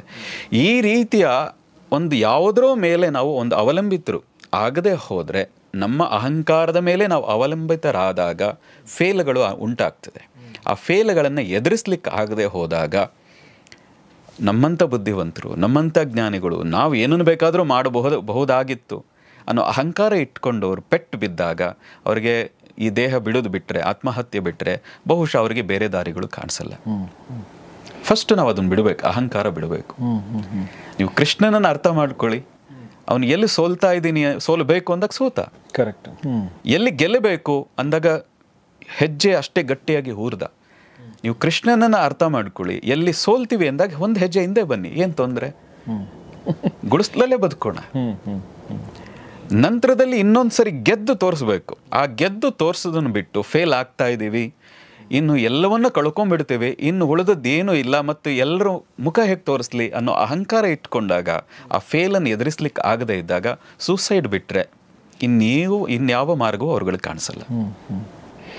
ಭಾಳ ಚೆನ್ನಾಗಿ ಹೇಳಿದ್ರಿ. ಕೃಷ್ಣನ ಬದುಕನ್ನು ತುಂಬ ಜನ ಈ ಥರ, ಅಂದರೆ ಕೃಷ್ಣ ಹುಟ್ಟಿದ್ದು ನಾವು ನೋಡಿದರೆ, ಆತ ಬೆಳೆದದ್ದು ನೋಡಿದರೆ, ಆತ ದಾಳಿಯನ್ನು ಎದುರಿಸಲಾಗದೆ ತನ್ನ ರಾಜಧಾನಿಯನ್ನೇ ಬದಲು ಮಾಡಿಕೊಂಡು ಮಥುರೆಯಿಂದ ಆತ ದ್ವಾರಕೆಗೆ ಹೋಗುವಂಥದ್ದು ನೋಡಿದರೆ, ಕೃಷ್ಣನಂತ ಕೃಷ್ಣ ಈ ಥರ ಸೋತು ಶರಣಾಗತ ಆಗಬೇಕಾ ಅನ್ನೋ ಪ್ರಶ್ನೆ ಬಂದಾಗ, ಬಟ್ ಕೃಷ್ಣ ಪ್ರಾಕ್ಟಿಕಲ್ ಕೂಡ. ನೀವು ಹೇಳಿದ ಹಾಗೆ ಸೋಲೋದ್ರಲ್ಲಿ ಅವಮಾನ ಇಲ್ಲ ಅಂತ ಅರ್ಥ ಮಾಡಿಕೊಂಡು ನೋಡಿ, ಅವನಿಗೆ ಎಷ್ಟು ಅಪಮಾನ ಮಾಡಿದ್ರು. ಆ ನಗರವನ್ನು ಬಿಟ್ಟು ದ್ವಾರಕೆಗೆ ಹೋಗಬೇಕಾದ್ರೆ ಆ ಸಮುದ್ರಕ್ಕೆ, ಆ ತಟಕ್ಕೆ ನಗರ ನಿರ್ಮಾಣಕ್ಕೆ ಹೋಗೋಣ ಅಂತ ಹೇಳಿದಾಗ ನೀನೊಬ್ಬ ಗಂಡಸ ಅನ್ನೋ ಹಂತಕ್ಕೆಲ್ಲ ಅದನ್ನು ಅಪಮಾನ ಮಾಡಿದ್ರು. ಅವನು ಎಲ್ಲವನ್ನು ಮೌನದಲ್ಲಿ ಸ್ಮೈಲ್ ಮಾಡ್ತಾ ಸ್ವೀಕಾರ ಮಾಡ್ದ. ಅದಾದ ನಂತರ ಎಲ್ರಿಗೂ ಗೊತ್ತಾಯಿತು, ಈ ನಗರಕ್ಕಿಂತ ಶ್ರೇಷ್ಠವಾದದ್ದು ಮತ್ತೊಂದಿಲ್ಲ, ಇದೇ ಬಂದರು, ಇಲ್ಲೇ ವ್ಯವಹಾರಗಳನ್ನು ಮಾಡೋಕ್ಕೆ ಅಂಥ ದೊಡ್ಡ ನಗರ ನಿರ್ಮಾಣ ಇಲ್ಲಿ ಮಾಡಬಹುದು ಅಂತಲೂ ಆಯಿತು. ಮತ್ತು ಜರಾಸಂಧನನ್ನು ಮುಂದಿನ ದಿನದಲ್ಲಿ ಹೇಗೆ ಎದುರಿಸಬೇಕು ಅನ್ನೋಂಥ ಪ್ಲ್ಯಾನೂ ಆಯಿತು. ಅಂದರೆ ಎಲ್ಲಿ ಹಿಂದೆ ಬರಬೇಕು, ಎಲ್ಲಿ ಹೆಜ್ಜೆ ಇಡಬೇಕು ಅನ್ನೋದು ಗೊತ್ತಿರಬೇಕು.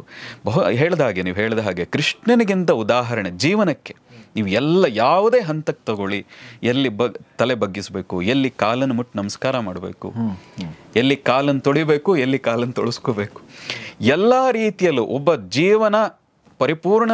ಅದಕ್ಕೋಸ್ಕರವೇ ಅವನನ್ನು ಪರಮಾತ್ಮ ಅಂತ ಕರೆದದ್ದು. ಬಹುಶಃ ಅಷ್ಟು ಪರಿಪೂರ್ಣವಾಗಿ ಜೀವನವನ್ನು ಹೀಗೂ ಇರಬಹುದು ಅಂತ ಕೃಷ್ಣನಿಗಿಂತ ಇನ್ಯಾರನ್ನು ನಾವು ನೋಡ್ಲಿ ಅವಶ್ಯಕತೆನೇ ಇಲ್ಲ. ನಾ ಅದಕ್ಕೆ ಹೇಳಿದ್ದು, ಭಾರತದವರು ನಿಮ್ಮ ಪರಂಪರೆ ಸರಿಯಾಗಿ ಅರ್ಥ ಮಾಡ್ಕೊಂಡ್ಬಿಟ್ರೆ, ನಿಮ್ಮ ಪೂರ್ವಿಕರ ಬಗ್ಗೆ ಗೌರವ ಇಟ್ಟುಕೊಂಡ್ರೆ ನಿಮ್ಮ ಜೀವನ ಮುಂದಿನ ಜೀವನ ಸುಂದರ, ಅದ್ಭುತ ಆಗ್ತದೆ. ಬಟ್ ಯಾಕೆ ಅಂದರೆ ನಾನು ಹೇಳೋದು, ಅವರು ಅಂದರೆ ಈಗ ನಾವು ಯಾರು ನಮ್ಮ ಆತ್ಮಹತ್ಯೆ ಮಾಡ್ಕೊಂಡಿದ್ದಾರೆ ಅಂತ ಹೇಳ್ತೀವಿ, ಅವ್ರಿಗೆ ಇದೆಲ್ಲ ಗೊತ್ತಿಲ್ಲ ಅಂತಲ್ಲ, ಇದೆಲ್ಲವೂ ತಿಳ್ಕೊಂಡಿರ್ತಾರೆ ಒಂದು ಹಂತಕ್ಕೆ, ಅಥವಾ ಅದು ಮನಸ್ಸಿನ ಆಳಕ್ಕೆ ಹೋಗಿರುತ್ತಲ್ಲ ಗೊತ್ತಿಲ್ಲ ನನಗೆ, ಎಲ್ಲವನ್ನೂ ಓದ್ಕೊಂಡಿರ್ತಾರೆ. ಆಮೇಲೆ ನಾನು ಸುಮ್ಮನೆ ಗುರುಪ್ರಸಾದ್ ಒಂದು ನೆಪ ಅಷ್ಟೇ. ಈ ಥರದ ವ್ಯಕ್ತಿಗಳ ಬಗ್ಗೆ ನಾನು ಮಾತಾಡ್ತಾ ಇದ್ದೀನಿ. ಗುರುಪ್ರಸಾದ್ ಅವರು ಒಂದು ಕಾಲಕ್ಕೆ ಅವ್ರು ಶಾರದಾ @gmail.com ಅಂತ ಅವ್ರದ್ದು ಇಮೇಲ್ ಐ ಡಿ ಇದೆ. ಆಮೇಲೆ ಅವರು ಅಧ್ಯಾತ್ಮದತ್ತ ತುಂಬ ವಾಲಿದ್ರು. ಒಂದು ಸಲ ನಾವೆಲ್ಲ ಒಂದು ಸಲ ಫೋನ್ ಮಾಡಿದಾಗ, ಸಂಜೆ ಸಿಗೋಣ ಅಂತ ಒಬ್ಬರು ಸ್ನೇಹಿತರು ಕರೆದಾಗ, ಇಲ್ಲ ನಾನು ಎಲ್ಲ ಬಿಟ್ಬಿಟ್ಟಿದ್ದೀನಿ, ನಾನು ಅಧ್ಯಾತ್ಮ ದಾರಿ ಕಡೆ ಹೋಗ್ತಾ ಇದ್ದೀನಿ ಅಂತ ಅಂದರು. ತುಂಬ ಖುಷಿ ಆಯಿತು, ಒಳ್ಳೇದಾಯಿತು ಅಂತ. ಆಮೇಲೆ ಸ್ವಲ್ಪ ದಿನ ಆದಮೇಲೆ ಮತ್ತೆ ವಾಪಸ್ ಒಂದು ಪಾರ್ಟಿ ಮೂಡಲ್ಲಿದ್ದರು. ಇನ್ನೊಬ್ರು ಕೇಳಿದ್ರು, ಯಾಕೆ ಹೆಂಗೆ, ಇಷ್ಟೆಲ್ಲ ಸೀರಿಯಸ್ ತೊಗೊಳ್ಳೋಂಥದ್ದು ಏನಿಲ್ಲರಿ ಲೈಫಲ್ಲಿ, ಇದು ಅಷ್ಟೆಲ್ಲ ಏನಿಲ್ಲ ಇದು ಲೈಫು ಅನ್ನೋ ಒಂದು ನಿರ್ಧಾರಕ್ಕೆ ಬಂದುಬಿಟ್ಟಿದ್ರು ಅವರು. ಸೊ ಇದು ಈ ಒಂದು ಚಾಂಚಲ್ಯ ಇದೆಯಲ್ಲ, ಇದು ಏನು ತೋರಿಸುತ್ತೆ? ಮನುಷ್ಯನ ಸಹಜ ಗುಣ ಚಂಚಲವೇ ಇರುವಂಥದ್ದು. ಆದರೆ ಏನು ಅಂದರೆ ನೋಡಿ, ನಾನು ಮೊದಲೇ ಹೇಳಿದ ಹಾಗೆ ನಾನು ಅಲ್ಲಲ್ಲಿ ನೋಡಿದ್ದೀನಿ. ನೋಡಿ, ನಾವು ಯಾವಾಗಲೂ ಹೋದವ್ರ ಬಗ್ಗೆ ಮಾತಾಡಬಾರ್ದು ಅನ್ನೋದು ನಮ್ಮದೊಂದು ಪದ್ಧತಿ ಇದೆ. ಆದರೆ ನೀವು ಹೇಳಿದಾಗ ಹೆಚ್ಚು ಜನಕ್ಕೆ ಇದೊಂದು ಮಾರ್ಗದರ್ಶನ ಆಗಲಿ ಅನ್ನೋದಕ್ಕೋಸ್ಕರ ಹೇಳ್ತೀನಿ. ನಾನು ಹಿಂದೆ ಎಲ್ಲ ಅವರ ಬಗ್ಗೆ ಕೇಳಿದಾಗ, ಈ ಥರ ಆದಾಗ ಒಂದಷ್ಟು ಅಲ್ಲಲ್ಲಿ ಅವ್ರ ಬಗ್ಗೆ ಕೇಳಿದೆ, ನೋಡಿದೆ. ಅವರು ಒಂದು ಹಂತಕ್ಕೆ ಸಕ್ಸಸ್ಸನ್ನು ನೋಡ್ತಾ ಇದ್ದಾಗ, ನನ್ನ ಈ ಬರವಣಿಗೆಗೆ, ನನ್ನ ಇಷ್ಟು ಜ್ಞಾನಕ್ಕೆ ಕಾರಣ ಶೃಂಗೇರಿಯ ಶಾರದೆ, ಅದಕ್ಕೆ ಅರ್ಪಿಸ್ತೀನಿ, ನಾನು ಆ ತಾಯಿಗೆ ನಾನು ಅರ್ಪಿಸ್ತೀನಿ ಅನ್ನುವಂಥ ಭಾವ ನಾನು ಅಲ್ಲಿ ನೋಡಿದ ನನಗೆ ನೆನಪು. ಆ ಭಾವ ಸ್ಥಿತಿ ಇದ್ದಾಗ ನೋಡಿ ಅವ್ರಿಗೆ ಸಕ್ಸಸ್ ಸಿಕ್ಕಿದೆ. ನೋಡಿ, ಅವಳಿಂದ ಏನಾಯಿತು, ಆ ತಾಯಿ ಇದ್ದಾಳೆ, ಆ ದೇವರಿದೆ, ಅದು ಸೆಕೆಂಡರಿ. ಅದು ನಮ್ಮಲ್ಲಿ ಒಂದು ಸಮರ್ಪಣಾ ಭಾವ ಬಂದಾಗ, ಯಾವುದೋ ಒಂದು ಶಕ್ತಿಗೆ, ಯಾವುದೋ ಒಂದು ತತ್ವಕ್ಕೆ ಶರಣಾಗತಿ ಭಾವ ಬಂದಾಗ ನಮ್ಮಲ್ಲಿ ಜ್ಞಾನ ಹೆಚ್ಚುತ್ತದೆ. ನೀವು ವ್ಯಾಸರನ್ನೇ ನೋಡಿ, ಅವರು ಸಮರ್ಪಣಾ ಭಾವದಿಂದನೇ ಎಷ್ಟು ಕೆಲಸಗಳನ್ನು ಮಾಡಿದ್ರು. ಅದು ಕಾಳಿದಾಸ ಇರಲಿ, ಕುಮಾರವ್ಯಾಸ ಇರಲಿ, ಯಾವುದೋ ದೈವಕ್ಕೆ ಅವರು ಶರಣಾಗಿದ್ದ ಕಾರಣಕ್ಕೆ ಎಷ್ಟೊಂದು ಅದ್ಭುತವಾದ ಸಕ್ಸಸ್ಸನ್ನು ಕಂಡರು. ಆ ಸಮಯ ಮೈ ಮರೆತು, ಇಲ್ಲ ಇದು ಯಾವ ಶಕ್ತಿ ಇಲ್ಲ, ಎಂಥದ್ದು ಇಲ್ಲ, ನಾನೇ ಎಲ್ಲ, ಅನ್ನೋ ಭಾವ ಬಂತಲ್ಲ, ಬಹುಶಃ ಅವರ ಕೆಳಗೆ ಇಳಿಲಿಕ್ಕೆ ಅದು ಕಾರಣ. ನೋಡಿ, ಈ ಕರ್ನಾಟಕದ ಒಬ್ಬ ಮೇರು ನಟ ಅನ್ಸ್ಕೊಂಡವ್ರು ರಾಜ್ಕುಮಾರ್ ಅವರು ಪದೇ ಪದೇ ಆ ಶಕ್ತಿಗೆ ಒಂದು ಶಕ್ತಿ ಅಂತೂ ಇದೆಯಪ್ಪ ಅನ್ನೋ ಭಾವಸ್ಥಿತಿಲಿದ್ರು. ಸದಾ ನಾನು ಅಲ್ಲಲ್ಲಿ ಅವ್ರ ಬಗ್ಗೆ ಕೇಳಿದಾಗ ನೋಡಿದಾಗ ಸದಾ ಅವರ ತಂದೆ ಬಗ್ಗೆ ಗೌರವ ಆಗಲಿ, ಅಥವಾ ಆ ದೈವಕ್ಕೆ ಅವರು ನಂಬಿದ ರಾಯರ ಕೃಪೆ ಅಂತ ಆಗಲಿ, ಒಂದು ಗುರು ಪರಂಪರೆಗೆ ಒಂದು ಶರಣಾಗತಿ ಆಗಲಿ, ಒಂದು ದೈವಕ್ಕೆ ಶರಣಾಗತಿ ಆಗಲಿ, ನೀವು ಅಲ್ಲಲ್ಲಿ ನೋಡ್ತೀರಿ. ಎಂತಹ ಒಂದು ಈ ಕರ್ನಾಟಕದಲ್ಲಿ ಚಿತ್ರರಂಗಕ್ಕೆ ಅವ್ರು ಫೌಂಡೇಶನ್ ಹಾಕಿಕೊಟ್ಟಿದ್ದಾರೆ. ಆದರೆ ಕೆಲವರು ಅದಕ್ಕೆ ತದ್ವಿರುದ್ಧವಾಗಿ ಆಡ್ತಾ ಇರ್ತಾರೆ. ನಾವು ನೋಡಿದ ಹಾಗೆ ಅವ್ರುಗಳೇ ಫೇಲ್ ಕಾಣ್ತಾ ಇದ್ದಾರೆ. ನೀವು ಯಾರೋ ಗುರುಪ್ರಸಾದ್ ಒಬ್ಬರು ಹೇಳಬೇಡಿ, ಇನ್ನೂ ತುಂಬ ಜನ ಇಲ್ಲ ದೇವರಿಲ್ಲ, ಅಂಥದ್ದು ಇಲ್ಲ, ಇಲ್ಲೊಂದು ಸಂಸ್ಕೃತಿಯೂ ಇಲ್ಲ ಅನ್ನೋ ಭಾವ ಯಾರ್ಯಾರಿದ್ದಾರೆ ನಾವು ಸೂಕ್ಷ್ಮ ಗಮನಿಸಿದಾಗೆ ಅವರು ಫೇಲ್ಗಳನ್ನು ನೋಡ್ತಾ ಇದ್ದಾರೆ. ಅದರ ಅರ್ಥ ನೀವು ಏನೋ ಹೋಮ ಹವನಗಳನ್ನೇ ಮಾಡಿ ಅನ್ನೋ ಅರ್ಥವೂ ಅಲ್ಲ.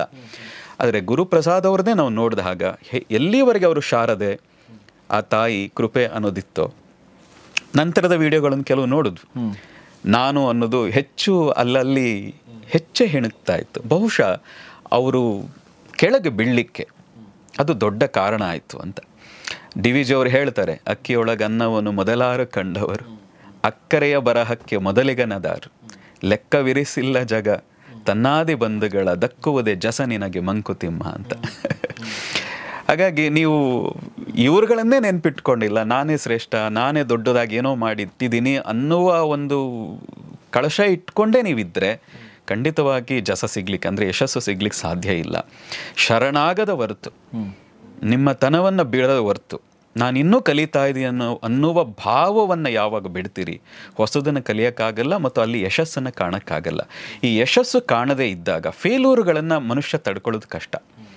ಹೆಚ್ಚು ಫೇಲ್ಯೂರ್ಗಳಾದಾಗ ಅವನಿಗೆ ಬೇರೆ ದಾರಿಗಳು ಸಿಗಲ್ಲ. ನಾನು ಮೊದಲೇ ಹೇಳಿದಾಗೆ ಸುತ್ತ ಇರುವಂಥವರು ಕೂಡ ಒಂದಿ ಮಾಗದರು ಅಂತ ಏನು ಕರೀತಾರೆ, ಅವರು ಇರ್ತಾರೆ, ಹೇಳ್ತಾನೆ ಇರ್ತಾರೆ. ಅದನ್ನು ಅವರು ಒಂದಿ ಮಾಗದರನ್ನು ಏನು ಕಳ್ಕೊಂಡು ಇನ್ಯಾರೂ ಇಲ್ಲ ಅನ್ನೋ ಸ್ಥಿತಿಯನ್ನು ಅವರು ಊಹಿಸ್ಕೊಳ್ಳೋದು ಕಷ್ಟ ಆಗ್ತದೆ. ಎಲ್ಲರೂ ಕಳ್ಕೊಂಡ್ಬಿಟ್ಟು ಇನ್ನು ನಾನು ಏನು ಮಾಡೋದಿದೆ ಅನ್ನೋ ಎಲ್ಲ ಥರದ ಭಾವ. ಇದು ನನ್ನ ಸಣ್ಣ ಉದಾಹರಣೆ. ಈ ಥರದ ಹತ್ತಾರು ಭಾವಗಳು ಅವರ ಮೈ ಮೇಲೆ ಬರೋಕ್ಕೆ ಶುರು ಆಗ್ತದೆ, ಮನಸ್ಸಿನಲ್ಲಿ ಬರೋಕ್ಕೆ ಶುರು ಆಗ್ತದೆ. ಇದು ಬಂದಾಗ ಅದನ್ನು ಎದುರಿಸ್ಲಿಕ್ಕಾಗಲ್ಲ. ತುಂಬ ಜನ ಹೇಳ್ತಾರೆ ಸಾಯಲಿಕ್ಕೆ ಧೈರ್ಯ ಬೇಕು ಅಂತ. ಇದೆಲ್ಲವೂ ಬಂದಾಗ ಇದನ್ನು ಎದುರಿಸಲಿಕ್ಕೆ ಧೈರ್ಯ ಇಲ್ಲದೇ ಇದ್ದಾಗ ಈ ಧೈರ್ಯ ಸಹಜವಾಗಿ ಬಂದ್ಬಿಡ್ತದೆ. ಹಾಗಾಗಿ ಆತ್ಮಹತ್ಯೆಗೆ ಹೋಗ್ತಾರೆ. ನಾವು ಅದಕ್ಕೆ ಹೇಳ್ತೀವಿ, ಯಾವುದೋ ಒಂದು ಶಕ್ತಿಯನ್ನು ನಂಬಿ, ಯಾವುದೋ ಒಂದು ದೈವವನ್ನು ನಂಬಿ, ಏನೇ ಆಗೋದಿದ್ರು ಆ ಕೃಪೆಯಿಂದ ಆಗ್ತದೆ ಅಂತ ನಿಮ್ಮ ಒಳಗೆ ಅಂದ್ಕೊಳ್ಳಿ. ನಾನು ಆಧ್ಯಾತ್ಮಿಕ ಮಾರ್ಗದಲ್ಲಿ ಇರೋದ್ರಿಂದ ನಾನು ಇದೇ ಮಾತುಗಳನ್ನೇ ಹೇಳಬೇಕು. ಒಂದು ಶಕ್ತಿಯನ್ನು ನಂಬಬೇಕು, ಒಂದು ದೈವವನ್ನು ನಂಬಬೇಕು ಅನ್ನೋದನ್ನೇ ನಾನು ಹೇಳಬೇಕು. ಹಾಗೆ ನಂಬಿದರೆ ಖಂಡಿತವಾಗಿ ಒಮ್ಮೆ ಬೀಳ್ತೀರಿ. ನೋಡಿ, ಮನುಷ್ಯನಲ್ಲಿ ಪ್ರತಿಯೊಬ್ಬರಿಗೂ ಫೇಲ್ ಆಗ್ತದೆ. ನೀವು ದೇವರನ್ನು ನಂಬದೇ ಇರಿ. ನೀವು ನಿಮ್ಮ ಜೀವನದಲ್ಲಿ ಒಂದು ಹಂತದಲ್ಲಿ ಒಂದಷ್ಟು ಕಾಲ ಕಷ್ಟಪಡಲೇಬೇಕು, ಪಡ್ತೀರಿ. ಫೇಲ್ಗಳನ್ನು ಅನುಭವಿಸ್ತೀರಿ. ಆದರೆ ಅಧ್ಯಾತ್ಮದಲ್ಲಿದ್ದರೆ ಅಥವಾ ಯಾರನ್ನೋ ನಂಬುವಂತಹ ಮನಸ್ಥಿತಿ ನಿಮಗಿದ್ರೆ ಈ ಫೇಲ್ಯೂರ್ಗಳನ್ನು ಮೀರಿ ಮೇಲೆ ಬರಲಿಕ್ಕೆ ನಿಮಗೆ ಸಾಧ್ಯ ಆಗ್ತದೆ. ಈ ಫೇಲ್ಯೂರ್ಗಳನ್ನೇ ಕಂಡು ನೀವು ಯಾರನ್ನೂ ನಂಬಲ್ಲ, ಮತ್ತೇನೂ ನಂಬದೇ ಇದ್ದಾಗ ನಿಮಗೆ ಮೇಲೆ ಬರಲಿಕ್ಕೆ ಏನೋ ಹಿಡ್ಕೋಬೇಕಲ್ಲ. ನೀವು ಹಿಡ್ಕೊಳ್ಳಿಕ್ಕೆ ಏನು ಇಲ್ಲದೆ ಇದ್ದಾಗ ಅಲ್ಲೇ ಮುಳುಗಿ ಹೋಗ್ತೀರಿ, ಒಂದು ರಾಕ್ಷಸನಾಗಿ ಪರಿವರ್ತನೆ ಆಗ್ತೀರಿ. ಇಲ್ಲದೆ ಇದ್ದರೆ ಅಲ್ಲೇ ನೀವು ನೆಲಸಮ ಆಗ್ತೀರಿ. ಹಾಗಾಗಿ ಏನನ್ನೂ ಹಿಡ್ಕೋಬೇಕು. ಹಾಗೆ ಹಿಡ್ಕೊಳ್ಳೋ ಕಾರಣಕ್ಕೆ ಕಷ್ಟಗಳು ಬರಲ್ಲ, ನಷ್ಟಗಳಾಗಲ್ಲ, ಅಲ್ಲ, ಅದನ್ನು ಮೀರಿ ನೀವು ಮತ್ತೆ ಮೇಲೆ ಎದ್ದು ಅದನ್ನೆಲ್ಲ ಮೈ ಕೊಡುವಿ ಮತ್ತೆ ನಿಲ್ಲಲಿಕ್ಕೆ ಇದು ಸಹಾಯ ಮಾಡ್ತದೆ. ಅದು ನಮ್ಮ ಜೀವನದಲ್ಲೂ ಒಂದಷ್ಟು ಆಗಿರೋದ್ರಿಂದಾಗಿ ಇದನ್ನು ಹೇಳ್ತಾ ಇದ್ದೀವಿ. ಎಸ್ ಭಾಳ ಚೆನ್ನಾಗಿ ಹೇಳಿದ್ವಿ ಗುರುಗಳೇ. ಇನ್ನೂ ಒಂದು ಆಯಾಮವನ್ನು ತಗೊಂಡು ನಾನು ಈ ಮಾತನ್ನು ಮುಗಿಸ್ತೀನಿ. ಈಗ ಇವರೆಲ್ಲ ಪ್ರಜ್ಞಾವಂತರು, ಬುದ್ಧಿವಂತರು ಮತ್ತು ವಯಸ್ಕರು. ಓಕೆ, ಇವರ ಕೇಸ್ಗಳನ್ನ ಬದಿಗಿಟ್ರೆ ತುಂಬ ನಮಗೆ ಶಾಕ್ ಮಾಡುವಂಥದ್ದು ಅಥವಾ ತಲ್ಲಣಗೊಳಿಸುವಂಥ ಇನ್ನೊಂದು ಘಟನೆಗಳು ವಿದ್ಯಾರ್ಥಿಗಳು ಆತ್ಮಹತ್ಯೆಗೆ ಶರಣಾಗೋದು. ಅದಕ್ಕೆ ಅದು ಅಂದರೆ 10th ಮಾರ್ಕ್ಸ್ ಬಂದಿಲ್ಲ, PUC ಮಾರ್ಕ್ಸ್ ಬಂದಿಲ್ಲ, ಸೀಟ್ ಸಿಕ್ಕಿಲ್ಲ, ಯಾವುದೋ ಕೋಟಾದಲ್ಲಿ ಒಂದು ಸ್ಟಡಿ ಮಾಡ್ತಾಯಿದ್ರೆ ಯಾವುದೋ ಇನ್ಸ್ಟಿಟ್ಯೂಟಲ್ಲಿ ಸೀಟ್ ಸಿಕ್ಕಿಲ್ಲ ಅನ್ನುವಂಥದ್ದು, ಈ ಥರದ ಘಟನೆಗಳು ಕೂಡ ನಾವು ನೋಡ್ತೀವಿ. ಇದಕ್ಕೆ ತಂದೆ ತಾಯಿಗಳ ಕಾರಣನ, ಸಮಾಜ ಕಾರಣನ, ಗುರುಗಳ ಕಾರಣನ, ಅವ್ರ ಸ್ವತಃ ಕಾರಣನ, ಯಾರ ಕಾರಣ ಈ ಥರ ಘಟನೆಗಳಾಗಕ್ಕೆ? ಹೇಗೆ ತಪ್ಪಿಸ್ಬೋದು ಇದನ್ನು? ಒಂದು, ನಿಮ್ಮ ಮಕ್ಕಳನ್ನ ಇನ್ನೊಬ್ಬರನ್ನ ಕಾಪಿ ರೀತಿ ಬೆಳೆಸಬೇಡಿ. ಅವ್ರು ಹಾಗೆ ಮಾಡಿದ್ದಾರೆ, ಅವ್ರು ಹೀಗೆ ಬದುಕಿದ್ದಾರೆ, ಅವ್ರು ಇಷ್ಟು ಸಂಪಾದನೆ ಮಾಡ್ತಾ ಇದ್ದಾರೆ, ಅವ್ರು ಇಲ್ಲೇ ಓದಿದ್ದಕ್ಕೋಸ್ಕರ ಇಷ್ಟು ದೊಡ್ಡ ಮಟ್ಟಕ್ಕೆ ಹೋದರು ಅನ್ನೋದನ್ನು ನಿಮ್ಮ ಮಕ್ಕಳ ಮೇಲೆ ವಿಶೇಷವಾಗಿ ತಂದೆ ತಾಯಿಯಂದಿರು ಹೇರಬೇಡಿ. ಹೀಗೆ ಏರ್ತಾ ಹೋದಾಗ ಸಮಾಜ ತನಗೆ ತಾನೇ ಆ ಎಕ್ಸ್ಪೆಕ್ಟೇಷನ್ಗಳು ಸಮಾಜದಲ್ಲಿ ಇದ್ದೇ ಇದೆ. ಆದರೆ ಸಮಾಜ ಏನಂತದೆ ಅನ್ನೋದನ್ನು ಮಕ್ಕಳು ಸಾಮಾನ್ಯವಾಗಿ ಹೆಚ್ಚು ಗಮನಿಸಲ್ಲ. ವಿಶೇಷವಾಗಿ ಗಮನಿಸದೆ ಅವ್ರ ತಂದೆ ತಾಯಿ, ಅವರ ಸ್ನೇಹಿತರು.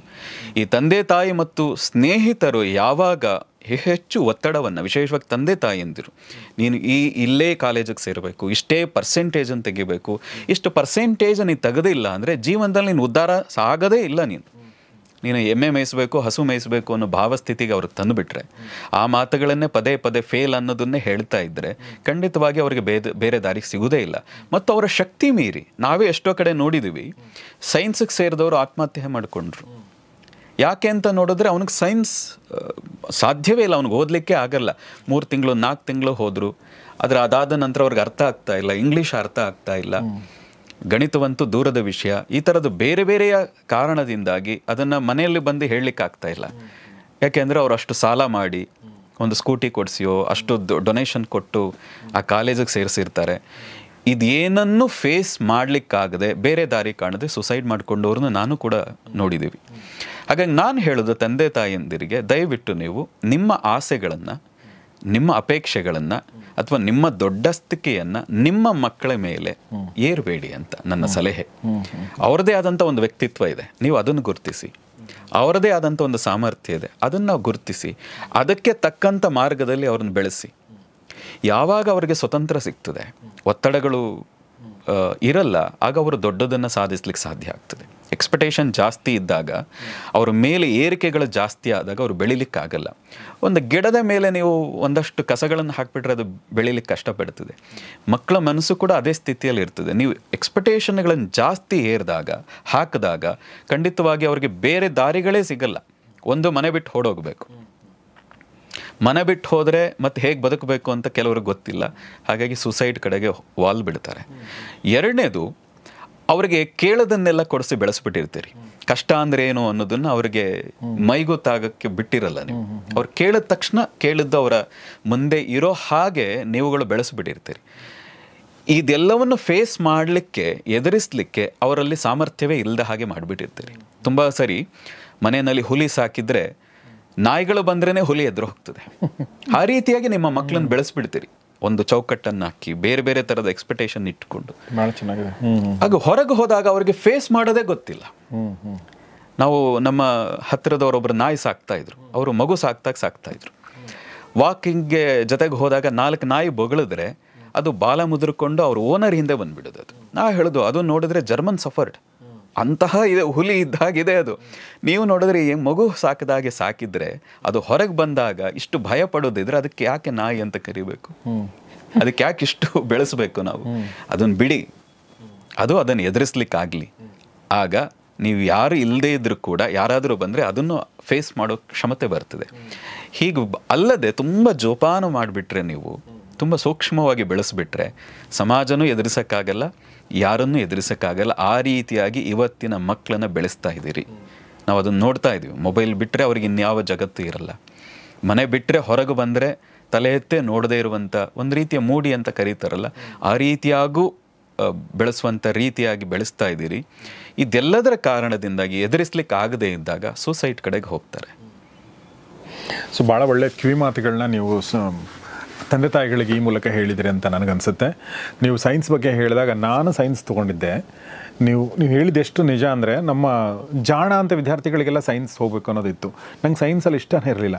ನನಗೆ ಗೊತ್ತಾಯ್ತು 2 ವರ್ಷ ಸೈನ್ಸ್ ಮಾಡ್ತಿದ್ದಂಗೆ ನಾನು ಬಿಟ್ಟು ವಾಪಸ್ ಮತ್ತೆ ನಾನು ಲ್ಯಾಂಗ್ವೇಜಿಗೆ ಬಂದೆ. ಇಂಗ್ಲೀಷ್ ಲಿಟ್ರೇಚರ್ ತೊಗೊಂಡೆ.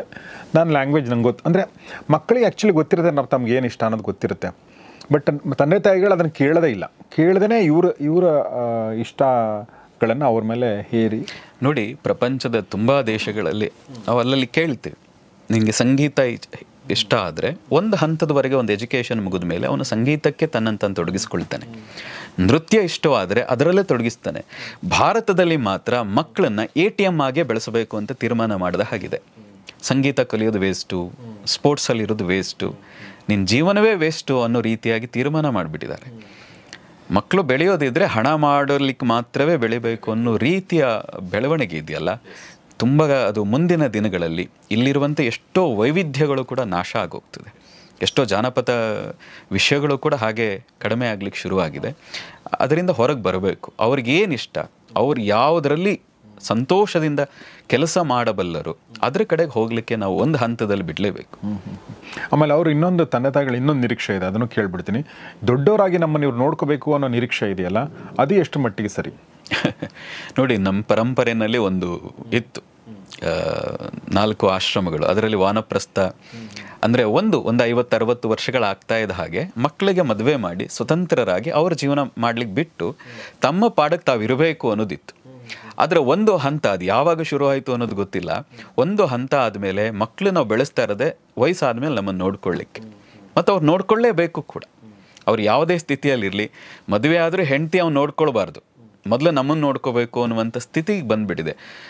ಇದು ಒಳ್ಳೆಯ ಬೆಳವಣಿಗೆ ಅಲ್ಲ. ಹೀಗಾದಾಗಲೇ ವೃದ್ಧಾಶ್ರಮಗಳು ಹೆಚ್ಚಾಗ್ತದೆ. ನೋಡ್ಕೊಳ್ಳೋಕ್ಕಾಗಲ್ಲ, ಅವ್ರದ್ದು ಆಸೆಗಳು ಆಕಾಂಕ್ಷೆಗಳು ಹೆಚ್ಚಿರ್ತವೆ. ಹಾಗಂತ ನೋಡಬಾರ್ದು ಅನ್ನೋ ಅರ್ಥವೂ ಅಲ್ಲ. ಆದರೆ ನಿಮ್ಮ ಅಪೇಕ್ಷೆಗಳಿದೆಯಲ್ಲ, ನಿಮ್ಮ ನಿರೀಕ್ಷೆಗಳಿದೆಯಲ್ಲ, ಇದು ಅಲ್ಲಿ ಸಾಧ್ಯ ಆಗಲ್ಲ.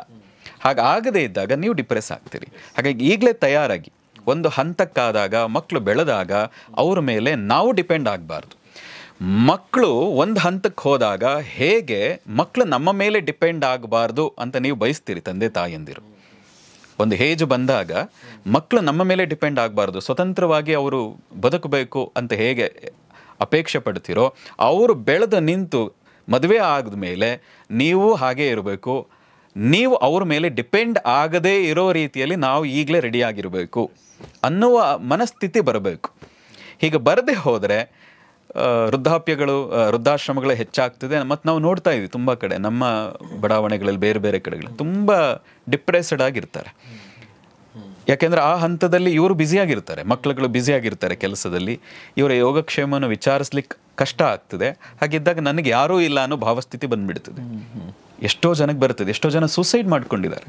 ಹಾಗಾಗಿ ನಾವು ಹೇಳೋದು, ಈಗಲೇ ತಯಾರಾಗಿ ನಿಮ್ಮ ವೃದ್ಧಾಪ್ಯವನ್ನು, ನಿಮ್ಮ ಆ ಸ್ಥಿತಿಗೆ ಹೋದಾಗ ಹೇಗಿರಬೇಕು, ಹೇಗೆ ಬದುಕಬೇಕು, ಮತ್ತು ನಾನು ಏನು ಮಾಡಬೇಕು ಆ ಹಂತದಲ್ಲಿ ಅನ್ನೋದಕ್ಕೆ ಈಗಲೇ ಪ್ರಿಪೇರ್ ಆಗಿ ನಿಮ್ಮ ಮಕ್ಕಳನ್ನು ಸ್ವತಂತ್ರರಾಗಿ ಬಿಡಿ. ಸ್ವತಂತ್ರರಾಗಿ ಬಿಟ್ಟರೆ ಅವರೇ ನಿಮ್ಮ ಯೋಗಕ್ಷೇಮವನ್ನು ಚೆನ್ನಾಗಿ ನೋಡ್ಕೊಳ್ತಾರೆ. ಇವತ್ತು ನಾನು ಒಂದು ಭಾಳ ಲೌಕಿಕವಾದ ಪ್ರಶ್ನೆ ಕೇಳ್ತಾ ಇದ್ದೀನಿ, ಅದು ಹಣದ ಬಗ್ಗೆ. 2 ತದ್ವಿರುದ್ಧ ವಾದಗಳಿವೆ ಅಂತ ನನಗನ್ಸುತ್ತೆ ನಮ್ಮ ಸಮಾಜದಲ್ಲಿ. ಒಂದು, ಹಣದ ಬಗ್ಗೆ ಒಂದು, ಹಣ ಅಂದರೆ ಕೆಟ್ಟದ್ದು, ಹಣ ಅಂದರೆ ದುಷ್ಟರ ಹತ್ರ ಮಾತ್ರ ಹಣ ಇರುತ್ತೆ, ತುಂಬ ದುಡ್ಡು ಮಾಡಿದವರೆಲ್ಲ ದುಷ್ಟರು ಅನ್ನೋ ಥರದ್ದು ಒಂದು ವಾದ ಅಥವಾ ಒಂದು ದೃಷ್ಟಿ ಕೂಡ ಇದೆ. ನಮ್ಮ ಸಿನಿಮಾಗಳಲ್ಲೂ ಕೂಡ ನೀವು ಯೂಶ್ವಲಿ ಬಡವ ಒಳ್ಳೆಯವನಾಗಿರ್ತಾನೆ, ಶ್ರೀಮಂತರೆಲ್ಲ ದುಷ್ಟರಾಗಿರ್ತಾರೆ. ಆ ಥರದ ಸಿನಿಮಾಗಳು ತುಂಬ ನಾವು ನೋಡಿದ್ವಿ. ಶ್ರೀಮಂತನಾಗಿದ್ದುಕೊಂಡು ಅವನು ಒಳ್ಳೆಯನಾಗಿರೋದು ತುಂಬ ನಾವು ಕಡಿಮೆ ನೋಡಿರೋದು. ಇನ್ನೊಂದು ದೃಷ್ಟಿಕೋನ ನಾನು ಇತ್ತೀಚೆಗೆ ನೋಡ್ತಿರೋದು, ಏನಾದರೂ ಮಾಡೋ ದುಡ್ಡು ಮಾಡು ಅನ್ನೋ ಥರದ್ದು ಬಂದುಬಿಟ್ಟಿದೆ.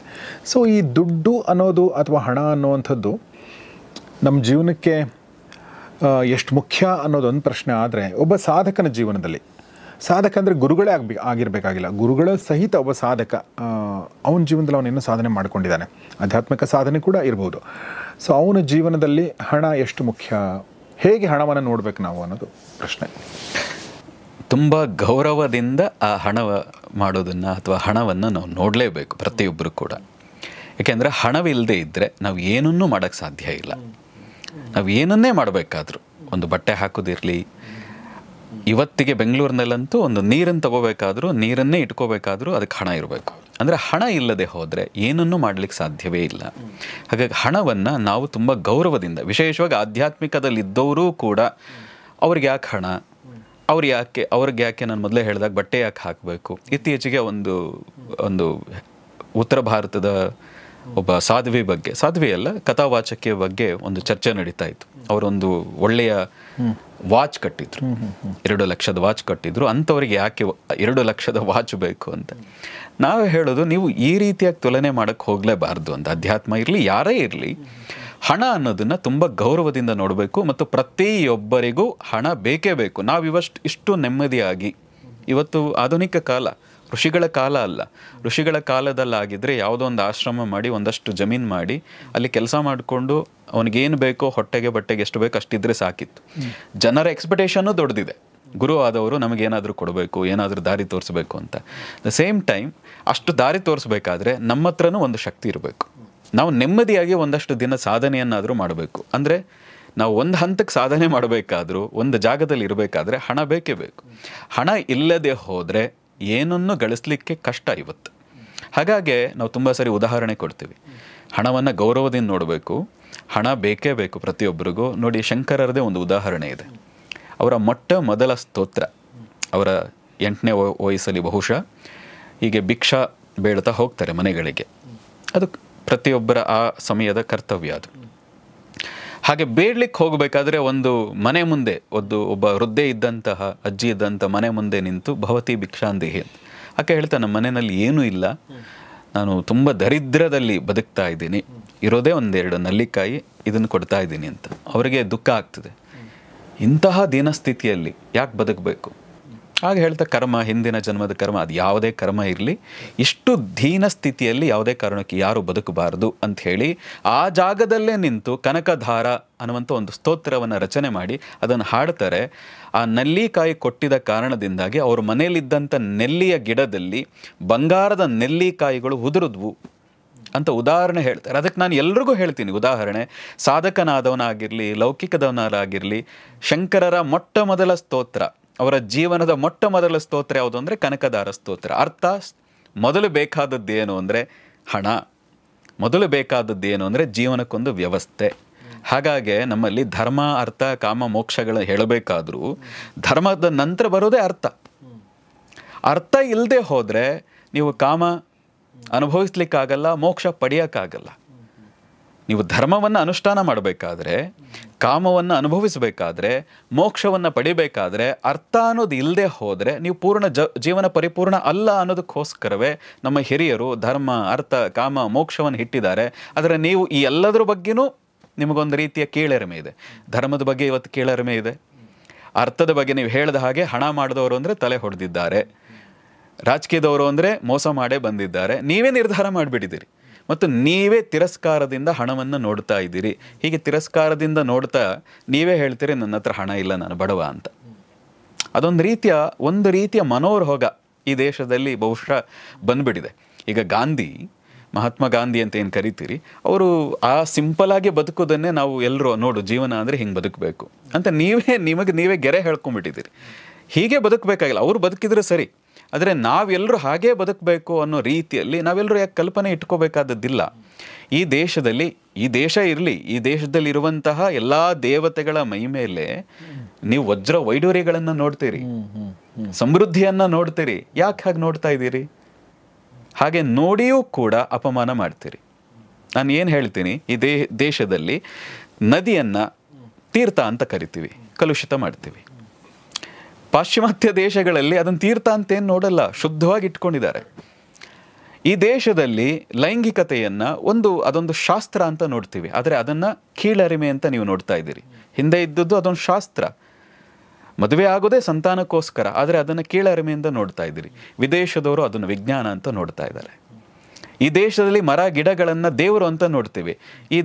ಅದೇ ದೇಶದಲ್ಲಿ ನೀವು ಮರ ಗಿಡಗಳನ್ನು ನಾಶ ಮಾಡಿ ಪ್ರಕೃತಿಯನ್ನು ನಾಶ ಮಾಡ್ತಾ ಇದ್ದೀರಿ. ಅಂದರೆ ನೀವು ತದ್ವಿರುದ್ಧವಾಗಿ ಬದುಕ್ತಾ ಇದ್ದೀರಿ ಅಂತ ನೀವೇನು ಅಂದ್ಕೊಳ್ತಾ ಇದ್ದೀರಿ, ನನಗೆ ಹಣ ಬೇಕು, ಆದರೆ ಹಣ ಮಾಡೋರನ್ನ ವಿರೋಧ ಮಾಡ್ತೀರಿ. ಹೀಗೆ ಏನೇನಿದೆಯೋ ಅದಕ್ಕೆ ತದ್ವಿರುದ್ಧವಾಗಿ ಹೇಳಿಕೆ ಕೊಡ್ತಾ ಇರೋದ್ರಿಂದ ನೀವು ಹಾಗೆ ಬದುಕ್ತೀರಿ, ಅದೇ ಸ್ಥಿತಿಯಲ್ಲೇ ಬದುಕ್ತೀರಿ. ದಯವಿಟ್ಟು ಅದರಿಂದ ಹೊರಗೆ ಬನ್ನಿ. ನಮ್ಮ ಪರಂಪರೆಯಲ್ಲಿ ಅಧ್ಯಾತ್ಮ ಇರಲಿ, ಯಾವುದೇ ಇರಲಿ, ಹಣಕ್ಕೆ ನಾವು ಲಕ್ಷ್ಮಿ ಅಂತ ಕರಿತೀವಿ.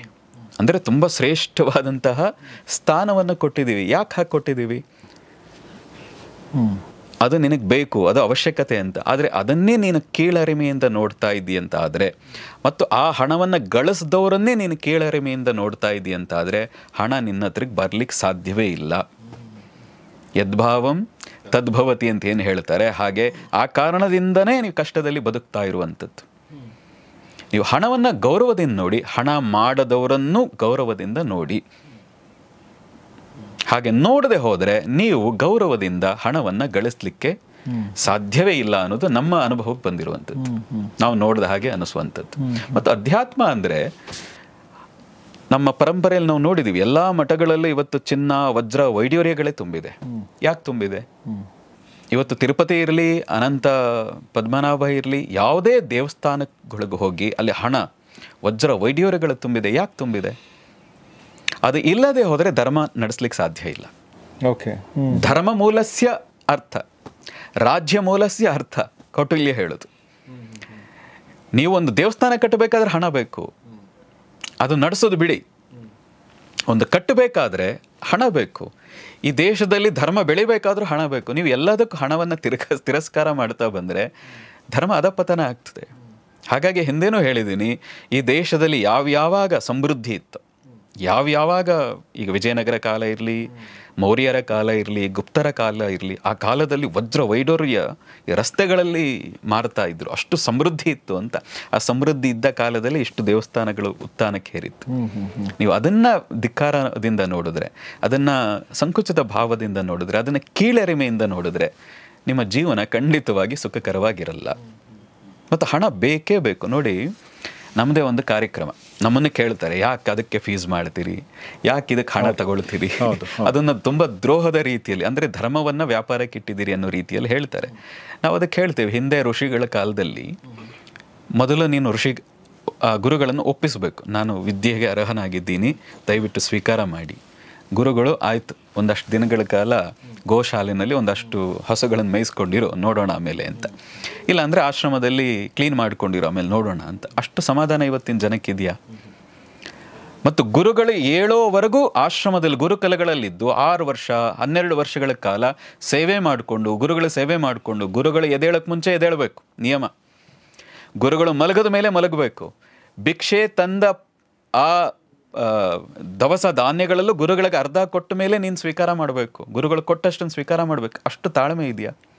ಅಷ್ಟೇನೂ ಇಲ್ಲದೆ ಇವತ್ತಿನ ಅಧ್ಯಾತ್ಮದ ಗುರುಗಳು ವ್ಯಾಪಾರ ಮಾಡ್ತಾ ಇದ್ದಾರೆ, ಫ್ರೀಯಾಗಿ ಹಂಚ್ಬಿಡ್ಲಿ ಅಂತ ಹೇಳಿದ್ರೆ ಅದು ಯಾವ ನ್ಯಾಯ? ನೀವು ಸ್ವೀಕಾರ ಮಾಡ್ಲಿಕ್ಕೆ ಅಷ್ಟು ಅರ್ಹರಾಗಿದ್ದೀರಾ? ಗುರುವಿಗೆ ಅಷ್ಟು ಶರಣಾಗಿದ್ದೀರಾ? ಕೊಡದೆ ಏನೂ ಸಿಗಲ್ಲ ಅಂತ. ಇಲ್ಲ ಸಮಯ ಕೊಡಬೇಕು, ಇಲ್ಲ ಹಣ ಕೊಡಬೇಕು, ಇಲ್ಲ ಎರಡೂ ಕೊಡಬೇಕು. ಏನನ್ನು ಕೊಡದೆ ಏನೂ ಸಿಗಲ್ಲ. ಹಾಗಾಗಿ ಎಲ್ಲದಕ್ಕೂ ಹಣ ಬೇಕು ಅಂತ. ನೋಡಿ, ಉದಾಹರಣೆಗೆ ನಮ್ಮದೊಂದು ಕಾರ್ಯಕ್ರಮಕ್ಕೆ ನಮ್ಮದೇ ಏರಿಯಾದ ಸಾಮಾನ್ಯ ಮನುಷ್ಯ ಅವನಿಗೆ ಹೇಳಿದ್ದು, ತೆಂಗಿನ ಗರಿ ನನಗೆ ಬೇಕಿದೆ ತಗೊಂಬ ಅಂತ. ಅವನು ಬೆಲೆ ಸ್ವಲ್ಪ ಜಾಸ್ತಿ ಹೇಳಿದೆ, ನಾವು ಸ್ವಲ್ಪ ಕಡಿಮೆ ಮಾಡ್ಕೊಂಡು ತಗೊಂಬ ಅಂತ. ಅವನು ಬರಲೇ ಇಲ್ಲ. ಒಬ್ಬ ಸಾಮಾನ್ಯ ಆತ ನಮ್ಮ ಹತ್ರ ಬಯಸ್ತಾನೆ ನನಗೆ ಫ್ರೀಯಾಗಿ ಗುರುಗಳು ಕೊಡಲಿ. ಆದರೆ ನಾವು ಒಂದು ತೆಂಗಿನ ಗರಿ ತಂದು ಕೊಡಪ್ಪ ಅಂತ ಹೇಳಿದ್ರೆ, ನೀವು ಹಣ ಕೊಡಲ್ಲ, ಆದ್ರಿಂದ ನಾವು ಬರೋದೇ ಇಲ್ಲ, ನಿಮ್ಮ ಮುಖನೇ ನೋಡಲ್ಲ ಅಂತ ಬರಲೇ ಇಲ್ಲ. ನಾವು ಹಣ ಖಂಡಿತ ಕೊಡ್ತಾ ಇದ್ವು, ಅವನ ಅಪೇಕ್ಷೆಗಿಂತ ಜಾಸ್ತಿನೇ ಕೊಟ್ಟಿರ್ತಿದ್ವು. ಆದರೆ ನಮ್ಮ ಪಕ್ಕದಲ್ಲಿದ್ದವರು ಬಾರ್ಗಿನ್ ಮಾಡಿದ್ದು, ಇಲ್ಲ ಅಷ್ಟೊಂದು ಯಾಕೆ ನಿನಗೆ ಅಂತ. ಒಂದು ತೆಂಗಿನ ಗರಿ ನಮಗೆ ಸಿಗಲಿಲ್ಲ. ಹಣ ಇಲ್ಲದೆ ಇದ್ದರೆ ಏನೂ ಸಿಗ್ಲಿಕ್ಕೆ ಸಾಧ್ಯವೇ ಇಲ್ಲ. ನಾವು ಒಳ್ಳೆಯದನ್ನೇ ಮುಂದಕ್ಕೆ ಮಾಡಬೇಕಾದ್ರೂ, ಒಳ್ಳೆಯ ಕೆಲಸಗಳನ್ನೇ ಮಾಡಬೇಕಾದ್ರೂ ಹಣ ಇಲ್ಲದೆ ನೀವು ಯಾರೂ ನಮ್ಮ ಜೊತೆಗೆ ಬಂದು ಕೆಲಸವನ್ನು ಮಾಡಲ್ಲ. ಹಾಗಾಗಿ ಹಣ ಅವಶ್ಯಕ ಮತ್ತು ಅನಿವಾರ್ಯ ಇವತ್ತಿನ ಕಾಲಕ್ಕಂತೂ. ಈ ಹಣದ ಬಗ್ಗೆ ಈ ಥರ ಒಂದು ಉಪೇಕ್ಷೆಯ ಅಥವಾ ತಿರಸ್ಕಾರದ ಮನೋಭಾವಕ್ಕೆ ಏನು ಕಾರಣ ಅನಿಸುತ್ತೆ ನಿಮಗೆ? ನೋಡಿ, ಈ ಪರಂಪರೆ ಕೆಲವರು ಅದೇ ಹೇಳಿದ್ನಲ್ಲ, ಈಗ ಗಾಂಧಿಯನ್ನು ನೋಡಿದಾಗ ಇಷ್ಟು ಸಿಂಪಲ್ ಆಗಿದ್ದಾರೆ, ಬರೀ ಉಪ್ಪಿಲ್ಲದ ಊಟ ಮಾಡ್ತಾರೆ. ಈ ಥರದ್ದು ನಿದರ್ಶನಗಳನ್ನು ನಮ್ಮ ಹಿರಿಯರು ಹೇಳಿ ಹೇಳಿ, ಅಂದರೆ ನಾವು ಹೀಗೆ ಬದುಕಬೇಕು, ಸಿಂಪ್ಲಿಸಿಟಿ ಅಂದರೆ ಇದು. ನಮಗೆ ನಾವೇ ಹಣ ಮಾಡೋದು ಸಿಂಪ್ಲಿಸಿಟಿ ಅಲ್ಲ ಅಂತ. ಹಣ ಮಾಡಿಬಿಟ್ರೆ ಅವನು ಗರ್ವಿಷ್ಟ, ಕೋಪಿಷ್ಟ. ನೀವು ದೊಡ್ಡ ಕಾರ್ ಹೋದರೆ ನೋಡಿ, ಅವನು ಬೈತಾನೆ, ಎಷ್ಟು ಗರ್ವ ನೋಡು. ಅವ್ನು ಸುಮ್ಮನೆ ಹೋಗಲಿ, ಅವನು ಚೂರು ಎಕ್ಸ್ಲೇಟರ್ ಜಾಸ್ತಿ ಒತ್ತು ಬಿಟ್ರೆ ಅವ್ನು ಬೈತಾನೆ, ಎಷ್ಟು ಅಹಂಕಾರ ನೋಡು, ಅಪ್ಪನ ದೊಡ್ಡ ಮೆರಿತಾ ಇದ್ದಾನೆ ಅಂತ ನಾವೇ ಹೇಳ್ಬಿಡ್ತು. ಇವನಿಗೆ ಸಿಕ್ಕಿದ್ರು ಅದೇ ಮಾಡೋದು. ಇವನ ಹತ್ರ ಇಲ್ಲದೆ ಇರೋದ್ರಿಂದಾಗಿ ಅವನನ್ನ ತಿರಸ್ಕಾರದಿಂದ ನೋಡ್ತಾ ಇದ್ದಾನೆ ಅಷ್ಟೇ. ಆ ಭಾವ ಹೋಗ್ಬೇಕು. ಖಂಡಿತ ಇವ್ರಿಗೆ ಹಣ ಬರ್ತದೆ ಆಗ. ಇನ್ನು ಸಾಧಕರ ಜೀವನದಲ್ಲಿ, ಈಗ ನೀವು ನಿಮ್ಮ ಥರ ಗುರುಗಳ ಜೀವನದಲ್ಲಿ ಅಥವಾ ಸಾಧನೆಯ ಮಾರ್ಗದಲ್ಲಿ ಇದ್ದಂಥವ್ರ ಜೀವನದಲ್ಲಿ ನಾವು ಕೆಲವೊಂದ್ಸಲ ಹಂಗೆ ಅನ್ಕೊಂಡಿರ್ತೀವಿ, ಅಧ್ಯಾತ್ಮ ಮತ್ತು ಹಣ ಎರಡೂ ಕೂಡ ವಿರುದ್ಧ ಪದಗಳು ಅಂತ ಅನ್ನೋ ಒಂದು ಮನೋಭಾವ ನಮ್ಮ ಹತ್ರ ಬಂದ್ಬಿಟ್ಟಿದೆ ಅನಿಸುತ್ತೆ. ಸೊ ಹೀಗಾಗಿ ಈ ಪ್ರಶ್ನೆ ಕೇಳ್ತೇನೆ, ಸಾಧಕನ ಜೀವನದಲ್ಲಿ ಹಣದ ಮಹತ್ವ, ಅದಕ್ಕೆ ಅದ್ರ ಬಗ್ಗೆ ಏನು ಹೇಳ್ತೀವಿ? ನೋಡಿ, ನಮ್ಮದೇ ಒಂದು ಸರಿ ಉದಾಹರಣೆ ಕೊಡೋದಿದ್ರೆ, ನಾನು ಹಿಂದೆ ಹೇಳಿದೆ, ಒಂದು 2015ರಲ್ಲಿ 84 ದಿನಗಳ ಕಾಲ ಏಕಾಂತ ಹೆಚ್ಚು ಸಾಧ್ಯವಾದಷ್ಟು ಸಾಧನೆಗೆ ಕೊಡಬೇಕು ಅಂತಿದ್ವು. ಆ 84 ದಿನಗಳು ನೆಮ್ಮದಿಯಿಂದ ಆರಾಮವಾಗಿ ಸಾಧನೆ ಮಾಡಲಿಕ್ಕೆ ಕಾರಣ ಏನು ಅಂದರೆ, ಆ 84 ದಿನಗಳು ಏನೂ ಯೋಚನೆ ಇಲ್ಲದೆ ಇರೋ ಹಾಗಿರಲಿಕ್ಕೆ ನಮ್ಮ ಹತ್ರ ಒಂದು ವ್ಯವಸ್ಥೆ ಇತ್ತು. ಆ ವ್ಯವಸ್ಥೆ ಇದ್ದ ಕಾರಣಕ್ಕೆ ನಮ್ಗೆ ಏನು ಯೋಚನೆ ಇಲ್ಲದೆ ನಾವು ಆರಾಮವಾಗಿ ಸಾಧನೆ ಮಾಡಲಿಕ್ಕಾಯ್ತು. ನೋಡಿ, ಇದು ಮನಸ್ಸಿಗೆ ಸಂಬಂಧಪಟ್ಟಿತ್ತು. ನಿಮಗೇನೋ ಕೊರತೆಗಳು ಇದೆ ಅನ್ನಿಸ್ಲಿಕ್ಕೆ ಶುರು ಮಾಡಿದರೆ ನೀವು ಯಾವುದರಲ್ಲೂ ಪೂರ್ಣ ಗಳಿಸ್ಲಿಕ್ಕೆ ಸಾಧ್ಯ ಇಲ್ಲ. ಉದಾಹರಣೆಗೆ ನೋಡಿ, ನಿಮಗೆ ಮನೆಯಲ್ಲಿ ಅಡುಗೆ ಮಾಡಿಟ್ಟಿದ್ದಾರೆ, ನಿಮ್ಗೆ ಆವಾಗ ಹಸಿವಾಗಲ್ಲ, ಯಾವಾಗಾದ್ರೂ ಊಟ ಮಾಡಿದ್ರಾಯ್ತು. ಅಡಿಗೆ ಮಾಡಿಲ್ಲ ಅಂತಾಗಲಿ, ಮನೇಲಿ ಏನೂ ಮಾಡಿಲ್ಲ ಅಂತಾಗಲಿ, ಆಗ ನೀವು ಹಸಿವು ಜಾಸ್ತಿ ಆಗ್ತದೆ, ಬೇಕು ಬೇಕು ಅನ್ಸೋಕ್ಕೆ ಶುರುವಾಗ್ತದೆ. ಹಾಗಾಗಿ ಸಾಧಕನ ಜೀವನದಲ್ಲೂ ಏನೋ ಇದೆ, ಇನ್ನು ನನಗೆ ಇದೆ ಅನ್ನೋ ಭಾವಸ್ಥಿತಿ ಬಂದಾಗ ನನಗೆ ಅವಶ್ಯಕತೆ ಇಲ್ಲ ಅನ್ನೋ ಸ್ಥಿತಿ ಬರ್ತದೆ. ಅಧ್ಯಾತ್ಮ ಬಯಸೋದೇನು, ನನಗೇನೂ ಬೇಕು ಅನ್ನುವಂತಹ ಡಿಪೆಂಡೆನ್ಸಿ ಇರಬಾರ್ದು ಅಂತ. ಹಾಗಾಗಿ ನಿಮ್ಮ ಹತ್ರ ಅಲ್ಲೇನೋ ಇದೆ ಅಂತ ಅನ್ನಿಸ್ದಾಗ ನನಗೆ ಇನ್ಯಾರ ಹತ್ರ ಕೇಳಬೇಕು, ಪಡಿಬೇಕು, ಅಥವಾ ನನಗಿನ್ನೂ ಬೇಕು ಅನ್ನೋ ಭಾವಸ್ಥಿತಿ ಹೋದಾಗ ನೀನು ಸುಲಭವಾಗಿ ಸಾಧನೆಯಲ್ಲಿ ತೊಡಗಲಿಕ್ಕೆ ಸಾಧ್ಯ. ಹಾಗಾಗಿ ಹಣ ಅನ್ನೋದು ಸಾಧಕನಿಗಂತೂ ಒಂದು ಹಂತದವರೆಗೆ, ಅವನಿಗೆ ಕಾರ್ ಬೇಕು, ದೊಡ್ಡ ಬಂಗ್ಲಾ ಬೇಕು ಅಂತ ಹೇಳ್ತಾ ಇಲ್ಲ, ಒಂದು ಹಂತದವರೆಗೆ ಹಣ ಇಲ್ಲದೆ ಹೋದರೆ ಅವನ ಸಾಧನೆಯಲ್ಲೂ ನಾನು ತುಂಬ ಜನ ನೋಡ್ತೀನಿ. ನೀವು ಹಿಮಾಲಯದಲ್ಲೇ ಅವರು ಪಾಪ ಊಟಕ್ಕಾಗಿ ಎಷ್ಟೋ ಕಿಲೋಮೀಟ್ರಿಂದ ಯಾವ ಆಶ್ರಮದಲ್ಲಿ ಊಟ ಕೊಡ್ತಾ ಇದ್ದಾರೆ ಅಂತ ಹುಡುಕೊಂಬಂದು ಊಟ ಮಾಡಿ ವಾಪಸ್ ಹೋಗ್ತಾರೆ. ಕೆಲವು ಸರಿ ಅವರನ್ನು ತುಚ್ಛವಾಗಿ ನೋಡ್ತಾರೆ. ನೀವು ಪದೇ ಪದೇ ಈ ಒಂದೇ ಆಶ್ರಮಕ್ಕೆ ಬಂದಾಗ ನಿನ್ನ ಸೋಮಾರಿಯಾಗಿ ಆ ಆಶ್ರಮಗಳಲ್ಲೂ ಹೇಳಿದ್ ನೋಡಿದ್ದೀನಿ. ಮತ್ತು ಜನನೇ ಹೇಳ್ತೀರಿ ನೀವು ಕೆಲಸ ಮಾಡೋಕ್ಕಾಗಲ್ವಾ ಅಂತ. ಹಾಗಾಗಿ ಇಷ್ಟು ಕೆಲಸ ಮಾಡಿಕೊಂಡು ಅವನು ಸಾಧಕ ಆಗೋದಿದ್ರೆ ಅವನಿಗೆ ಹಣ ಇಲ್ಲದೆ ಹೋದರೆ ಹೇಗೆ ಸಾಧ್ಯ? ಅವನ ನೆಮ್ಮದಿಯಾಗಿ, ಅದು ಹಿಮಾಲಯ ಇರಲಿ, ಇವತ್ತಿನ ಕಾಲದಲ್ಲಿ ನಾವು ನೋಡಿದ ಹಾಗೆ ಇಲ್ಲಿಯೇ ಆಗಿರಲಿ, ಹಣ ನಮ್ಮ ಬಳಿ ಒಬ್ಬ ಸಾಧಕನ ಬಳಿ ಇಲ್ಲದೆ ಹೋದರೆ, ನಾವು ತುಂಬ ಸಾಧಕರು ನೋಡಿದ್ರೆ ಅವ್ರು ಕೊರಗ್ತಾ ಇದ್ದಾರೆ ಇವತ್ತು ಕೂಡ, ಸಾಧನೆಯಲ್ಲಿ ಮೇಲುಗತಿಗೂ ಹೋಗಲಿಕ್ಕೆ ಸಾಧ್ಯ ಇಲ್ಲ. ಹಾಗಾಗಿ ನಮ್ಮ ಹತ್ರನೂ ಸಲಹೆ ಕೇಳ್ತೀರಿ, ನಾವು ಏನು ಮಾಡೋಣ, ಇಷ್ಟು ಸಾಧನೆ ಮಾಡಿದ್ರು ನಾವು ಇನ್ನೂ ಮನಸ್ಸು ಹೀಗೆ ಕೊರಗ್ತಾನೆ ಇದೆ, ಏನು ಮಾಡೋದು? ಫಸ್ಟ್ ಹಣ ಮಾಡಿ, ಹಣ ಮಾಡಿ ಒಂದಷ್ಟು ಹಿಡಿ. ಯೋಚನೆ ಇರಬಾರ್ದು ನಿಮಗೆ, ನಾನು ಸಾಧನೆ ಮಾಡಬೇಕಾದ್ರೆ ನೆಕ್ಸ್ಟ್ ಏನು, ಮಧ್ಯಾಹ್ನ ಊಟಕ್ಕೇನು, ನಾಳೆಗೇನು ಅಂತ ಯೋಚನೆ ಬಿಟ್ಬಿಡ್ಬೇಕು. ಹಾಗೆ ಯೋಚನೆ ಬಿಡಬೇಕಾದ್ರೆ ನಿಮ್ಮ ಅಕೌಂಟಲ್ಲಿ ಅಥವಾ ನಿಮ್ಮ ಬಳಿ ಒಂದಷ್ಟು ದಿನಗಳಿಗಾದರೂ ವ್ಯವಸ್ಥೆಗೆ ಬೇಕೇ ಬೇಕು.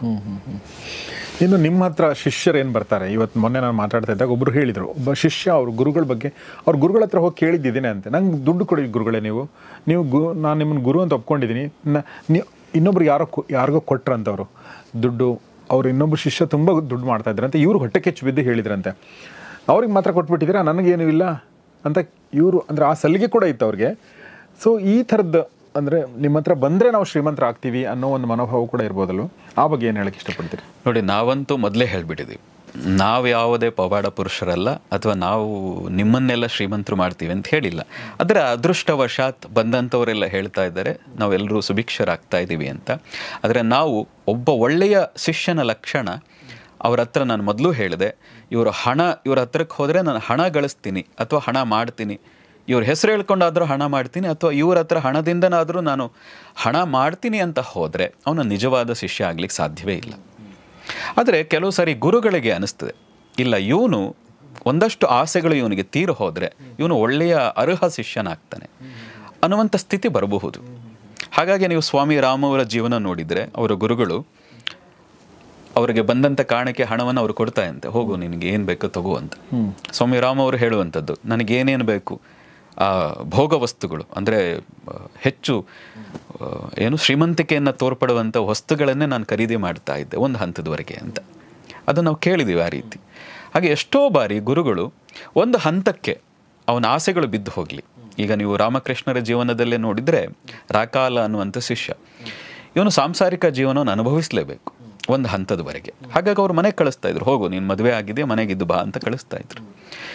ಆ ಆಸೆಗಳು ಮುಗ್ದು ಹೋಗಬೇಕು ಅಂತ, ನನಗೆ ಇಲ್ಲ ಅನ್ನೋ ಕೊರಗು ಮತ್ತು ಅದನ್ನು ಅನುಭವಿಸಬೇಕು ಅನ್ನುವಂಥ ಆಸೆ ಉಳಿದು ಹೋಗಿದ್ರೆ ನೀನು ಒಳ್ಳೆಯ ಶಿಷ್ಯ ಆಗಕ್ಕೆ ಸಾಧ್ಯ ಇಲ್ಲ. ಹಾಗಾಗಿ ಅವರು ಗುರು ಒಂದು ಸಹಕಾರ ಕೊಡಬಹುದು, ಆದರೆ ಅದು ಕೊಡಲಿ ಅಂತಲೇ ನೀವೇನಾದರೂ ಹೋಗ್ತಾ ಇದ್ದರೆ ನೀವು ಒಳ್ಳೆಯ ಶಿಷ್ಯ ಆಗ್ಲಿಕ್ಕಂತೂ ಸಾಧ್ಯ ಇಲ್ಲ ಅಂತ.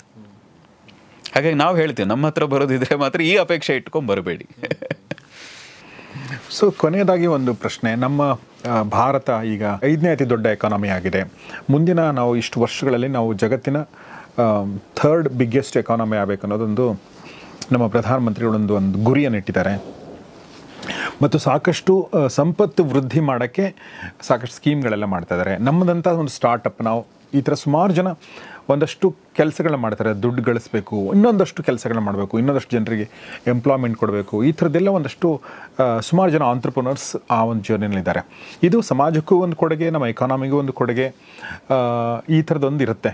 ಸೊ ಇವ್ರದ್ದೇ ಈಗ ನಮ್ಮಂಥರ ಜೀವನದಲ್ಲಿ ಒಂದು ಎಂಪ್ಲಾಯಿ ಆಗಿ ಎಲ್ಲೋ ಒಂದು ಕಡೆ ಸೇರ್ಕೊಂಡಾಗಿರುವಂಥ ಒಂದು ನೆಮ್ಮದಿ ಇರಲ್ಲ. ಓಕೆ, ಬೇರೆ ಬೇರೆ ನಮ್ಮದು ಒಂದಷ್ಟು ಟೆನ್ಷನ್ಗಳಿರ್ತವೆ. ನಮ್ಮಂಥವ್ರಿಗೆ, ಆಂಟ್ರಪ್ರನರ್ಸ್ಗೆ, ಉದ್ಯಮಿಗಳಿಗೆ ಕೆಲಸ ಕೊಡ್ತಾ ಇರೋವಂಥವ್ರಿಗೆ, ಸಂಪತ್ತು ಸೃಷ್ಟಿ ಮಾಡಬೇಕನ್ನೋರಿಗೆ ಏನು ಹೇಳಕ್ಕೆ ಇಷ್ಟಪಡ್ತೀರಿ ಗುರುಗಳೇ ತಾವು? ನೋಡಿ, ಜೀವನದಲ್ಲಿ ಒಂದು ಸ್ಪಷ್ಟತೆ ಇರಬೇಕು, ನಾನು ಏನು ಮಾಡಬೇಕು ಅಂತ. ಮತ್ತು ಇವತ್ತು ಹಣ ಮಾಡೋದು, ನೀವು ಯಾರಿಗೂ ಮೋಸ ಮಾಡಬೇಕಾದದ್ದಿಲ್ಲ. ಇವತ್ತಿನ ಕಾಲದಲ್ಲಿ ನಾವು ನೋಡಿದ ಹಾಗೆ ಯಾರಿಗೂ ನೀವು ಮೋಸವನ್ನೇ ಮಾಡದೆ ಒಳ್ಳೆಯ ಅದ್ಭುತವಾಗಿ ನೀವು ಹಣವನ್ನು ಗಳಿಸ್ಬೋದು. ಹಾಗೆ ಗಳಿಸಬೇಕಾದ್ರೆ ಬೇಕಾಗಿರುವಂಥದ್ದು ಒಂದು ಒಳ್ಳೆಯ ಐಡಿಯಾ. ಇವತ್ತಿನ ಜನಕ್ಕೆ ಇರುವಂಥದ್ದು ಒಂದು ಒಳ್ಳೆಯ ಐಡಿಯಾದ ಕೊರತೆ, ಅಥವಾ ಐಡಿಯಾ ಇದೆ ಅದನ್ನು ಜಾರಿ ಮಾಡೋದು ಧೈರ್ಯ ಇಲ್ಲದ ಧೈರ್ಯದ ಕೊರತೆ. ನನಗೆ 2 ಕೊರತೆಗಳು ಜಾಸ್ತಿ ಕಾಣುತ್ತೆ. ಅಂದರೆ ಅಧ್ಯಯನಶೀಲತೆ ಸ್ವಲ್ಪ ಕಡಿಮೆ ಆಗಿದೆ, ನೈಪುಣ್ಯತೆ ಸ್ಕಿಲ್ ಏನಿದೆ ಅದು ಕೂಡ ತುಂಬ ಕೊರತೆ ಕಾಣಿಸ್ತಾ ಇದೆ.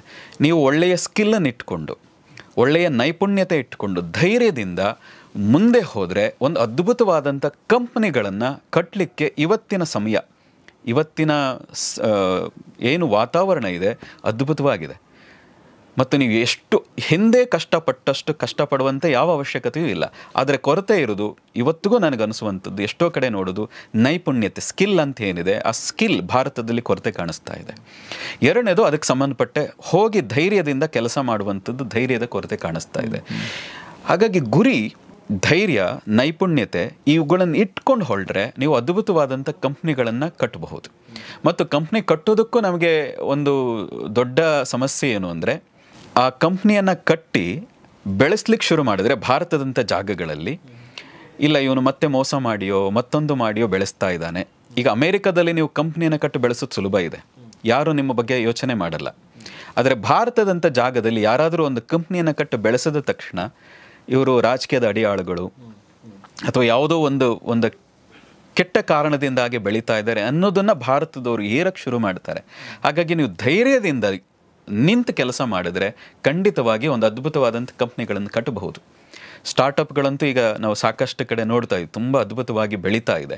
ಆದರೆ ಆ ಒಂದು ಕೊರತೆ, ಭಾರತದವರ ಒಂದು ಮನಸ್ಥಿತಿ ಏನಿದೆ ಹಣ ಮಾಡೋದ್ರ ಬಗ್ಗೆ ಮೊದಲೇ ಹೇಳಿದ ಹಾಗೆ, ಆ ಒಂದು ಹಿಂದೆ ಹೇಳುವಂತಹ ಮನಸ್ಥಿತಿ ಏನಿದೆ ಅದು ಹೆಚ್ಚು ಇವತ್ತಿಗೂ ಕಾಣಿಸ್ತಾ ಇದೆ. ಅಂದರೆ ದೊಡ್ಡ ದೊಡ್ಡ ಕಂಪ್ನಿಗಳ ಬಗ್ಗೆ ಟೀಕೆ ಟಿಪ್ಪಣಿಗಳು, ಅದು ಮಾಧ್ಯಮದ ಮೂಲಕ ಇರಲಿ ಅಥವಾ ಜನರ ಸೋಷಿಯಲ್ ಮೀಡಿಯಾಗಳ ಮೂಲಕ ಇರಲಿ, ಅವರುಗಳ ಬಗ್ಗೆ ಟೀಕೆ ಟಿಪ್ಪಣಿಗಳನ್ನು ನೋಡಿದಾಗ ನಮಗನಿಸ್ತಾ ಇದೆ ಇನ್ನು ಜಗತ್ತಿನ ಆ ಹಂತಕ್ಕೆ ಹೋಗಬೇಕಾದ್ರೆ ಮನಸ್ಥಿತಿಗಳು ಕೂಡ ಬದಲಾಗಬೇಕು ಜನರದ್ದು.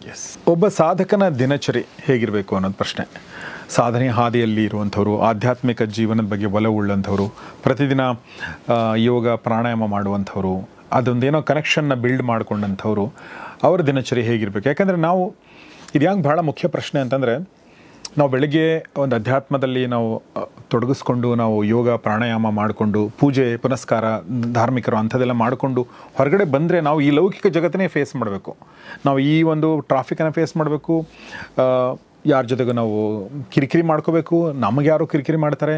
ಸೊ ಈ ಥರದ ಹಣಕಾಸಿನ ವ್ಯವಹಾರಗಳು ಇನ್ನೊಂದು ಏನೇನೋ ಇರ್ತವೆ ಲೈಫಲ್ಲಿ, ಅಥವಾ ಗಂಡ ಹೆಂಡತಿ ಮಧ್ಯೆ ಜಗಳ ಇರ್ಬೋದು, ಮಕ್ಕಳ ಜೊತೆ ಏನೋ ಒಂದು ಕಿರಿಕಿರಿ ಇರ್ಬೋದು. ಇದೆಲ್ಲವೂ ಕೂಡ ಒಂದು ದಿನದಲ್ಲಿ 24 ಗಂಟೆಲಿ ಎಲ್ಲವೂ ಕೂಡ ಆಗ್ತಿರ್ತವೆ. ಆದರೆ ಒಬ್ಬ ಸಾಧಕ ಯಾವ ಥರ ದಿನಚರಿ ಇಟ್ಕೊಂಡ್ರೆ ಇದನ್ನು ಸರಿದೂಗಿಸಬಹುದು ಅಥವಾ ಅದನ್ನು ಸಮತೋಲನ ಕಾಪಾಡ್ಕೊಳ್ಬಹುದು ಅನ್ನೋದು ಪ್ರಶ್ನೆ. ವೇದ ಉಪನಿಷತ್ತುಗಳನ್ನ ಓದ್ತಾನೆ ಇರಬೇಕಾ? ಈ ಥರದ್ದೆಲ್ಲ ಪ್ರಶ್ನೆಗಳು ಇದೆ, ಉಪಪ್ರಶ್ನೆಗಳು. ಬಟ್ ಮುಖ್ಯವಾಗಿ ಸಾಧಕನ ದಿನಚರಿ ಹೇಗಿರಬೇಕು ಅನ್ನೋದು ಪ್ರಶ್ನೆ. ನೋಡಿ, ನಮ್ಮ ಪ್ರಾಚೀನ ಕಾಲದಿಂದನೂ ಸಾಧಕ ಅಂತಲ್ಲ, ಸಾಮಾನ್ಯ ಪ್ರತಿಯೊಬ್ಬರಿಗೂ ಹೀಗಿದ್ರೆ ನಿನ್ನ ದಿನಚರಿ ಭಾಳ ಚೆನ್ನ ಅಂತ ಹೇಳ್ಕೊಂಬಂದಿದ್ದಾರೆ. ಅದು ಆಧುನಿಕ ಕಾಲ ಹೆಚ್ಚಾದಂತೆ ಕರೆಂಟು, ಮೊಬೈಲು, ಟೆಲಿವಿಷನ್ ಇವುಗಳ ಪ್ರಭಾವ ಹೆಚ್ಚಾದಂತೆ ನಮ್ಮ ದಿನಚರಿ ನಮ್ಮ ಕೈಲೇ ಇಲ್ಲ. ಅಂದರೆ ಹೇಗಂದ್ರೆ ಹಾಗೆ ಇರುವಂತೆ, ನಿದ್ದೆಯೇ ಇಲ್ಲದೆ, ಎಷ್ಟೋ ಜನ ನಿದ್ದೆಯೇ ಇಲ್ಲದೆ ಬದುಕುವಂಥ ಸ್ಥಿತಿ ಬಂದಿದೆ. ಹಾಗಾಗಿ ಸಾಧಕ ಅಂತಲ್ಲ, ಪ್ರತಿಯೊಬ್ಬರು ಆರೋಗ್ಯಕರವಾದಂಥ ದಿನಚರಿ ಇರಬೇಕು. ಆ ಆರೋಗ್ಯಕರವಾದಂಥ ದಿನಚರಿ ಇದ್ದರೆ ಇಡೀ ಜೀವನ ಆರೋಗ್ಯಕರವಾಗಿ ಇರಲಿಕ್ಕೆ ಸಾಧ್ಯ ಆಗ್ತದೆ. ಇಲ್ಲದೇ ಇದ್ದರೆ ಒತ್ತಡದಲ್ಲಿ ಬದುಕ್ತಾ ಇರ್ತೀವಿ ನಾವು ಅಂತ. ನೋಡಿ, ಸಾಮಾನ್ಯವಾಗಿ ನಾನು 8 ಗಂಟೆಗೆ ಆಫೀಸ್ಗೆ ಹೋಗಬೇಕು ಅಂದರೆ 7:15 ಎದ್ದೇಳ್ತಾನೆ. 7:15 ಎದ್ದು ಅವನು ರೆಡಿಯಾಗಿ ತಿಂಡಿ ತಿಂದು ಆಫೀಸ್ಗೆ ಹೋಗ್ಬೇಕಾದ್ರೆ ಒತ್ತಡದಲ್ಲೇ ಹೋಗ್ತಾನೆ. ಒತ್ತಡ ಶುರುವಾಗಿದ್ದು ಎಲ್ಲಿ ಅಂದರೆ ಲೇಟಾಗಿ ಎದ್ದೇಳೋ ಕಾರಣದಿಂದಾಗಿ. 8 ಗಂಟೆಗೆ ಹೋಗಬೇಕಾದ್ರೆ ಅಟ್ಲೀಸ್ಟ್ 6 ಗಂಟೆಗಾದರೂ ಎದ್ದಿದ್ರೆ ಆರಾಮವಾಗಿ ರೆಡಿಯಾಗಿ ಹೋಗ್ಬೋದಾಗಿತ್ತು. ಅಂದರೆ ಒಳ್ಳೆಯ ದಿನಚರಿ ಇಟ್ಕೊಳ್ಳದೆ ಹೋದರೆ ನಮ್ಮ ಜೀವನ, ಈಗೇನು ತುಂಬ ಸ್ಟ್ರೆಸ್ಫುಲ್ ಲೈಫ್ ಅಂತ ಹೇಳ್ತಾರಲ್ಲ, ಲೈಫ್ ಸ್ಟ್ರೆಸ್ಫುಲ್ ಆಗಿಲ್ಲ, ನೀವು ಅದನ್ನು ಸ್ಟ್ರೆಸ್ಫುಲ್ ಮಾಡ್ಕೊಂಡಿದ್ದೀರಿ. ಅಂದರೆ ಸರಿಯಾದ ದಿನಚರಿ ಇಲ್ಲದ ಕಾರಣಕ್ಕೆ, ಒಂದು ಪ್ಲ್ಯಾನ್ ಆಗಿ ನಿಮ್ಮ ದಿನಚರಿ ಇಲ್ಲದೇ ಇರೋ ಕಾರಣಕ್ಕೆ ಒತ್ತಡದಿಂದ ಬದುಕ್ತಾ ಇದ್ದೀರಿ. ಹೀಗೆ ಒತ್ತಡದಿಂದ ಬದುಕಿದಾಗ ಹಾರ್ಟ್ ಅಟ್ಯಾಕ್ ಆಗ್ಬೋದು, ಶುಗರ್ ಆಗ್ಬೋದು, ಬೇರೆ ಬೇರೆ ಕಾಯಿಲೆಗಳು ಬರ್ತದೆ. ಹಾಗಾಗಿ ಒಳ್ಳೆಯ ದಿನಚರಿ ಇದ್ದರೆ ಆರೋಗ್ಯವಂತ ದಿನಚರಿ ಆಗ್ತದೆ, ಲೈಫ್ ಕೂಡ ಆರೋಗ್ಯವಂತ ರೀತಿಯಲ್ಲಿ ಆಗ್ತದೆ. ಹಾಗಾಗಿ ನಮ್ಮ ಹಿರಿಯರು ಹೇಳೋರು, ಸೂರ್ಯಪುತ್ರ ಆಗಬೇಡ ನೀನು ಅಂತ. ಅಂದರೆ ಸೂರ್ಯ ಹುಟ್ಟಿದ ಮೇಲೆ ನೀನು ಎದ್ದೇಳಬಾರದು, ಸೂರ್ಯನಿಗಿಂತ ಮೊದಲು ಸೂರ್ಯ ಬರೋದಕ್ಕೆ ಮುಂಚೆ, ಸೂರ್ಯ ಅಲ್ಲ ಅರುಣ ಬರೋದಕ್ಕಿಂತ ಮುಂಚೆಯೇ ನೀನು ಎದ್ದೇಳೋದನ್ನು ಅಭ್ಯಾಸ ಮಾಡು ಅಂತ. ಹೀಗೆ ಬೇಗ ಎದ್ದೇಳೋದೇನಿದೆ ನಿನ್ನ ಜೀವನದ ಸಮಯ ಕೂಡ ಹೆಚ್ಚಾಗ್ತದೆ. ನೋಡಿ, ಇವತ್ತಿನ ಕಾಲದಲ್ಲಿ ಏನಾಗಿದೆ, 100 ವರ್ಷ ಒಬ್ಬ ಮನುಷ್ಯ ಬದುಕ್ತಾನೆ ಅಂದರೆ ಸುಮಾರು 60ರಿಂದ 70 ವರ್ಷ ನಿದ್ದೆಗೆ ಕಳೆದಿರ್ತಾನೆ ಅಂತ. ನಾವು ದಿನವನ್ನು ಚೆನ್ನಾಗಿ ಕಳಿಬೇಕು, ಇಲ್ಲ ನಾನು ತುಂಬ ಬ್ಯುಸಿ ಇದ್ದೀನಿ ಅಂತೆಲ್ಲ ಹೇಳಿದ್ರು ಕೂಡ ಅಂಥವನು ಕೂಡ 60 ವರ್ಷ ನಿದ್ದೆಗೆ ಕಳೆದಿರ್ತಾನೆ.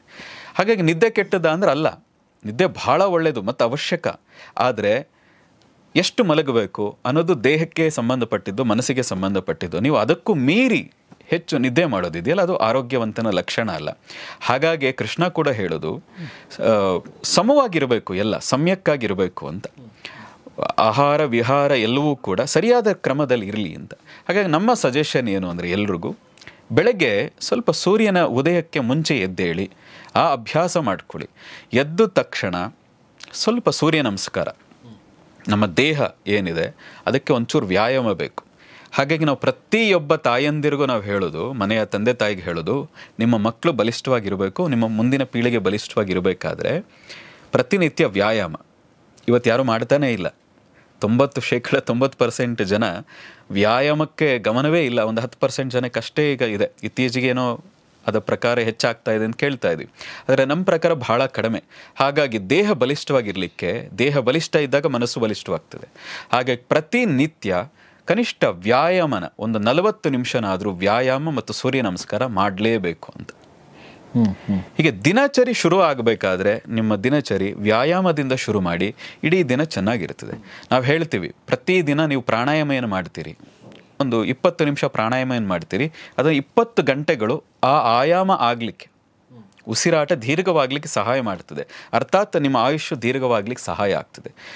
40 ನಿಮಿಷ ಏನು ವ್ಯಾಯಾಮ ಮಾಡ್ತೀರಿ, ಇಡೀ ದಿನ ನೀವು ಚುರುಕಾಗಿರ್ಲಿಕ್ಕೆ ಸಹಾಯ ಮಾಡುತ್ತೆ. ಅಂದರೆ ಗುಣಾತ್ಮಕ ಜೀವನ ಅಂತ ಏನು ಕರಿತೀವಿ, ಗುಣಾತ್ಮಕ ದಿನ ಅಂತ ಏನು ಕರಿತೀವಿ, ಅದು ಆಗಬೇಕಾದ್ರೆ ಬೆಳಗ್ಗೆ ಎದ್ದ ತಕ್ಷಣ ನನ್ನ ಪ್ರಕಾರ ವ್ಯಾಯಾಮ ಮತ್ತು ಉಸಿರಾಟದ ಪ್ರಾಣಾಯಾಮ ಏನಿದೆ ಅದು ಶುರು ಆಗಬೇಕು ಅಂತ. ಅದು ಇರಲೇಬೇಕು ಪ್ರತಿಯೊಬ್ಬರ ಜೀವನದಲ್ಲಿ.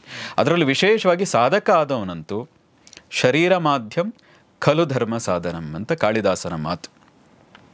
ಶರೀರ ಮಾಧ್ಯಮದ ಮೂಲಕವೇ ನಿನ್ನ ಎಲ್ಲ ಧರ್ಮ, ಅಂದರೆ ಹಿಂದೂ ಧರ್ಮ ಆ ಧರ್ಮದ ಬಗ್ಗೆ ಹೇಳ್ತಾ ಇಲ್ಲ, ನಿಮ್ಮ ಧರ್ಮಗಳು ಅಂದರೆ ತಂದೆಯಾಗಿ ನಿಂದೊಂದು ಧರ್ಮ ಇದೆ, ಪತಿಯಾಗಿ ನಿಂದೊಂದು ಧರ್ಮ ಇದೆ, ಮಗನಾಗಿ ನಿಂದೊಂದು ಧರ್ಮ ಇದೆ, ನಿನ್ನ ಆಫೀಸ್ನಲ್ಲಿ ಹೋಗಬೇಕಾದ್ರೆ ನಿನ್ನದೇ ಆದಂಥ ಧರ್ಮ ಇದೆ. ಆ ಕರ್ತವ್ಯವನ್ನು ನಿರ್ವಹಿಸಬೇಕು, ಮಾಡಲೇಬೇಕಾದ ಕೆಲಸಗಳಿದೆ. ಇದೆಲ್ಲವನ್ನೂ ಸರಿಯಾಗಿ ಅಚ್ಚುಕಟ್ಟಾಗಿ ಮಾಡಬೇಕಾದ್ರೆ ಈ ಶರೀರ ಅನ್ನುವಂಥ ಮಾಧ್ಯಮದ ಮೂಲಕ ಮಾಡ್ತಾ ಇದೆಯಾ. ಹಾಗಾಗಿ ಈ ಶರೀರ ಚೆನ್ನಾಗಿರಬೇಕು. ಈ ಶರೀರ ಚೆನ್ನಾಗಿರಬೇಕಾದ್ರೆ ಒಳ್ಳೆಯ ವ್ಯಾಯಾಮ ಮತ್ತು ಒಳ್ಳೆಯ ಊಟ ಇರಲೇಬೇಕು ಅಂತ. ಅದು ಇಲ್ಲದೆ ಹೋದರೆ ರೋಗಿಷ್ಠ ದೇಹ ಇಟ್ಕೊಂಡು, ರೋಗಿಷ್ಠ ಮನಸ್ಥಿತಿಯನ್ನು ಇಟ್ಕೊಂಡು ನೀನು ಜೀವನದಲ್ಲಿ ಏನನ್ನೂ ಸಾಧನೆ ಮಾಡಲಿಕ್ಕಾಗಲ್ಲ. ಆಧ್ಯಾತ್ಮಿಕವಾಗಿರಲಿ, ಲೌಕಿಕದಲ್ಲಿರಲಿ, ಏನನ್ನೂ ಸಾಧನೆ ಮಾಡಲಿಕ್ಕಾಗಲ್ಲ. ಹಾಗಾಗಿ ಕಾಳಿದಾಸ ಹೇಳಿದ್ದು ಶರೀರ ಮಾಧ್ಯಮ ಖಲು ಧರ್ಮ ಸಾಧನಂ ಅಂತ. ಹಾಗಾಗಿ ಆ ಶರೀರವನ್ನು ತುಂಬ ಆರೋಗ್ಯವಾಗಿ ಇಟ್ಕೋಬೇಕು. ಹಾಗಾಗಿ ಆರೋಗ್ಯವಾಗಿ ಇಟ್ಕೋಬೇಕಾದ್ರೆ ಬೆಳಗ್ಗೆ ವ್ಯಾಯಾಮ, ಪ್ರಾಣಾಯಾಮ, ಅದಾದಮೇಲೆ ಒಂದು ಒಳ್ಳೆಯ ತಿಂಡಿ, ಅದಾದಮೇಲೆ ಕೆಲಸದಲ್ಲಿ ಪೂರ್ಣವಾಗಿ ತೊಡಗಬೇಕು. ಈಗೇನಾಗ್ಬಿಟ್ಟಿದೆ, ಈಗ ನ್ಯೂಟ್ರಿಷನ್ ಅದು ಇದು ಅಂತ ಬಂದು ಗಂಟೆಗೊಂದ್ಸರಿ ಊಟ ಮಾಡು, ಗಂಟೆಗೊಂದ್ಸರಿ ರಿಲ್ಯಾಕ್ಸ್ ಮಾಡು, ಹಾಗೆಲ್ಲ ಭಾರತದಲ್ಲಿ ಅವಶ್ಯಕತೆ ಇಲ್ಲ ಅಂತ ನಾವು ಹೇಳೋದು. ಬೆಳಗ್ಗೆ ತಿಂಡಿ ಮಾಡಿ, ಮಧ್ಯಾಹ್ನದ ಊಟ ಮಾಡಿ, ರಾತ್ರಿ ಸಾಧ್ಯವಾದಷ್ಟು ಕಡಿಮೆ ಆಹಾರ ಸೇವಿಸಿ, ಒಳ್ಳೆಯ ನಿದ್ದೆ ಮಾಡಿ, ನಿಮ್ಮ ಮೊಬೈಲ್ ಬಳಸುವಂಥ ಪ್ರಮಾಣ, ಸ್ಕ್ರೀನಿಂಗ್ ಟೈಮ್ ಅಂತ ಇವತ್ತಿನ ಮಾಡರ್ನ್ ಸೈನ್ಸ್ ಡಾಕ್ಟರ್ಸ್ಗಳು ಹೇಳಕ್ಕೆ ಶುರು ಮಾಡಿದ್ದಾರೆ. ಆ ಸ್ಕ್ರೀನಿಂಗ್ ಟೈಮ್ ಕಡಿಮೆ ಮಾಡ್ಕೊಳ್ಳಿ. ಸ್ಕ್ರೀನಿಂಗ್ ಟೈಮ್ ಜಾಸ್ತಿ ಆದಷ್ಟು ನಿದ್ದೆಯಲ್ಲಿ ಡಿಸ್ಟರ್ಬ್ ಆಗ್ತದೆ. ಈಗ ನಮಗೂ ಕೂಡ ತುಂಬ ಕೆಲಸಗಳಾದಾಗ ಟ್ಯಾಬು, ಲ್ಯಾಪ್ಟಾಪು, ಮೊಬೈಲ್ ಜಾಸ್ತಿ ನಾವು ಬಳಸ್ತೀವಿ. ಬಳಸಿದಾಗ ನಮಗೆ ಅನಿಸಿದ್ದು ತುಂಬ ಒತ್ತಡ ಆಗೋಕ್ಕೆ ಶುರುವಾಗ್ತದೆ ಅಂತ. ನೀವು ಪುಸ್ತಕದಲ್ಲಿ ಬರೀರಿ, ಗಂಟೆಗಟ್ಟಲೆ ಬರೀರಿ, ಒತ್ತಡ ಅನಿಸಲ್ಲ. ಆದರೆ ಟ್ಯಾಬ್, ಲ್ಯಾಪ್ಟಾಪ್ ಇಟ್ಕೊಂಡು ಕೆಲಸ ಜಾಸ್ತಿ ಮಾಡಿದಾಗ ಅದು ತುಂಬ ಒತ್ತಡ ಅನ್ಸೋಕ್ಕೆ ಶುರುವಾಗ್ತದೆ.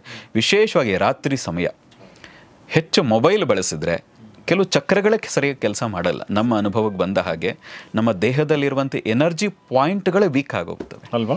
ಹಾಗಾಗಿ ರಾತ್ರಿ ಮ್ಯಾಕ್ಸಿಮಮ್ ಕರೆಂಟ್ ಇಲ್ಲದೆ ಇದ್ದಾಗ ನಮ್ಮಲ್ಲಿ 9 ಗಂಟೆಗೆ 8 ಗಂಟೆಗೆಲ್ಲ ನಿದ್ದೆಗೆ ಹೋಗ್ಬಿಡ್ತಾ ಇದ್ರು. ಈಗ 12 ಗಂಟೆ ಆದರೂ ನಿದ್ದೆ ಮಾಡ್ತಾ ಇಲ್ಲ. ಅಂದರೆ ನಿದ್ದೆ ಅನ್ನೋದು ಅವಶ್ಯ. ಹಾಗಾಗಿ ಒಳ್ಳೆ ನಿದ್ದೆ ಮಾಡಿದರೆ ಬೇಗ ಬೆಳಗ್ಗೆ ಎದ್ದೇಳಲಿಕ್ಕೆ ಸಹಾಯ ಆಗ್ತದೆ. Very nice. ನೀವು ಹೇಳಿದ ಹಾಗೆ ಮೊಬೈಲ್ ನಮಗೆ ಎಷ್ಟು ಅನುಕೂಲ ಮಾಡಿದೆ ಅಷ್ಟೇ ಅನಾನುಕೂಲ ಕೂಡ ಮಾಡಿದೆ.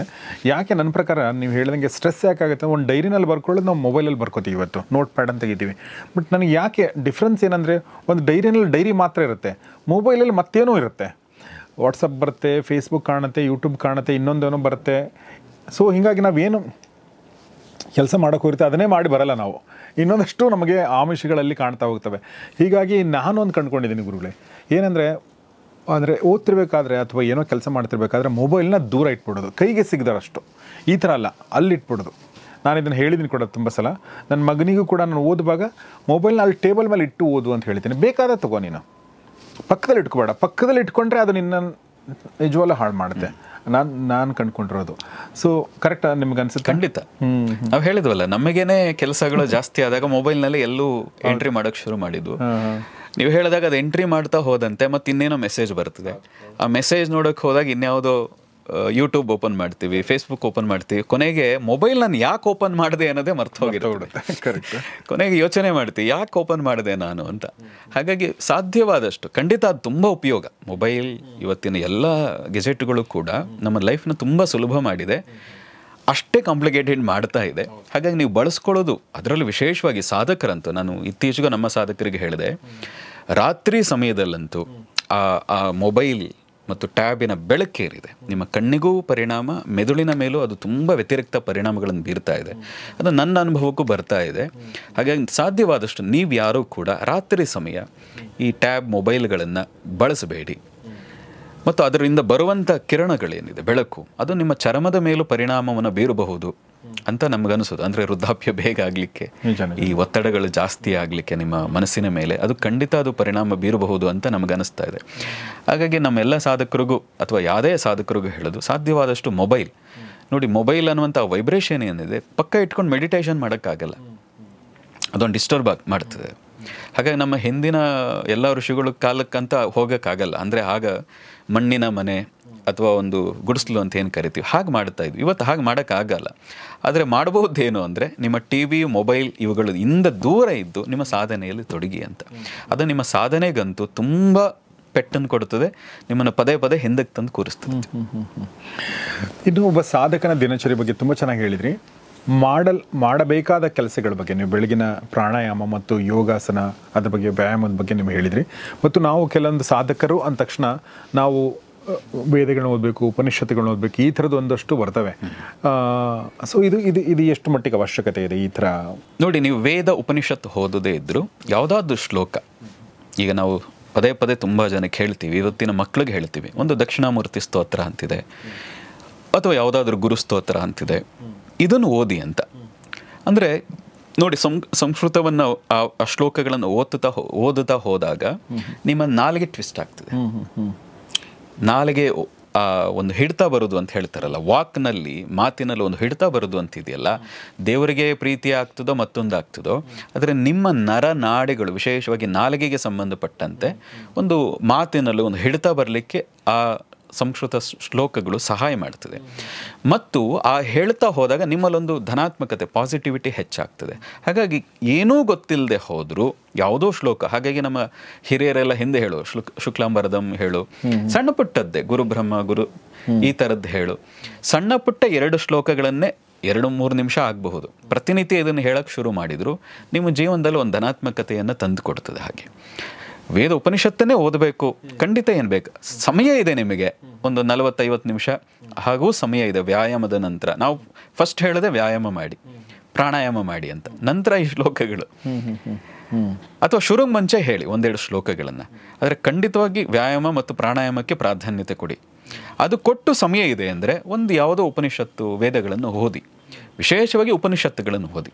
ಇವತ್ತಂತೂ ನಮ್ಮ ರಾಮಕೃಷ್ಣ ಆಶ್ರಮ ಇರ್ಬೋದು, ಚಿನ್ಮಯ ಮಿಷನ್ ಇರ್ಬೋದು, ಯಾವ ಮಠ ಮಂದಿರಗಳು ಮಾಡದೇ ಇರುವಷ್ಟು ಕೆಲಸವನ್ನು ಆ ಆಶ್ರಮಗಳು ಮಾಡ್ತಾ ಇವೆ. ಅಂದರೆ ಉಪನಿಷತ್ತುಗಳನ್ನು, ವೇದಗಳನ್ನು ನಿಮ್ಮ ಸುಲಭವಾಗಿ ಅರ್ಥ ಆಗೋ ಹಾಗೆ ತಂದುಕೊಟ್ಟಿದೆ.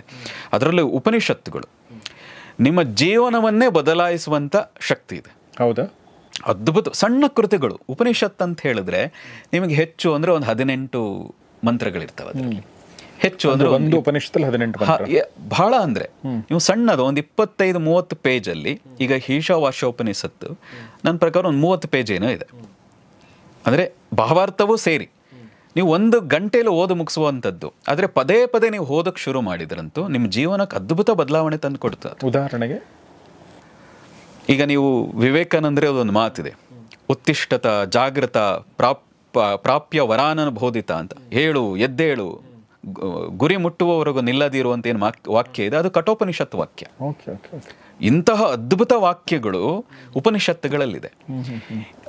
ಈಶಾವಾಸ್ಯದ್ದೇ ಇದೆ, ಈಶಾವಾಸ್ಯಂ ಇದಂ ಸರ್ವಂ. ನೀನು ಏನೇ ಮಾಡೋದು ಇದ್ರೆ ಎಲ್ಲವೂ ಈಶ್ವರ ಕೊಟ್ಟದ್ದು. ತೇನ ತೆಕ್ತೇನ ಭುಂಜಿತಾ, ನೀನು ಮಾತ್ರ ಎಲ್ಲ ಇಟ್ಕೋಬೇಡ, ಜಗತ್ತಿಗೂ ಕೊಡುವಂಥದ್ದಾಗಲಿ. ಈ ಥರ ಪರರನ್ನು ನೋಡಿಕೊಂಡು ನಿನ್ನೊಳಗೂ ದೈವತ್ವ ಇದೆ. ಅಲ್ಲಿ ಪೂಜೆ ಹೇಳಲ್ಲ ಉಪನಿಷತ್ತಲ್ಲಿ. ನೀನು ಇನ್ನೇನನ್ನೋ ಬಾಹ್ಯವಾದದ್ದನ್ನು ಹೆಚ್ಚು ಹೇಳಲ್ಲ, ನಿನ್ನ ಒಳಗಿನದನ್ನು ಹೆಚ್ಚು ಅದು ಪ್ರಚೋದನೆ ಮಾಡ್ತದೆ.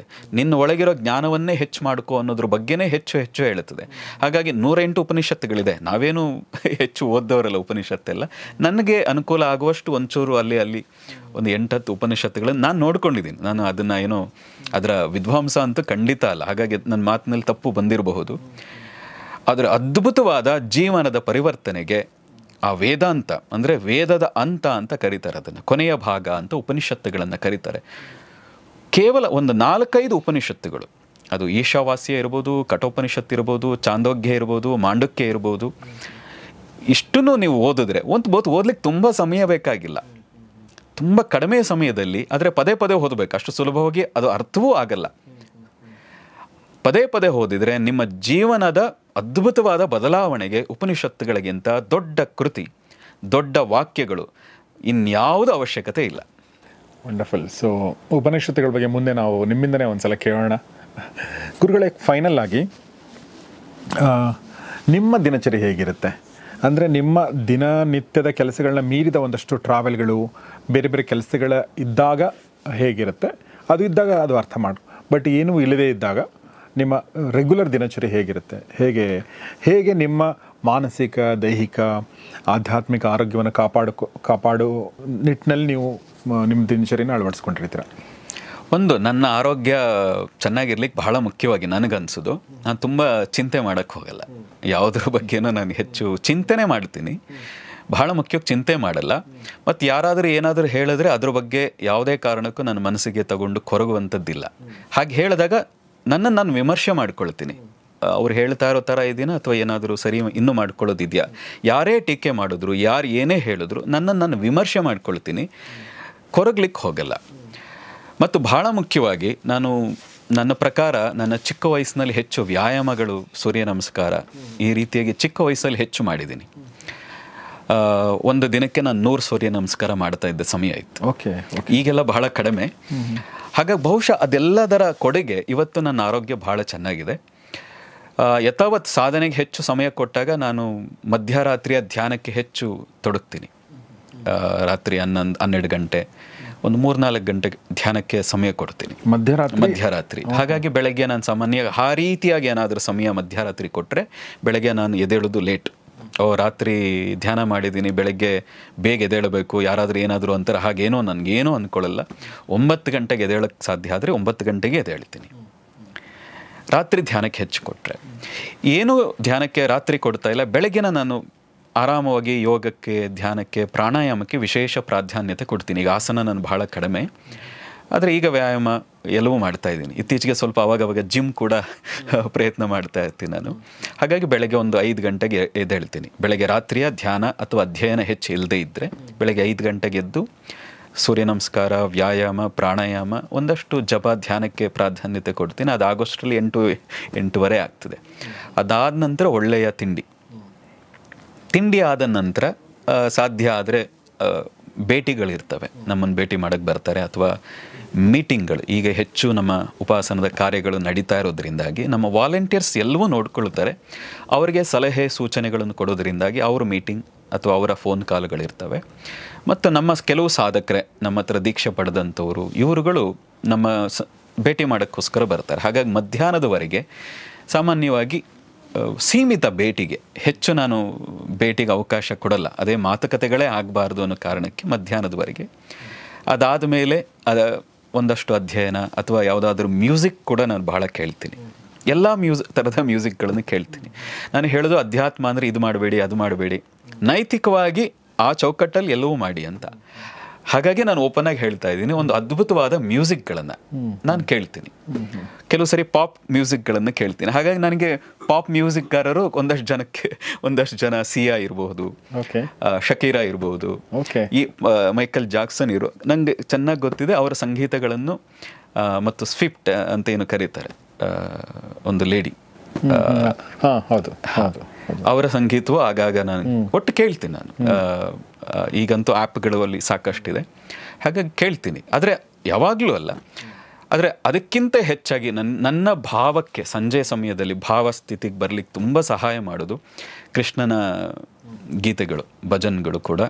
ಅದು ನನ್ನ ಮೈ ಮರೆಸುವಷ್ಟು ನನ್ನ ಭಾವಸ್ಥಿತಿಗೆ ಕೊಡ್ತದೆ. ಹಾಗಾಗಿ ಅದನ್ನು ಕೇಳ್ತೀನಿ. ಮತ್ತು ಸಂಜೆ ಒಮ್ಮೆ ಧ್ಯಾನ ಜಪ, ಸಂಜೆ ಒಂದು ಇದ್ದೇ ಇರ್ತದೆ, ಒಂದು 30-40 ನಿಮಿಷನಾದರೂ ಜಪ ಧ್ಯಾನಕ್ಕೆ ಸಮಯ ಇದೆ. ಅದಾದಮೇಲೆ ಸಾಮಾನ್ಯವಾಗಿ ನಮ್ಮ ಕೆಲವು ಜಿಲ್ಲೆಗಳಿಂದ, ಬೇರೆ ಬೇರೆ ಕಡೆಯಿಂದ ಏರಿಯಾ ವೈಸ್ ಮೀಟಿಂಗ್ಗಳನ್ನು ಪ್ರತಿದಿನ ಒಂದಲ್ಲ ಒಂದು ನಮ್ಮ ವಾಲಂಟಿಯರ್ಸ್ ಜೋಡಿಸ್ತಾ ಇದ್ದಾರೆ. ಈಗ ಅದರಲ್ಲಿ ತೊಡಗ್ತೀನಿ. ಅದಾದಮೇಲೆ ಪುಸ್ತಕಗಳ ಅಧ್ಯಯನ ಮಧ್ಯಾಹ್ನವೂ ಇರುತ್ತೆ. ಆಗಾಗ ಯಾರು ಇಲ್ಲದೇ ಇದ್ದಾಗ ಒಂದು ಸಂಗೀತ, ಇಲ್ಲದೇ ಇದ್ದರೆ ಪುಸ್ತಕ, ಅದನ್ನು ತಿರುವು ಹಾಕುವಂಥದ್ದು. ಮಧ್ಯದಲ್ಲಿ ಒಂದಷ್ಟು ಕಡಿಮೆ ಆಗಿತ್ತು ಪುಸ್ತಕದ ಅಧ್ಯಯನ.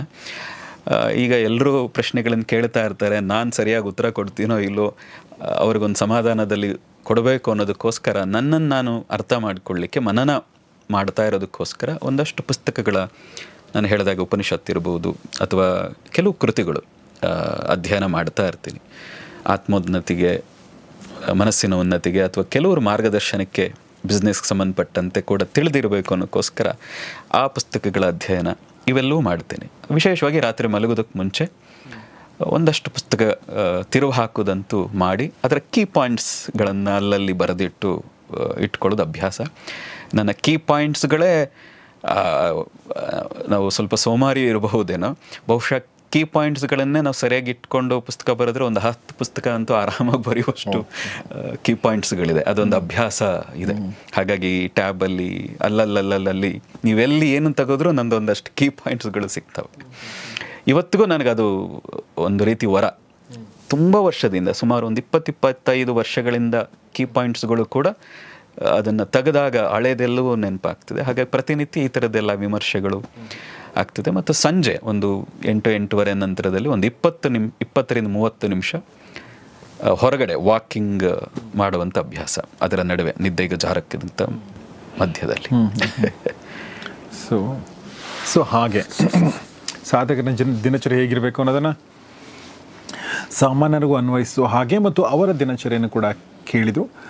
ಸೊ ಇದರಿಂದ ಒಂದಷ್ಟು ಪಾಯಿಂಟ್ಗಳನ್ನ, ಒಂದಷ್ಟು ಅಂಶಗಳನ್ನ ನಾವು ಕೂಡ ತಿಳ್ಕೊಳ್ಬಹುದು ಮತ್ತು ನಮ್ಮ ಜೀವನ ಸುಲಲಿತವಾಗಿ ಸುಗಮವಾಗಿ ಸಾಗೋ ಹಾಗೆ ಮಾಡ್ಕೊಳ್ಳೋಕ್ಕೆ ಒಂದಷ್ಟು ಪ್ರಾಕ್ಟಿಕಲ್ ಟಿಪ್ಸ್ ಕೂಡ ಅವರು ತುಂಬ ಚೆನ್ನಾಗಿ ಹೇಳಿದರು. ಅದನ್ನು ನಾವು ಅಳವಡಿಸ್ಕೊಳ್ಳೋಣ ಅಂತ ಹೇಳ್ತಾ, ನಾನು ಈವರೆಗೂ ನಮ್ಮ ಜೊತೆಗೆ ಈ ಎಲ್ಲ ವಿಚಾರಗಳನ್ನ ಶೇರ್ ಮಾಡಿದ್ದಕ್ಕಾಗಿ ನಿಮ್ಮ ಪರವಾಗಿ ಸದ್ಗುರು ಶ್ರೀರಾಮ್ ಅವರಿಗೆ ತುಂಬ ಧನ್ಯವಾದ ಹೇಳೋಕ್ಕೆ ಇಷ್ಟಪಡ್ತೀನಿ. ಗುರುಗಳು, ತುಂಬ ಧನ್ಯವಾದ ನಮ್ಮ ಜೊತೆ ಮಾತಾಡಿದ್ದಕ್ಕಾಗಿ, ಈ ಎಲ್ಲ ವಿಚಾರಗಳನ್ನ ಹೇಳಿಕೊಟ್ಟದ್ದಕ್ಕಾಗಿ. ಸೊ ಒಂದಷ್ಟು ಒಳ್ಳೆಯ ಬೆಳವಣಿಗೆಗಳಾಕೆ ನೀವು ಕೂಡ ಕಾರಣರಾಗ್ತಾ ಇದ್ದೀರಿ ಅಂತ ನನಗನ್ಸುತ್ತೆ. So thank you very much. So ಸ್ನೇಹಿತರೆ, ಇದು ಮಾನಸ ಸರೋವರ ಕಾರ್ಯಕ್ರಮ. ಕಳೆದ 5 ಸಂಚಿಕೆಗಳಲ್ಲಿ ನಾವು ಸದ್ಗುರು ಶ್ರೀರಾಮ್ ಅವರೊಂದಿಗೆ ಬೇರೆ ಬೇರೆ ವಿಚಾರಗಳನ್ನ ಮಾತಾಡಿದ್ವಿ. ನೀವು ಇವತ್ತು ಈ ಸಂಚಿಕೆ ನೋಡ್ತಾ ಇದ್ದರೆ, ಇದಕ್ಕಿಂತ ಮುಂಚೆ 4 ಸಂಚಿಕೆಗಳಿದೆ, ಆ ಸಂಚಿಕೆಗಳು ನೋಡಿ. ಮತ್ತು ಅದಕ್ಕಿಂತ ಮುಂಚೆ ನಾವು ಸಾಕಷ್ಟು ವಿಡಿಯೋಗಳನ್ನ ಸದ್ಗುರು ಶ್ರೀರಾಮ್ ಅವರೊಂದಿಗೆ ಮಾತಾಡಿದ್ವಿ. ಪುನೀತ್ ಅವರು ಆ ಲಿಂಕ್ಗಳನ್ನೆಲ್ಲ ಕಮ್ಯುನಿಟಿ ಪೇಜಲ್ಲಿ ಹಾಕಿರ್ತಾರೆ. ಅಲ್ಲಿ ಹೋಗಿದರೆ ನಿಮಗೆ ಕಮ್ಯುನಿಟಿ ಪೇಜಲ್ಲಿ ಹೋದರೆ ನಿಮಗೆ ಆ ಲಿಂಕ್ಗಳು ಸಿಗ್ತವೆ. ಡಿಸ್ಕ್ರಿಪ್ಷನಲ್ಲಿ ಕೂಡ ನಿಮಗೆ ಲಿಂಕ್ ಸಿಗುತ್ತೆ. ಡಿಸ್ಕ್ರಿಪ್ಷನ್ ಅಂದರೆ ಕೆಳಗಡೆ ನೀವು ವಿಡಿಯೋ ಸ್ವಲ್ಪ ಕೆಳಗಡೆ ಹೋದರೆ ನಿಮಗೆ ಒಂದು ಡಿಸ್ಕ್ರಿಪ್ಷನ್ ಅಂತ ಕಾಣುತ್ತೆ. ಅದನ್ನು ಮೋರ್ ಅಂತ ಇರುತ್ತೆ, ಅಲ್ಲಿ ಕ್ಲಿಕ್ ಮಾಡಿದರೆ ನಿಮಗೆ ಕೆಳಗಡೆ ಕಾಣುತ್ತೆ ಕಮೆಂಟ್ ಬಾಕ್ಸ್ಗಿನ ಮೇಲೆ. ಜೊತೆಗೆ ಅವರನ್ನು ಸಂಪರ್ಕಿಸಬೇಕು, ಅವರ ತಂಡವನ್ನು, ಅವರಿಂದ ನೀವೇನಾದರೂ ಕಲಿಬೇಕು ಅಂತ ಆಸೆ ಇದ್ದರೆ ಅವರ ಫೋನ್ ನಂಬರ್ ಕೂಡ ನಾವು ಕಮೆಂಟ್ ಬಾಕ್ಸಲ್ಲಿ ಮತ್ತು ಡಿಸ್ಕ್ರಿಪ್ಷನಲ್ಲಿ ಹಾಕಿರ್ತೀವಿ. ನೀವು ಅವ್ರ ತಂಡವನ್ನು ಸಂಪರ್ಕಿಸಿ ಈ ಒಂದು ಏನು ಜರ್ನಿ ಇದೆ ನಮ್ಮ ಬದುಕಿನ ಉದ್ದೇಶವನ್ನು ಕಂಡುಕೊಳ್ಳುವಂಥ ಆಧ್ಯಾತ್ಮಿಕ ಉನ್ನತಿಯ ಪಯಣವಿದೆ, ಅದರಲ್ಲಿ ನೀವು ಕೂಡ ತೊಡಗಿಕೊಳ್ಳಿ ಮತ್ತು ನಮ್ಮ ಸಮಾಜಕ್ಕೆ, ನಾಡಿಗೆ ಕಾಂಟ್ರಿಬ್ಯೂಟ್ ಮಾಡಿ ಅಂತ ಹೇಳ್ತಾ ಇವತ್ತಿನ ಈ ಒಂದು ವಿಡಿಯೋನ ಮುಗಿಸ್ತಾ ಇದ್ದೀನಿ. ನೋಡ್ತಾ ಇರಿ ಗೌರಿ ಶಕ್ತಿ ಸ್ಟುಡಿಯೋ, ನೋಡ್ತಾ ಇರಿ ಮಾನಸ ಸರೋವರ ಕಾರ್ಯಕ್ರಮ. ನಮಸ್ಕಾರ.